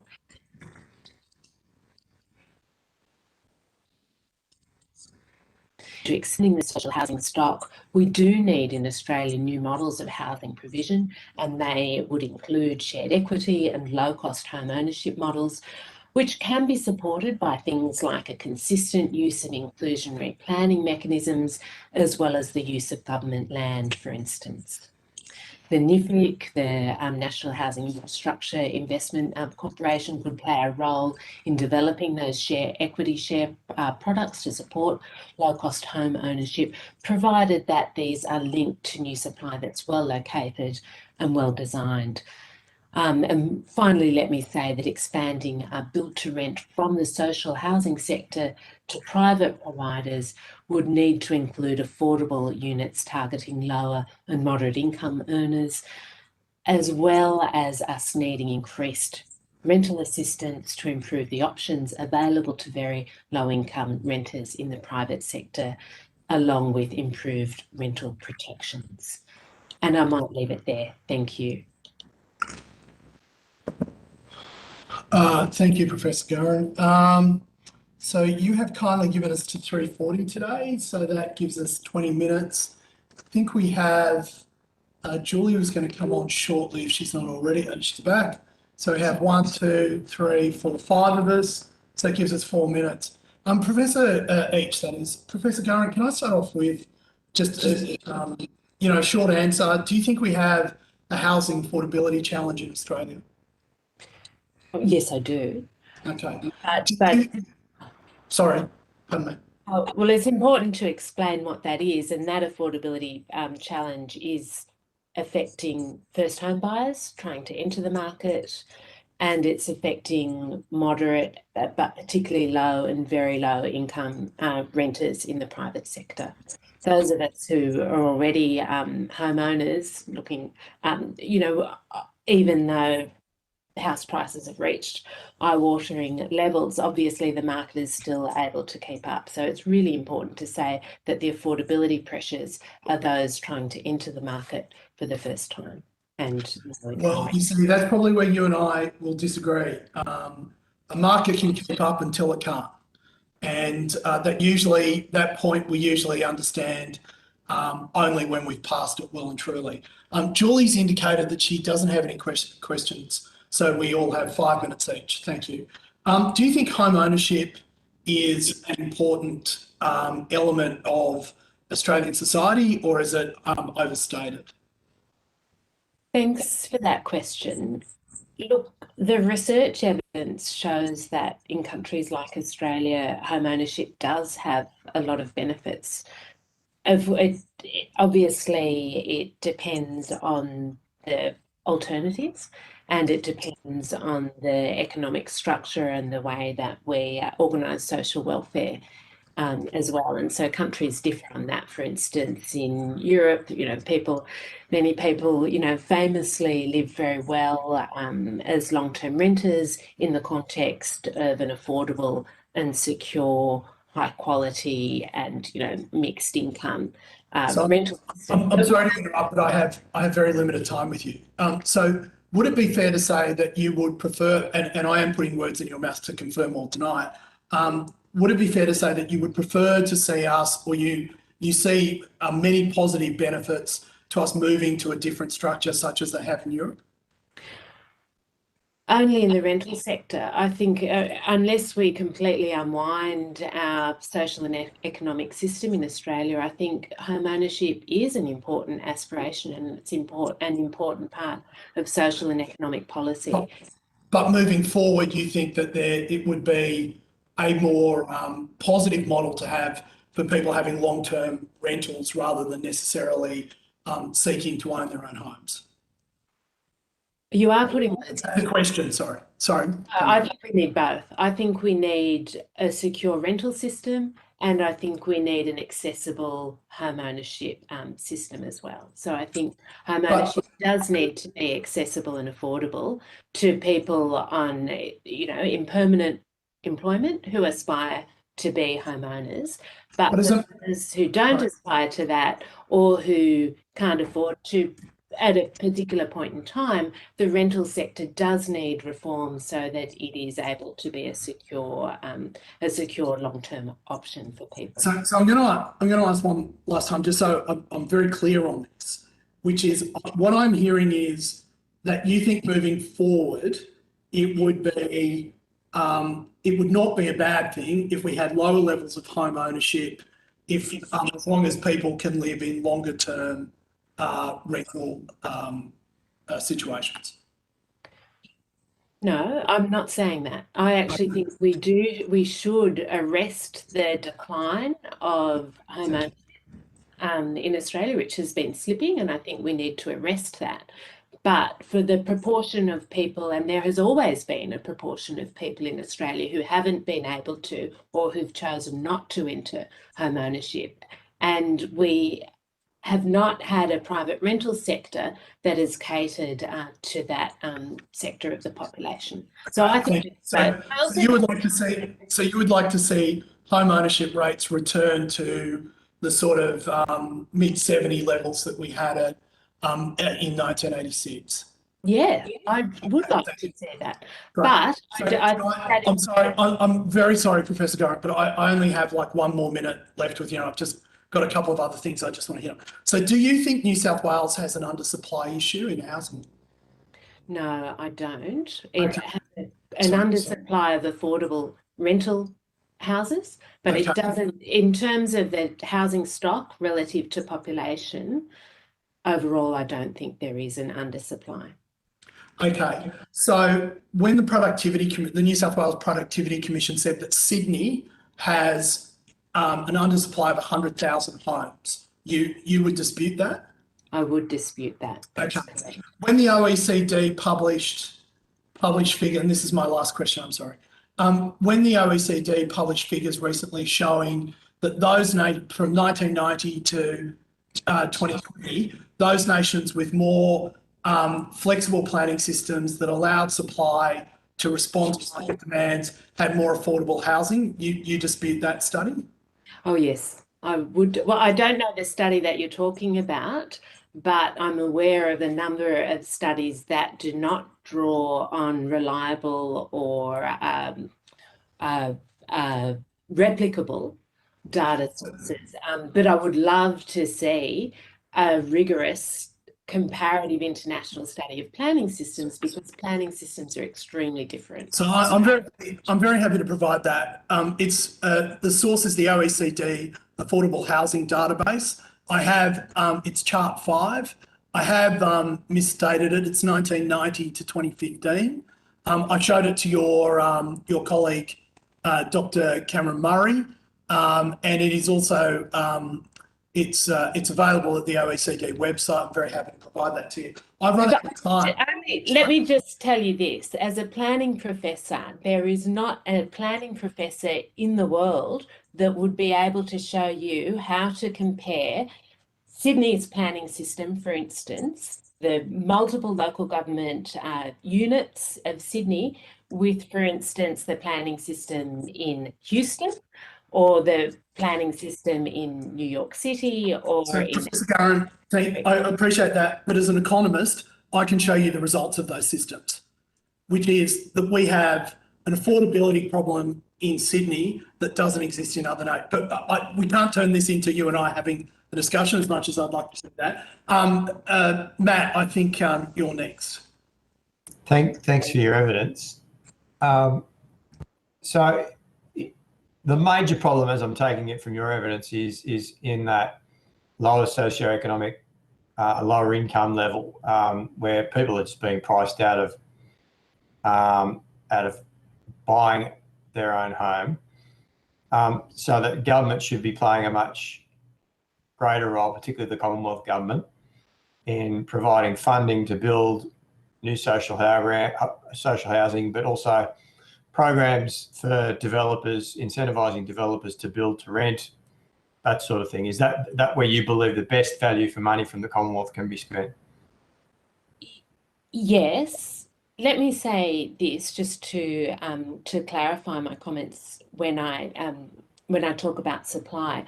We need to continue to produce new housing. And one of the problems that we have is that because we're so dependent on the private market to produce that new housing, when prices are flat, we don't actually continue to get new houses being built. And that's got problems for industry, you know, as much as anything else. So one of the ways that we can move to more stable production is for the government to return to, you know, even to 1990 levels of involvement in land and housing development and support. So make those observations. Of course, on the demand side, the government is intervening in the housing market, for instance, through things like negative gearing. And unfortunately, that is not supporting new affordable rental supply either. So it's a little bit about looking very carefully about how we're spending our money, the impacts of that. And, you know, at the moment, they're all demand side impacts and they're not generating the type of supply response that we need, which is in the social and affordable sector. In terms of affordable home ownership, I think it's more about looking at the policy settings that we have to support that type of an outcome. And in some cases, it's actually not subsidy that's required. It might be things like the long-standing program that's been in place in South Australia, which requires developers to include low-cost affordable home ownership as part of new development. So it's things like that that can help on the home ownership, rather than, for instance, government directly building those. Although there may be a role for that with state land developers who traditionally have had a role in producing affordable home ownership products. So there's an oversupply of units in the Sydney market at the moment,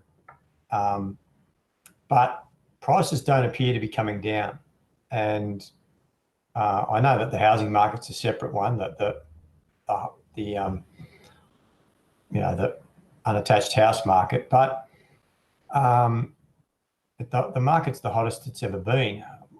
Why is that the case? And doesn't that tend to indicate that the supply is not the issue that it's not the panacea that we're all after around affordability?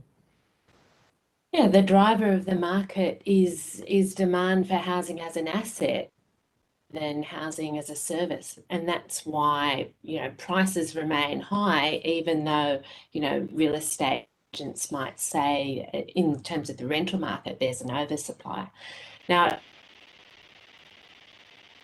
that apparent surplus in city apartments isn't able to provide us with moderate, long-term rental products. But that's because without subsidy, it's not actually economic for a landlord who owns a, rental unit that they purchased at, at quite a high price. It's not actually economic for them to drop the rents to the price at which it's affordable for a lower income earner to rent it.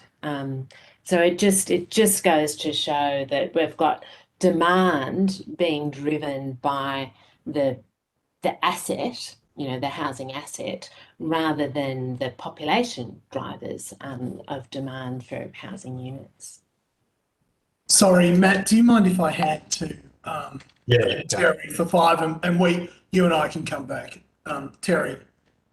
G'day, thank you for your evidence. I've cut the video because I was having problems hearing, so it seems to be working now. Just a couple of things. Supply and demand. I'm very interested in this because I've actually got real hands-on experience, not theoretical. So in small business, I've had to rent properties, and when there's been Professor Curran, that was a go at me, not you. Yes. So so I know that from experience that when I've had to lease properties before, when there's been a lot empty, the rent has been a lot cheaper. And when there hasn't been a lot empty, the rent has been a lot higher. And I don't know where Matt's talking about, but in Brisbane, I can tell you that the unit market has dropped. And from personal experience, I bought a unit. 10 years later, I sold the thing for less than what I paid for it. 10 years later, because there was such a glut of units out there and they're all empty. So again, I can't understand that, because that's just basic economics, is that if you've got more stuff and there's no demand, then the price goes down and in reverse. Now, the other thing I'd like to touch on is that you didn't talk about the social ramifications of when you have a lot of public housing. So having read up on this and also spoken hands-on to some people from the UK in particular, and these massive public housing talk about, given any consideration to the fact that what they create and quite often is slums, areas of high crime and drug use. So is this something that we really want to be promoting in Australia, knowing that they're the outcomes that you get when you have these types of estates? And that last question is, how do you achieve a national housing policy with the way the Constitution is in Australia and the state governments really control this, and as a federal government, all we do is provide funding, and in most cases, what states frivolously waste it? Thank you for those questions. Look, let me take the social housing question first, because I think it's really important to correct misconceptions about social housing and, and unfair, stigmatization of housing as well.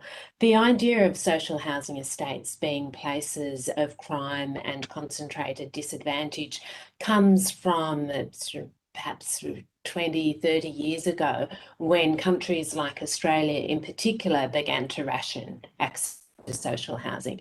And consequently, instead of mixed incomes, including people who were working, perhaps even saving to move into home ownership, you really did have concentrations of social disadvantage, often that were socially isolated as well. So the transport infrastructure wasn't there. We don't do social housing like that anymore in terms of the physical construction. But that said, it still remains a very highly targeted sector. And one of the ways to address that is actually to expand the social housing sector so that you start to get cross-subsidisation, so key workers, for instance, able to access social housing products. They pay more for it, of course. Anyway, so I could go on, but I think that idea of social housing as large estates, perhaps physically isolated, and full of concentrations of people who really have high support needs, I think that's an outdated conception, actually. And to the contrary, in fact, I think if you look at a lot of the new social housing developments, both in the UK, but also in Australia, you'll see really high quality design that, if anything, probably, perhaps unfortunately, play a role in the gentrification of a community. But that's by the by. So if we sorry to interrupt there, so if we make public housing super attractive, what's the incentive to go out in the public sector and buy in the private sector and buy your own? Well, look. I'm just asking the question. I mean, it's so financially advantageous for people to move into home ownership, isn't it? I mean, that's at the end of the day, all of us, I'm going to make a wild and crazy assumption that all of us actually have housing equity that we can fall back on. And that gives us a tremendous amount of wealth and security. And so home ownership actually is very economically advantageous in that.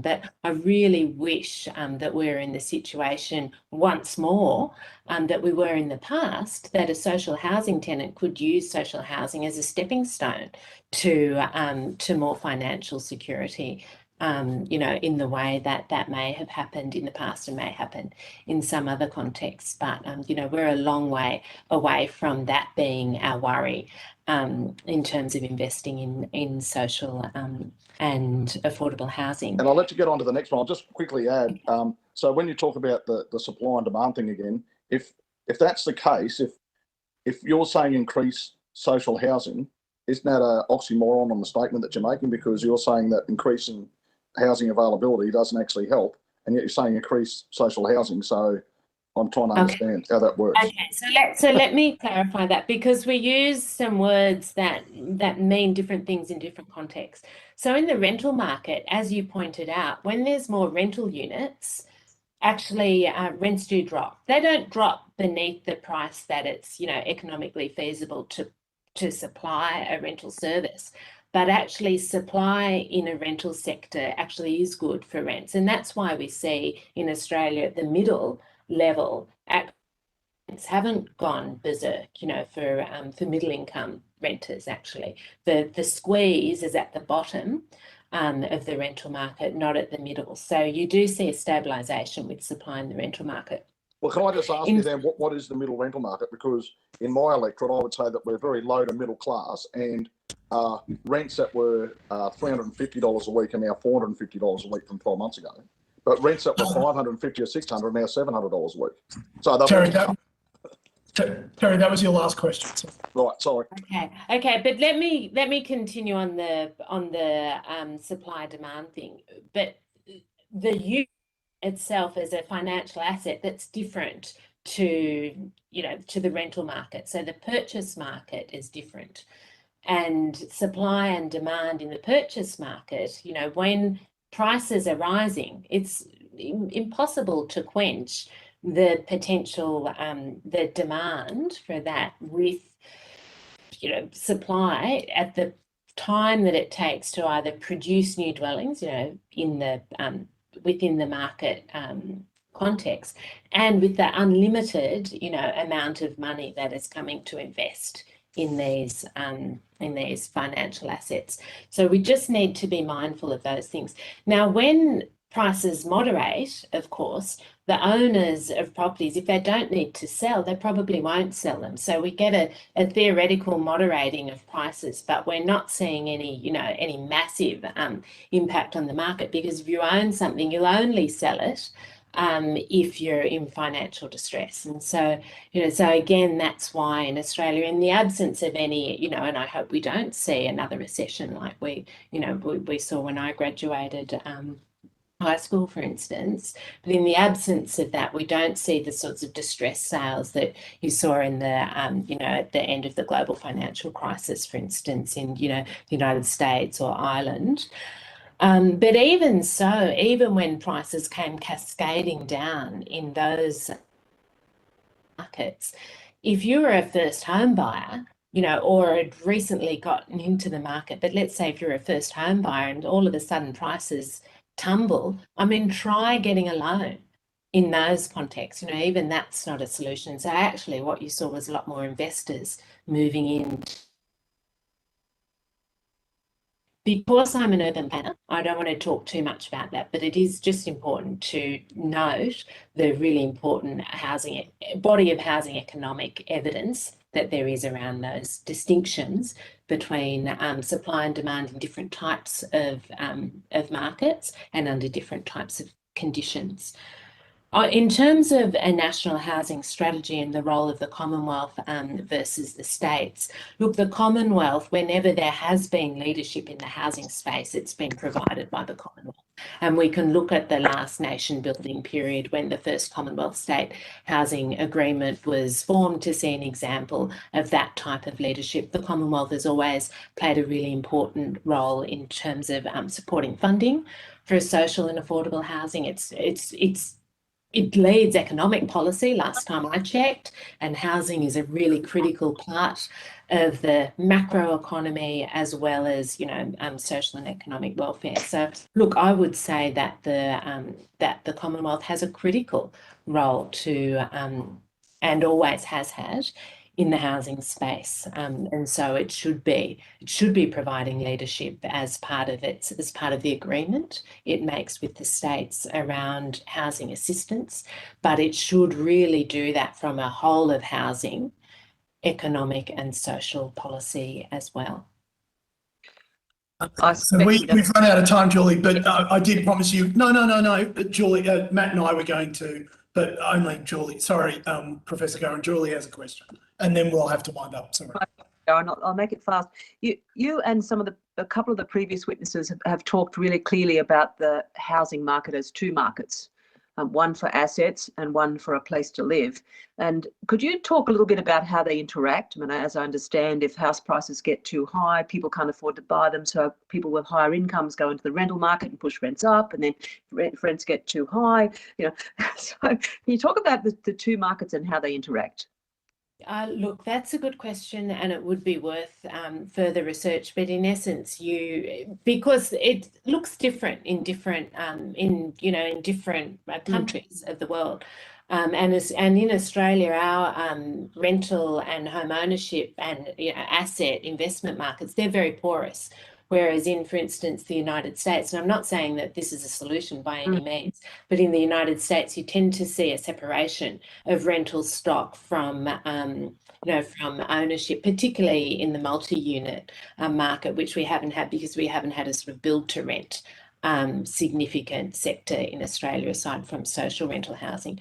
But yeah, you described it perfectly, Julie. When prices come down, the people who were just missing out might be able to enter home ownership. But in the meantime, what we've had in Australia over the past 2 decades, as shown by Kath Holes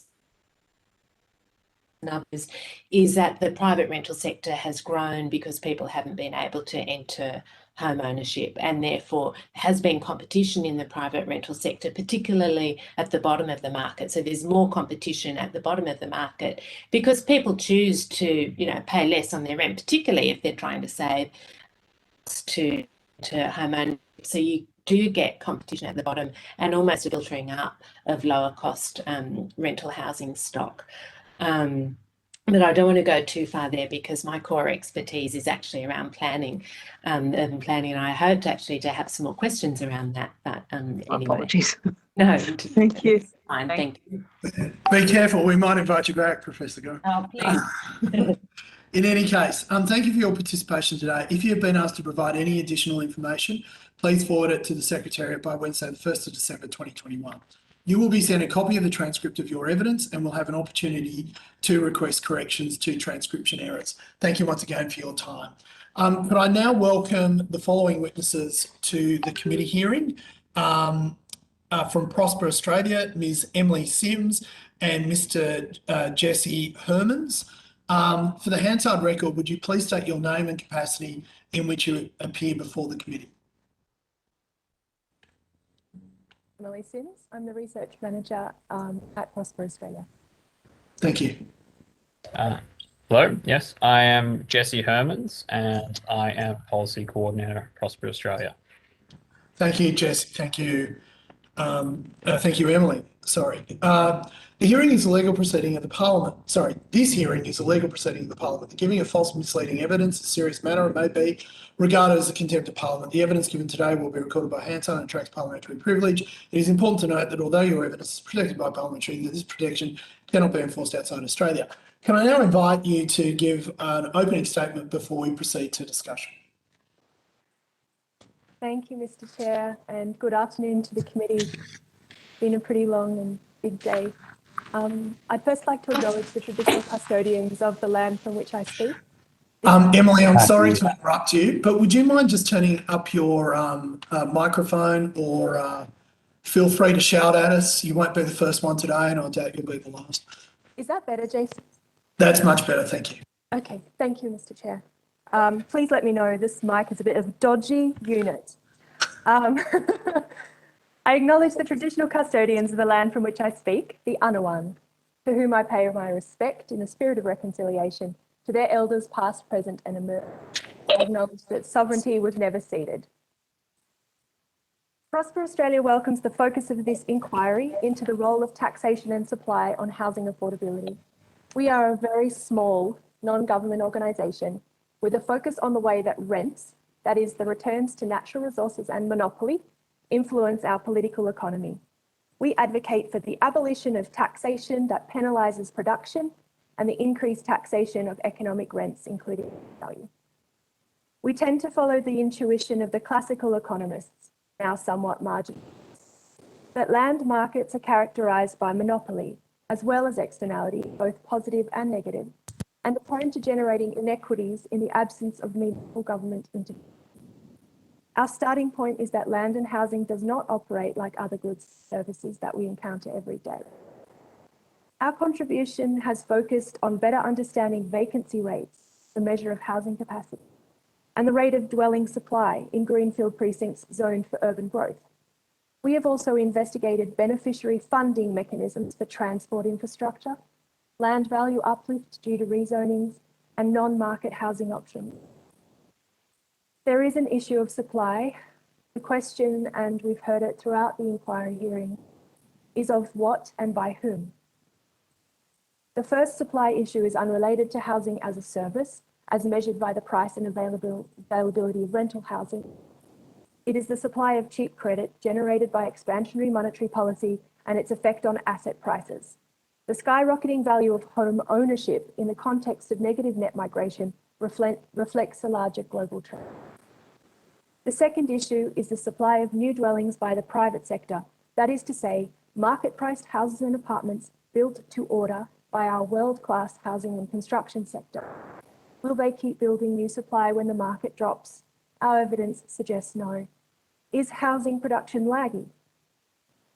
We've spent 10 pages in our submission evidencing this problem because it suggests that enhancing private sector supply response via buyer subsidies, tax expenditures, planning deregulation and the like is unlikely to produce the desired outcome.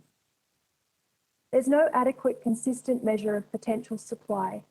So when the industry says there's a shortage, it's very hard for civil society organisations like us, acting in the public interest, to verify these claims. And we would be a lot less sceptical if the suggested solution, rezoning and planning deregulation, didn't require new, valuable property rights to be issued with the inevitable rezoning windfall gains to existing landholders. Notably, Victoria is following the ACT in taxing these windfalls, which should increase everyone's confidence in demands for upzoning in that. As a result of the 2018 National Housing and Homelessness Agreement, the ABS investigated indicators of dwelling capacity as a way to measure the potential supply permitted by planning but not yet developed. These metrics would provide a valuable insight into where zoning is impeding the supply response, and they should be continued and supported. And I've been very heartened by the evidence I've heard from the ABS that these metrics will become available. Other witnesses have pointed to the regrettable cessation of the urban development programs and the uneven landscape of state and local government land supply reporting. We echo their calls for consistent independent metrics of available zoned supply. Government can also provide affordable access to the use of land for home ownership without providing subsidies for people to own a land asset. This can be done through investment in shared equity models with land trusts. States can't be left to subsidise social housing alone and at the same time kick their stamp duty habits. A revenue-neutral transition to broad-based land taxes has benefits for efficient supply and allocation of housing, as well as being fairer. We are grateful for the opportunity to participate in this inquiry and invite any questions. Jesse, did you want to add to any of Emily's? No, okay. No, it's fine. Thanks. Thanks, Jesse. Emily and Jesse have been kind enough to give us their time till 4:15 today, which is 25 minutes. I think, Matt, did you have any questions for these witnesses? Yes? Do you want me to go first? No, I'm just trying to work out time allocation, sorry. So yes, you do? Yeah, okay, great. So there are three members who wish to ask questions. That's 8 minutes each. I might keep it to 7 minutes. So if any of the other members change their minds, they can jump in for 4 minutes. Emily, thank you very much for your evidence today. Can I ask you a question? You believe that there is an affordability challenge in Australia's housing market? I think there is, yes. For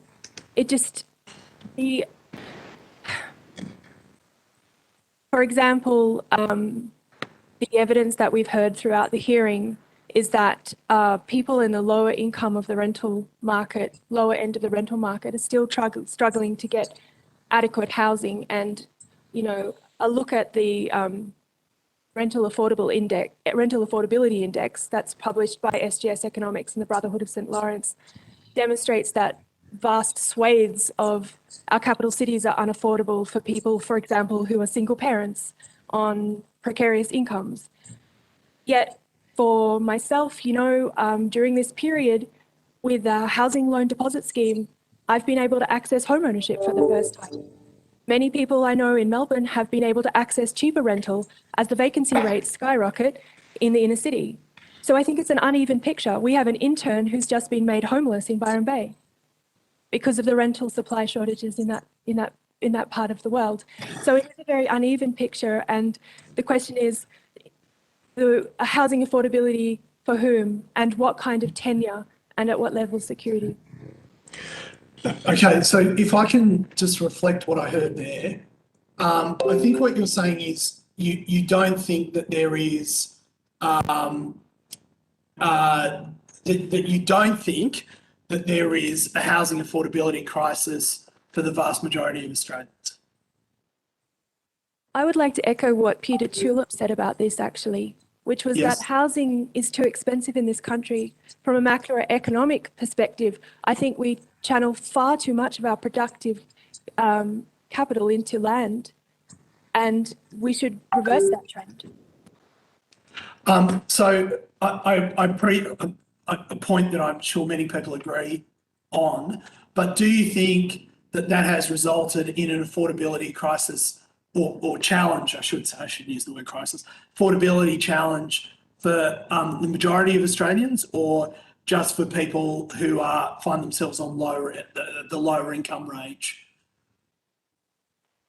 On the best evidence, the challenge is for people in middle incomes to buy into home ownership, and for people in the lower end of the income distribution to have shelter, which I think is where our focus should be. So, and I'm sorry to focus on this point, but I think it's a critical one.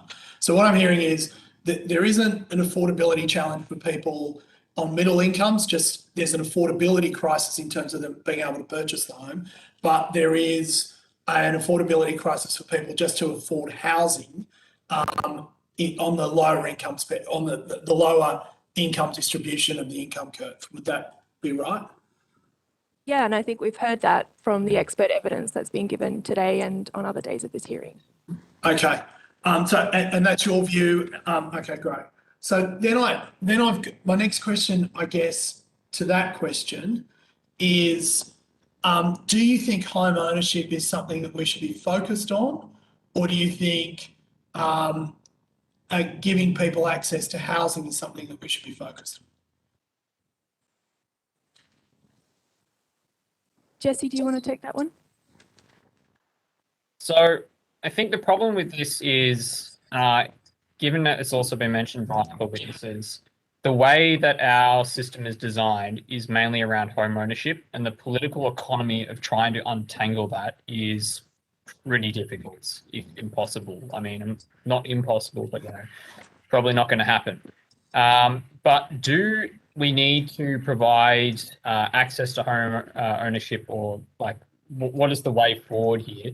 What we need is people to be able to be owner occupiers without being forced to overinvest in owner occupied housing, and to have to unnecessarily purchase huge amounts of equity which they may not need or may not want in order to be able to access the benefits of home ownership. So, sorry, I guess what I'm hearing there is actually your preferred model moving forward, and where you think we should be looking to, how we should be looking to structure the Australian housing market moving forward is long-term rentals, not private ownership of housing.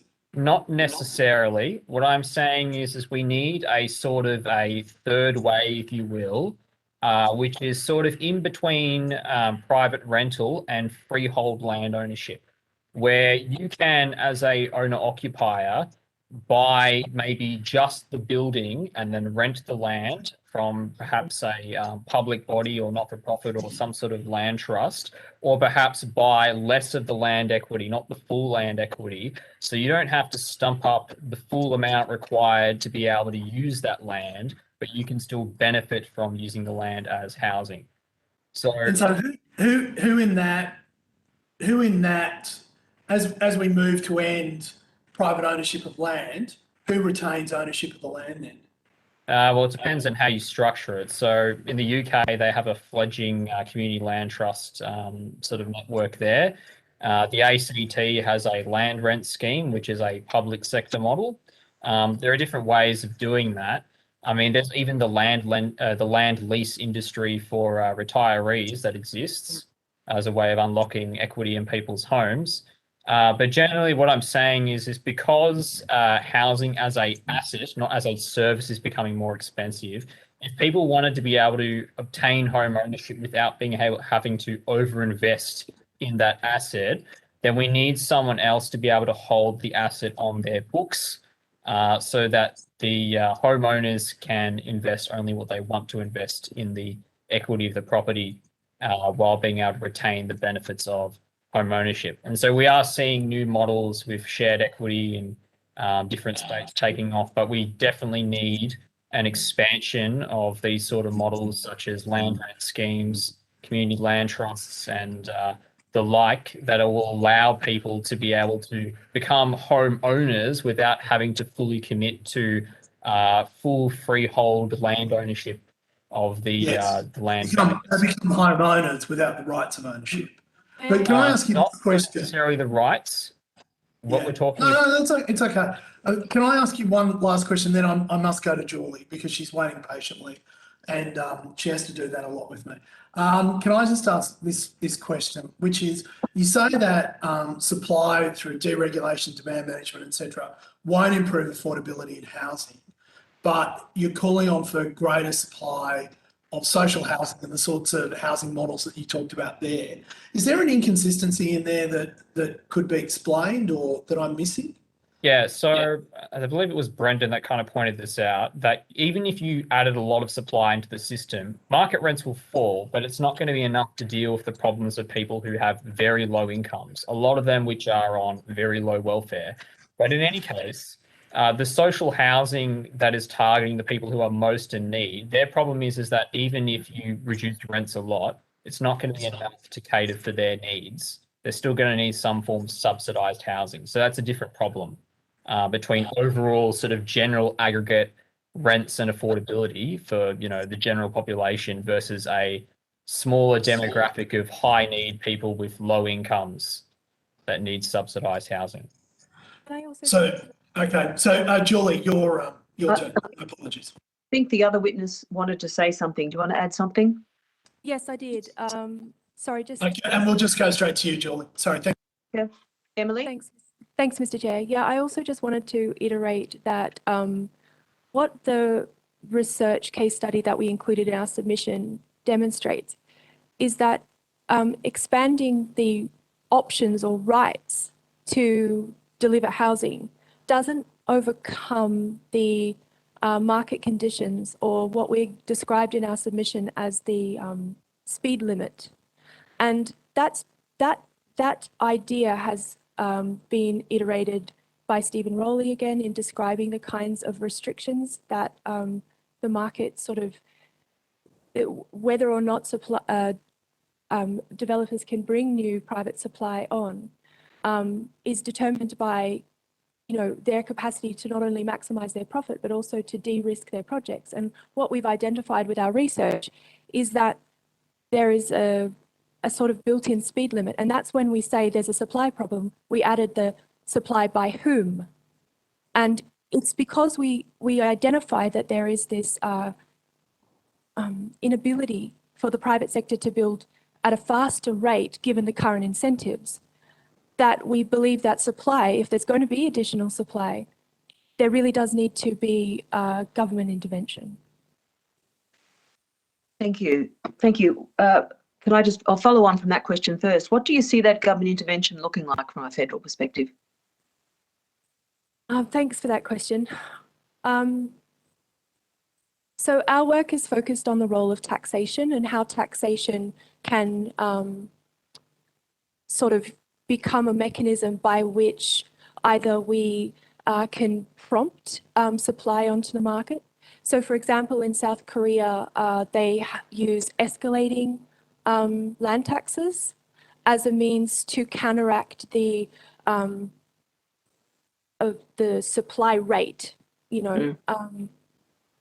We would also, as Jesse said, look to direct government provision of land, and that provision of land could be used for these sorts of community shared equity models or ground lease models that are currently being pursued by Victoria, for example, in the social housing space, but more broadly by the ACT in their land rent schemes. Can I ask you about the alternative, innovative solutions in the middle, right? Because what's happening, it seems, at the moment is people who can't afford to buy, who are reasonable earners, are renting and sucking the rent prices up. You know, they're actually occupying rental accommodation and affecting, yeah. So if we could get some of those people into a form of stability, the benefits of home ownership, whether it's ownership or not, then you'll free up the rent space. So can we just talk about there are co-ops, there's land trusts overseas, there's shared equity between family, there's shared equity between investors in land, there's all sorts of options, but we don't see them growing very much in Australia. Is there a reason for that? I always figure if the market doesn't work, then someone's going to create another one, particularly if there's 2 million people waiting. So is there a reason why it hasn't happened or why it's happening so slowly? That's a really, really good question, and one that we have been trying to unpack. Prosper is part of a network of developers and activists and researchers who are attempting to build better information and share resources around prototyping some of these models.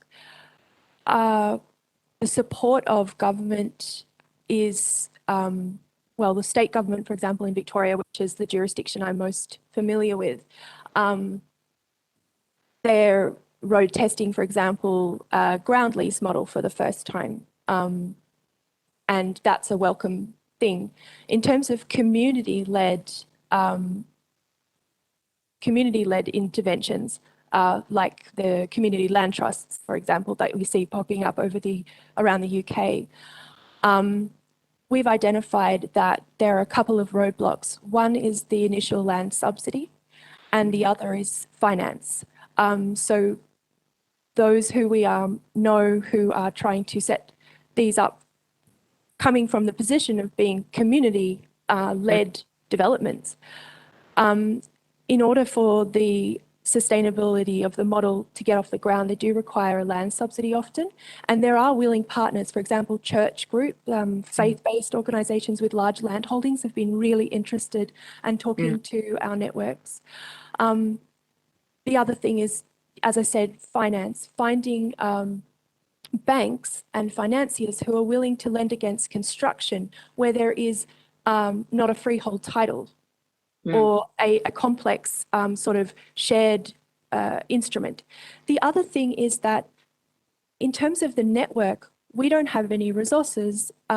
We're not resourced by government. We're not really, some of the philanthropic organisations, for example, the Lord Mayor's Charitable Fund in Victoria, have been very interested in these models.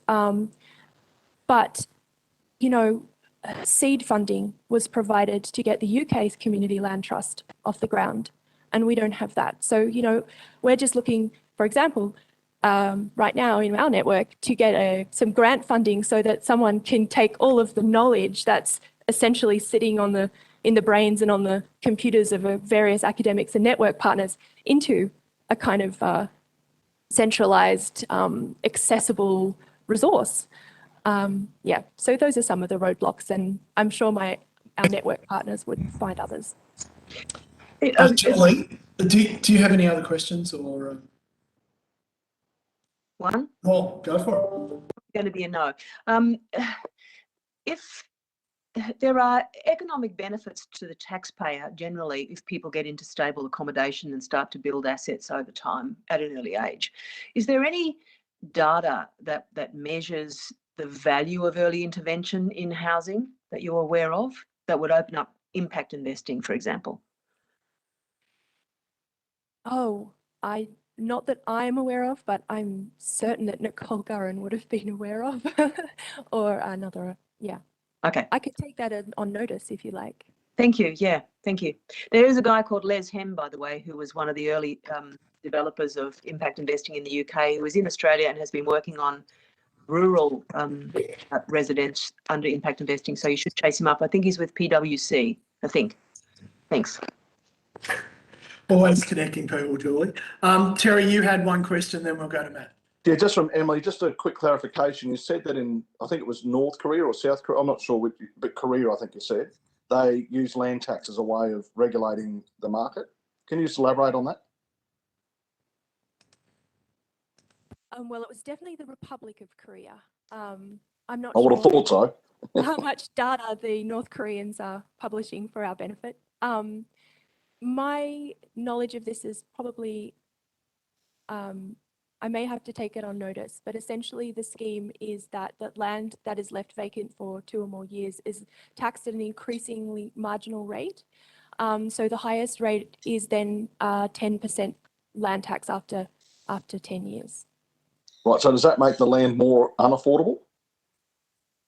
No. What it does is it acts as a holding charge. So what it's doing is intervening in the calculus, the commercially rational calculus of the rate of supply of land in consolidated ownership.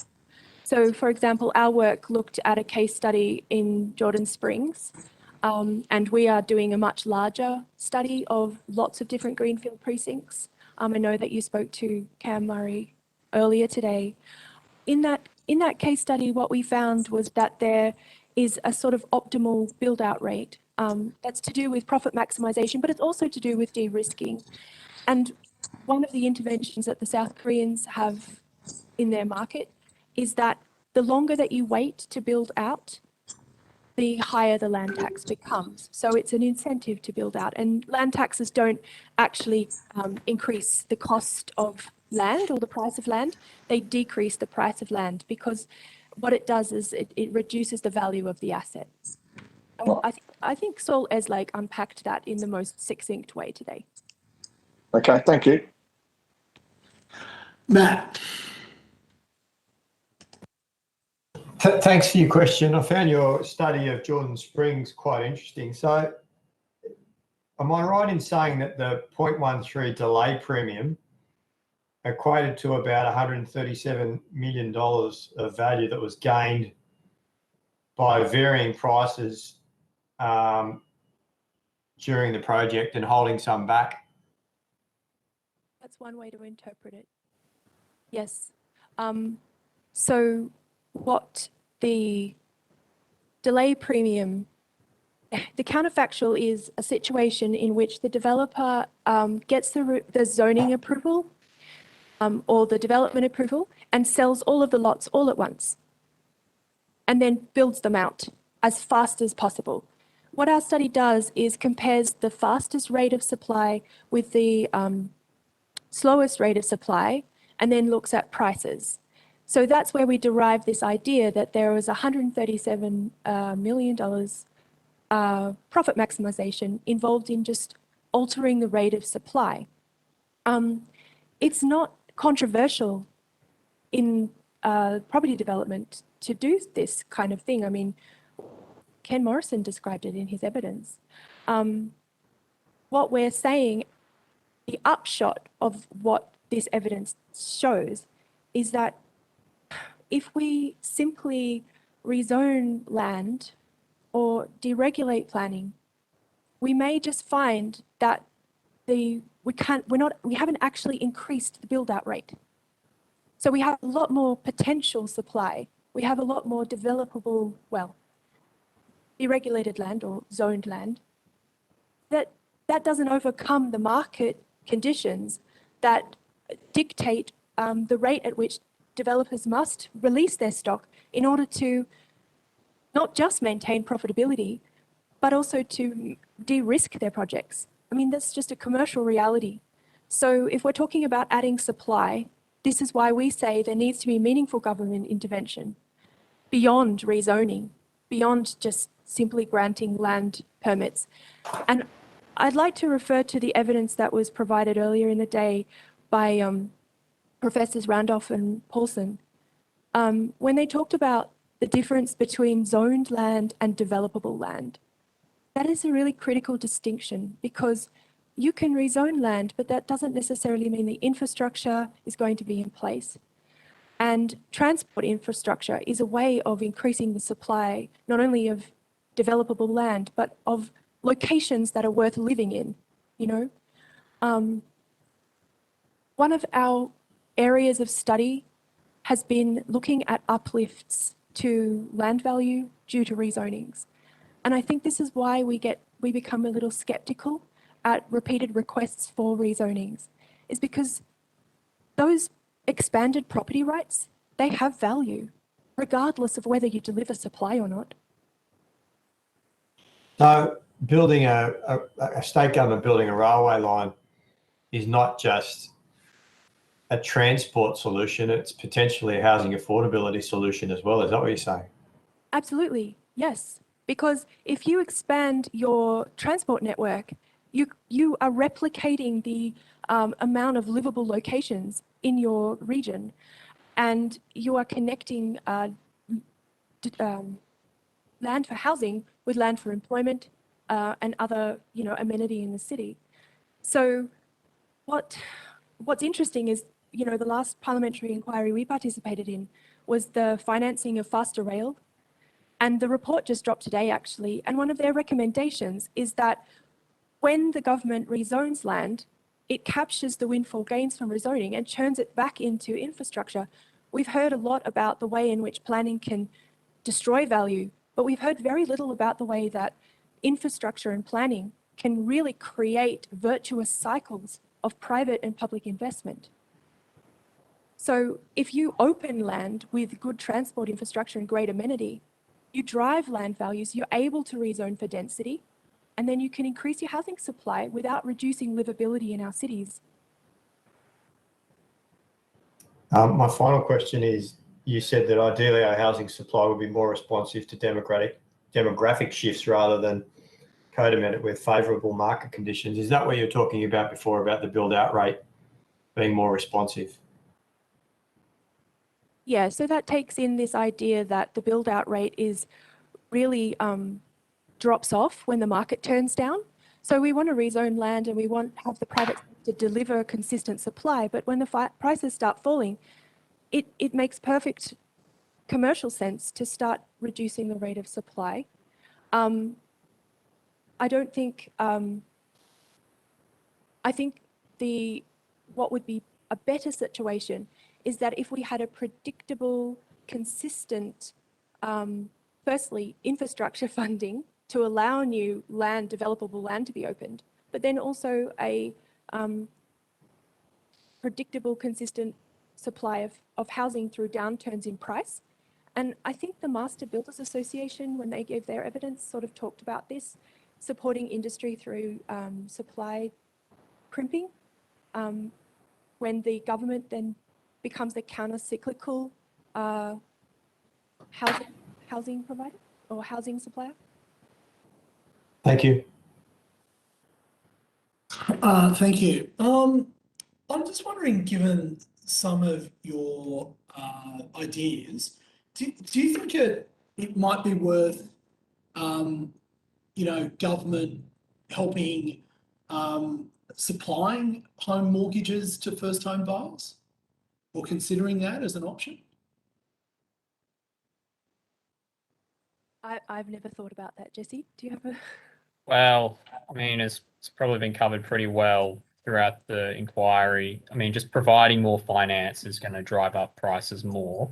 And the only way in which you can get more people into housing through more finance is if they are able to outbid the investors who are otherwise, as Saul points out, buying the properties which they would otherwise own. And then, those people are then having to rent from them. So really, yeah, you can use tax regulations, subsidies to alter the financial power and advantage between home buyers and investors to alter the distribution of ownership.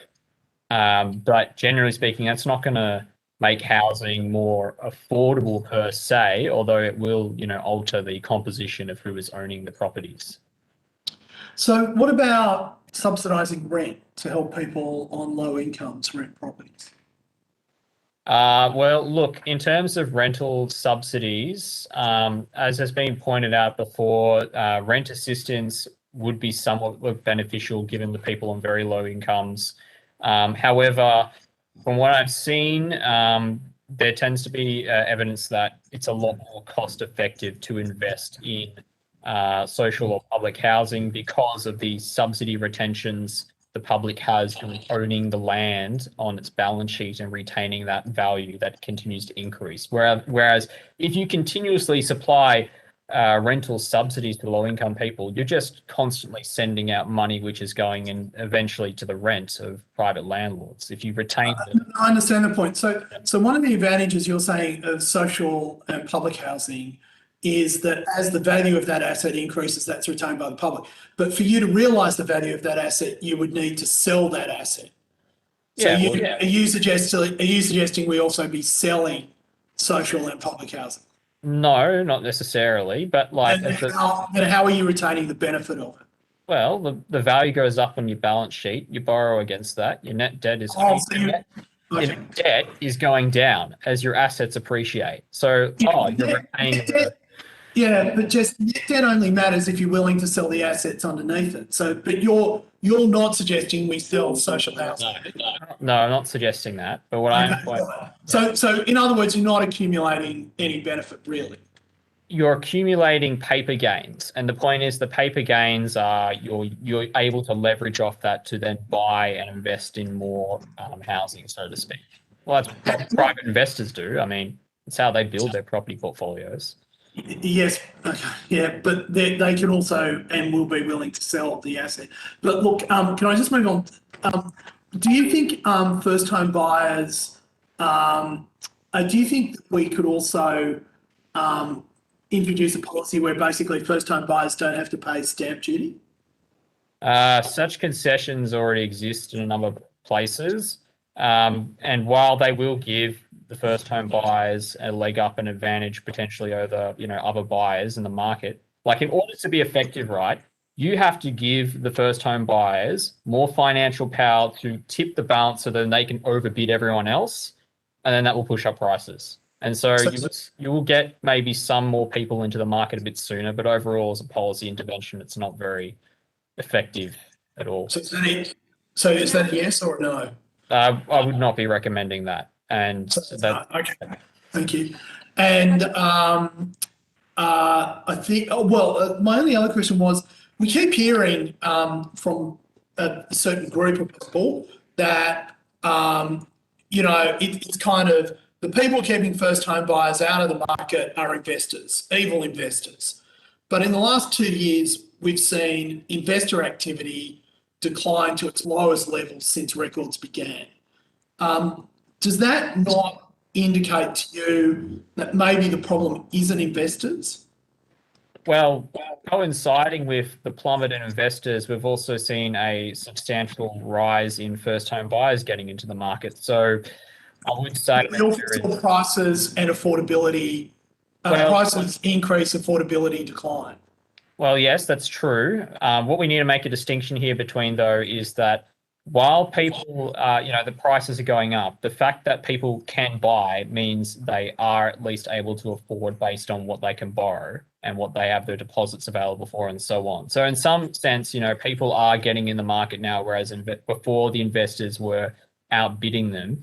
In terms of like whether the investors are the problem, what we need to make a distinction of, the kind of investment we want in housing is investment that creates new dwellings. If we're just allowing investors to buy existing stock, that's just redistributing and shuffling the cards, if you will, and it's not really adding to supply of housing. So it's not really a productive form of investment. It's just an allocation of housing assets between the populace. So I wouldn't say it's beneficial per se to tax advantage investors in the market. That is starting to sound like a supply argument, but unfortunately our time together has come to an end, and I do regret that. But so can I thank you for your participation today?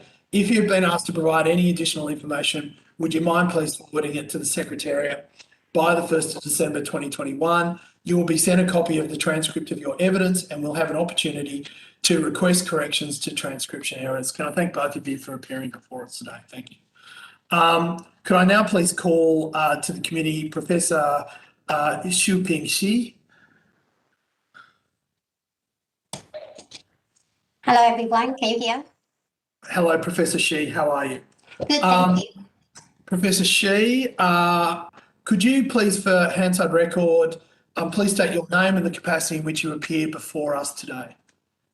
I'm Xiuping Shi. I'm a professor in economics at Macquarie University. Thank you, Professor Shi. This hearing is a legal proceeding of the Parliament. The giving of false or misleading evidence is a serious matter and may be regarded as contempt of Parliament. The evidence given today will be recorded by Hansard and attracts parliamentary privilege. It is important to note that although your evidence is protected by parliamentary privilege, this protection cannot be enforced outside Australia. Could I now invite you to give an opening statement before we proceed to discussion? Thank you. Thank you very much for the invitation.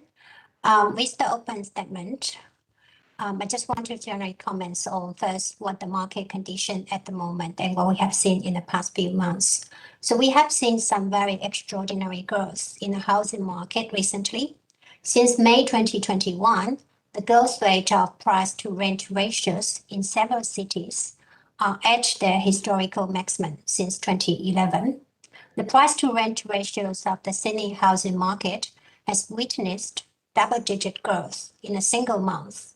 We have seen some substantial slowdown in the housing market in the September quarter compared with the previous 2 quarters.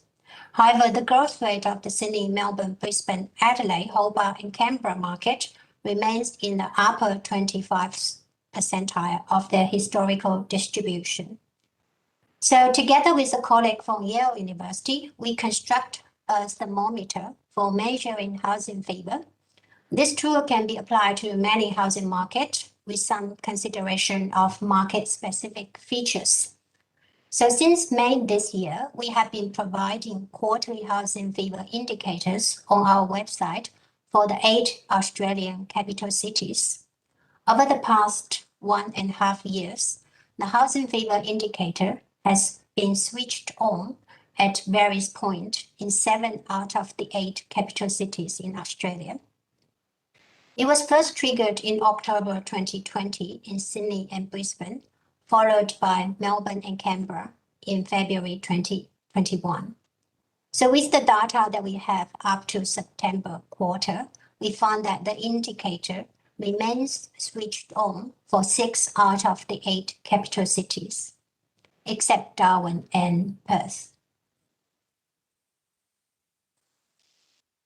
That's all for my opening statement. Thank you. Thank you very much, and thank you for appearing before us. You have kindly given us to 4:50. I'm just going to ask you some very quick questions. During the recent Four Corners episode on the Australian housing market, you made comments about how housing fever is driving panic buying behaviour. Could you explain to us what you meant by housing fever, and why do you think this is, and what contribution you think it is making to the current prices that people are paying for housing? Yeah, that's a very important question, obviously, for us to understand what we are measuring over here. So when we talked about housing fever, we generally refer to speculative behaviors or exuberance. So those two are the terminologies that we use a lot in the academic literature. Formally, it's defined in terms of people's expectation of house prices in the future. If we believe that the average price tomorrow will certainly be higher than the average price today, after you accounting for the demand and supply factors, then we say the market is overheated or is having some fever. Now, how is this housing fever related to all the behaviors that we observing at the market at the moment? So basically, the question is related to what is driving this housing fever. So we consider 2 broad set of factors. One is called fundamental factor, which is basically related to housing demand and supply factor, and the other one we call it as non-fundamental. And we know, and from our analysis, we found that the most important fundamental factors in driving the dynamic of housing prices over this period are the historical low interest rate and the rising inflation expectation. These 2 factors does not account for all the price increase that we saw. We show that the exuberance expectation, which is captured by our housing fever indicator, also plays a substantial role. And because of this exuberance in expectation in the market, it leads to this fear of missing out. It also leads to panic buying, and it also leads to existing speculative investors to become more aggressive in the market. So just on that, I guess as people, we've seen inflation accelerate both here, but in particular in the United States. Does that seem to indicate to you that housing prices then will start to come down as people adjust their inflationary expectations? So, so the way that the way we see how inflation expectation affect house prices is by affecting the real interest rate. So we define real interest rate as the difference between the nominal interest rate and people's expectation of inflation over the next 12 months. And this real interest rate has a negative relationship with house prices, which means that when the inflation expectation goes up, you see a decrease in the real interest rate, right? And then you will expect the house prices to actually goes up. That's the expectation that we have in the market, and that's partially driven this increases in house prices. Okay. So how do you think the lack of supply creates the impression of scarcity, and how do you think that contributes to housing fever? So as I mentioned, that we in our analysis we did include housing supply, and the way we measure housing supply is because we use a proxy, and the proxy that we use is a moving average 12 months calculation of new housing completion. So that's how we measure housing supply in our model. And what we find is housing supply does have an impact in the dynamic of house prices, but it's not as important as real interest rate. Okay. So if we were to start, or people were to start seeing a greater amount of housing projects, how do you think that would impact their perceptions about the scarcity? Yeah, that's a very good question. So what it's actually affecting people's expectation of house prices, right? We haven't actually digged down very further on that. So my understanding of of what's going on over this period is in June last year to September last year, we had a lockdown. Basically, a lot of the activities in the market that was terminated.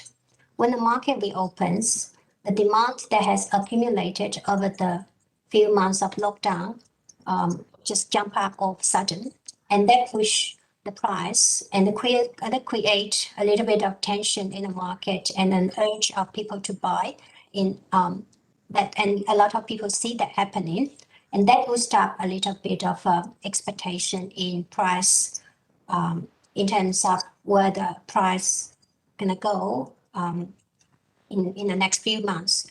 And at the same time, there's a lot of policy announcement regarding how we're going to keep the interest rate at this historical low for a substantial period. And you see a lot of the stories that are going on in the market on social media about how the auction prices, auction results goes way beyond the owner's expectation. So all of these factors that contribute to building up people's expectation, whether by increasing supply, whether to go through the route of increasing supply, we definitely can think when there's enough supply, you won't have this concern of shortage, or the concern that you won't be having enough, the concern that house prices will go up continuously. But at the same time, increasing supply is not something we can do overnight. It takes time. And I think because one of the, given what we find over here is, it's not just the fundamental factor, which is the demand and supply factor that's affecting house prices. It's also this exuberance expectation that's affecting the dynamic of prices. So in terms of what we can do to solve this problem, I think there are a few routes that we can take. The traditional measure, which focus on just the fundamental factor, which is the interest rate and housing supply, might not be able to solve all the problem. Thank you, Professor Sheen. Julie or Matt, would you?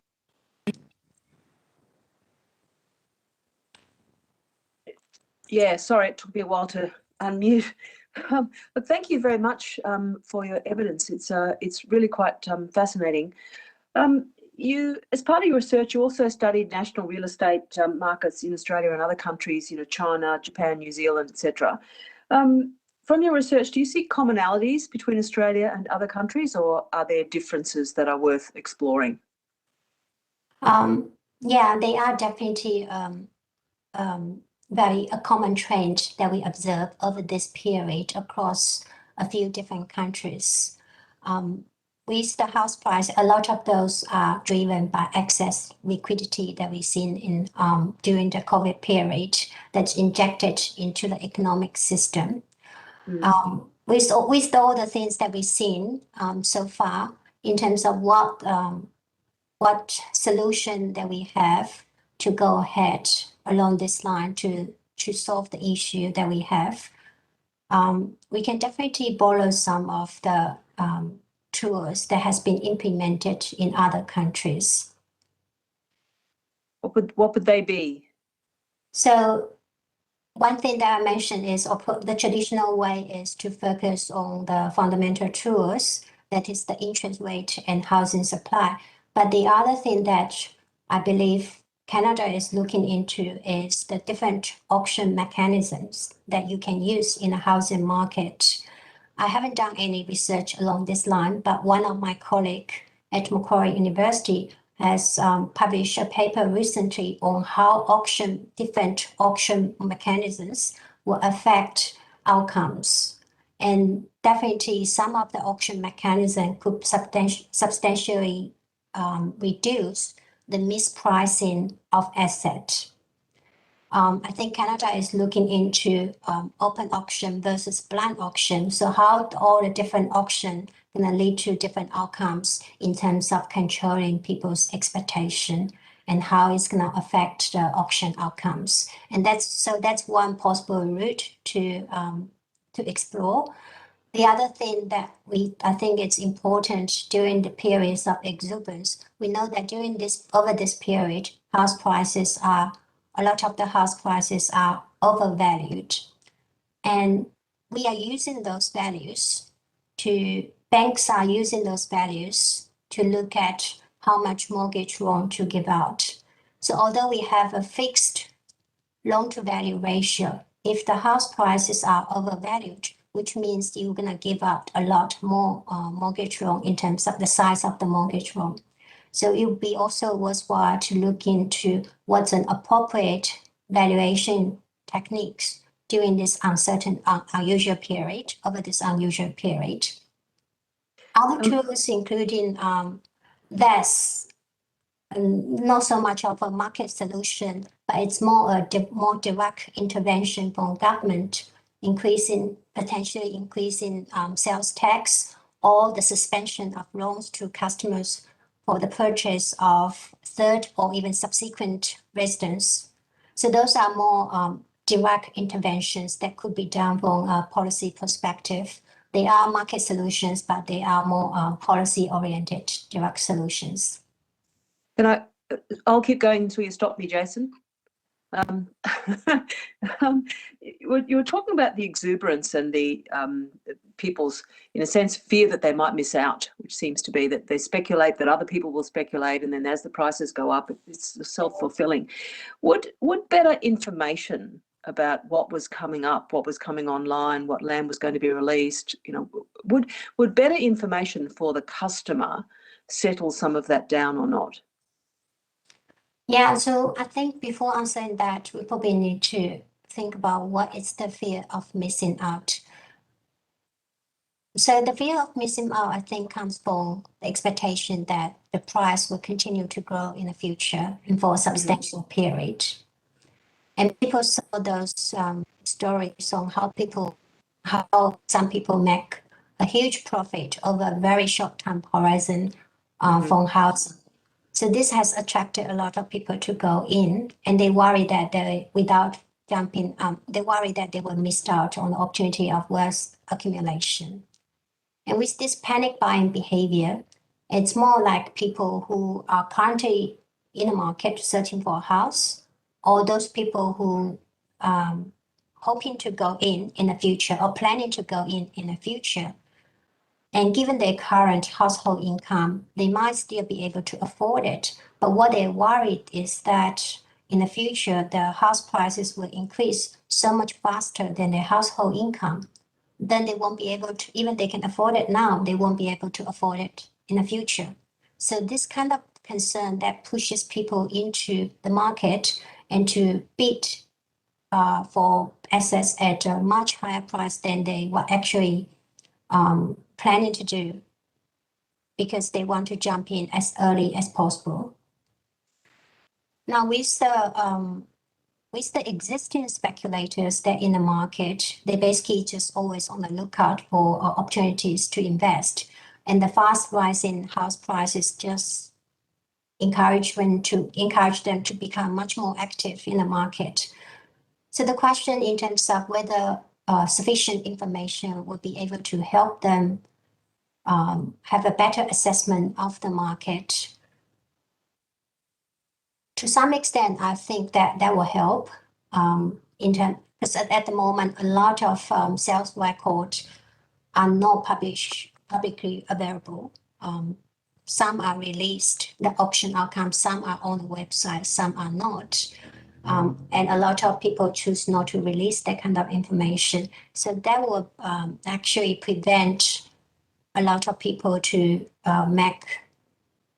have sufficient information to make their own judgment in terms of what the property value is.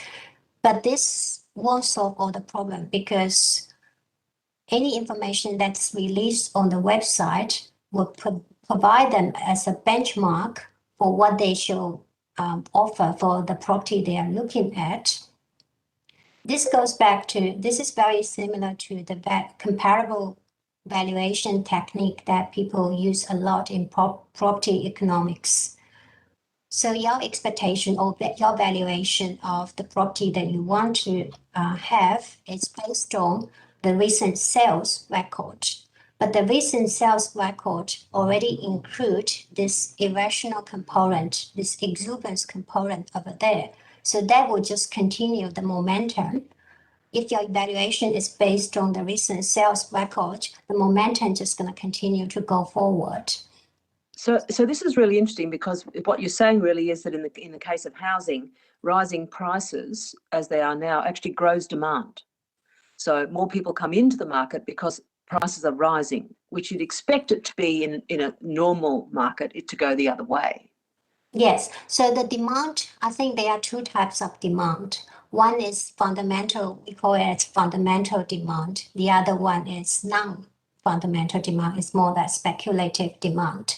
So the demand component, fundamental demand is actually what you need as the family grow, or what you need as you become, your income increase and you become able purchase.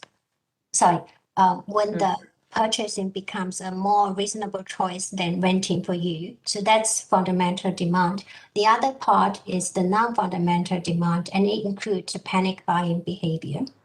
Because people plan to buy that in the future, but because they worry that they won't be able to do that in the future, so they push forward their purchasing plan. So all the demand that initially will be spread up over a much longer time horizon are squeezed together over a short time period.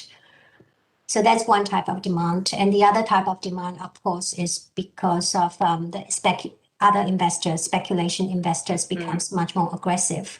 So that's what they are actually pushing up the non-fundamental part of the demand to increase. So previous witnesses have talked about the two markets. One is the market for the asset, and the other one is the market for the house as a service, a place to live, and that they actually operate almost like two different markets. Is that what your modelling shows, or do those that are looking for a place to live are moving over into the asset market because of fear?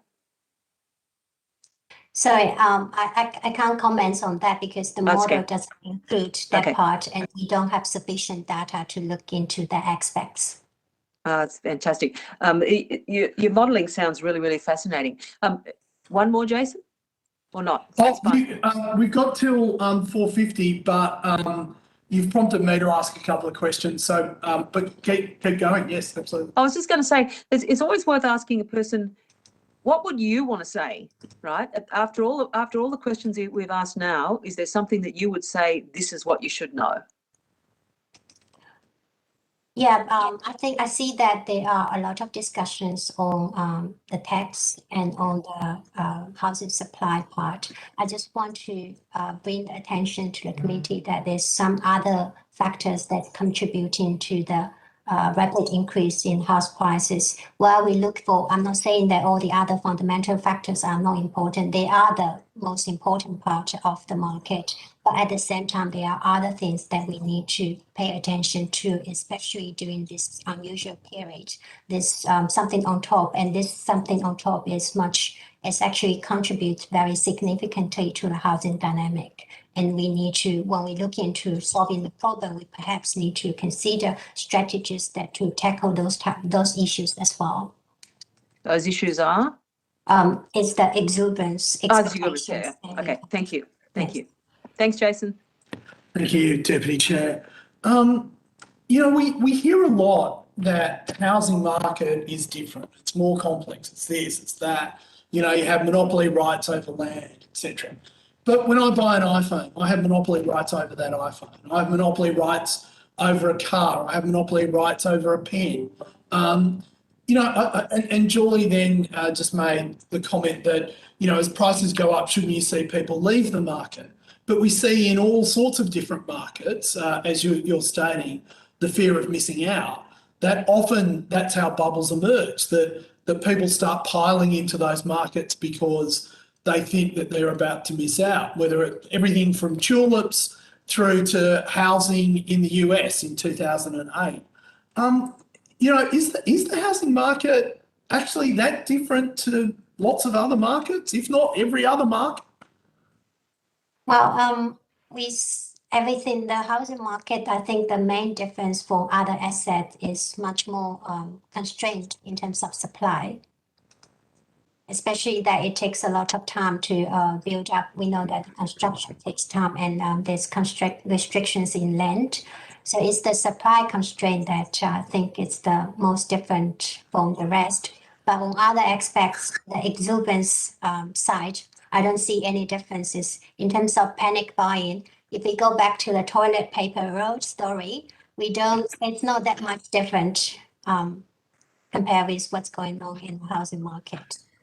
And it's not the only market in the world where the time difference, the temporal difference between demand emerging or exceeding supply versus the time it takes to create that extra supply can be a number of years. I mean, there are lots of markets where there's a temporal lag out there. Yeah. We see this kind of speculative behaviors everywhere. The methodology that we designed of this paper that we look at housing market specifically, but there's another techniques that we developed for more general applications. So it has been applied to energy market for commodity assets, has been applied to even art market, and has been applied to stock market, futures market. So it has very broad applications, and we see stories like that across lots of different assets. Thank you very much, Professor. Thank you very much for your evidence today and your submission. It was very much appreciated. If you've been asked to provide any additional information, could you please forward it to the Secretariat by the 1st of December 2021. You will be sent a copy of the transcript of your evidence and will have an opportunity to request corrections to transcription errors. I'd like to thank members and witnesses for their time today, and I declare this public hearing closed. Thank you. Thank you very much for the opportunity.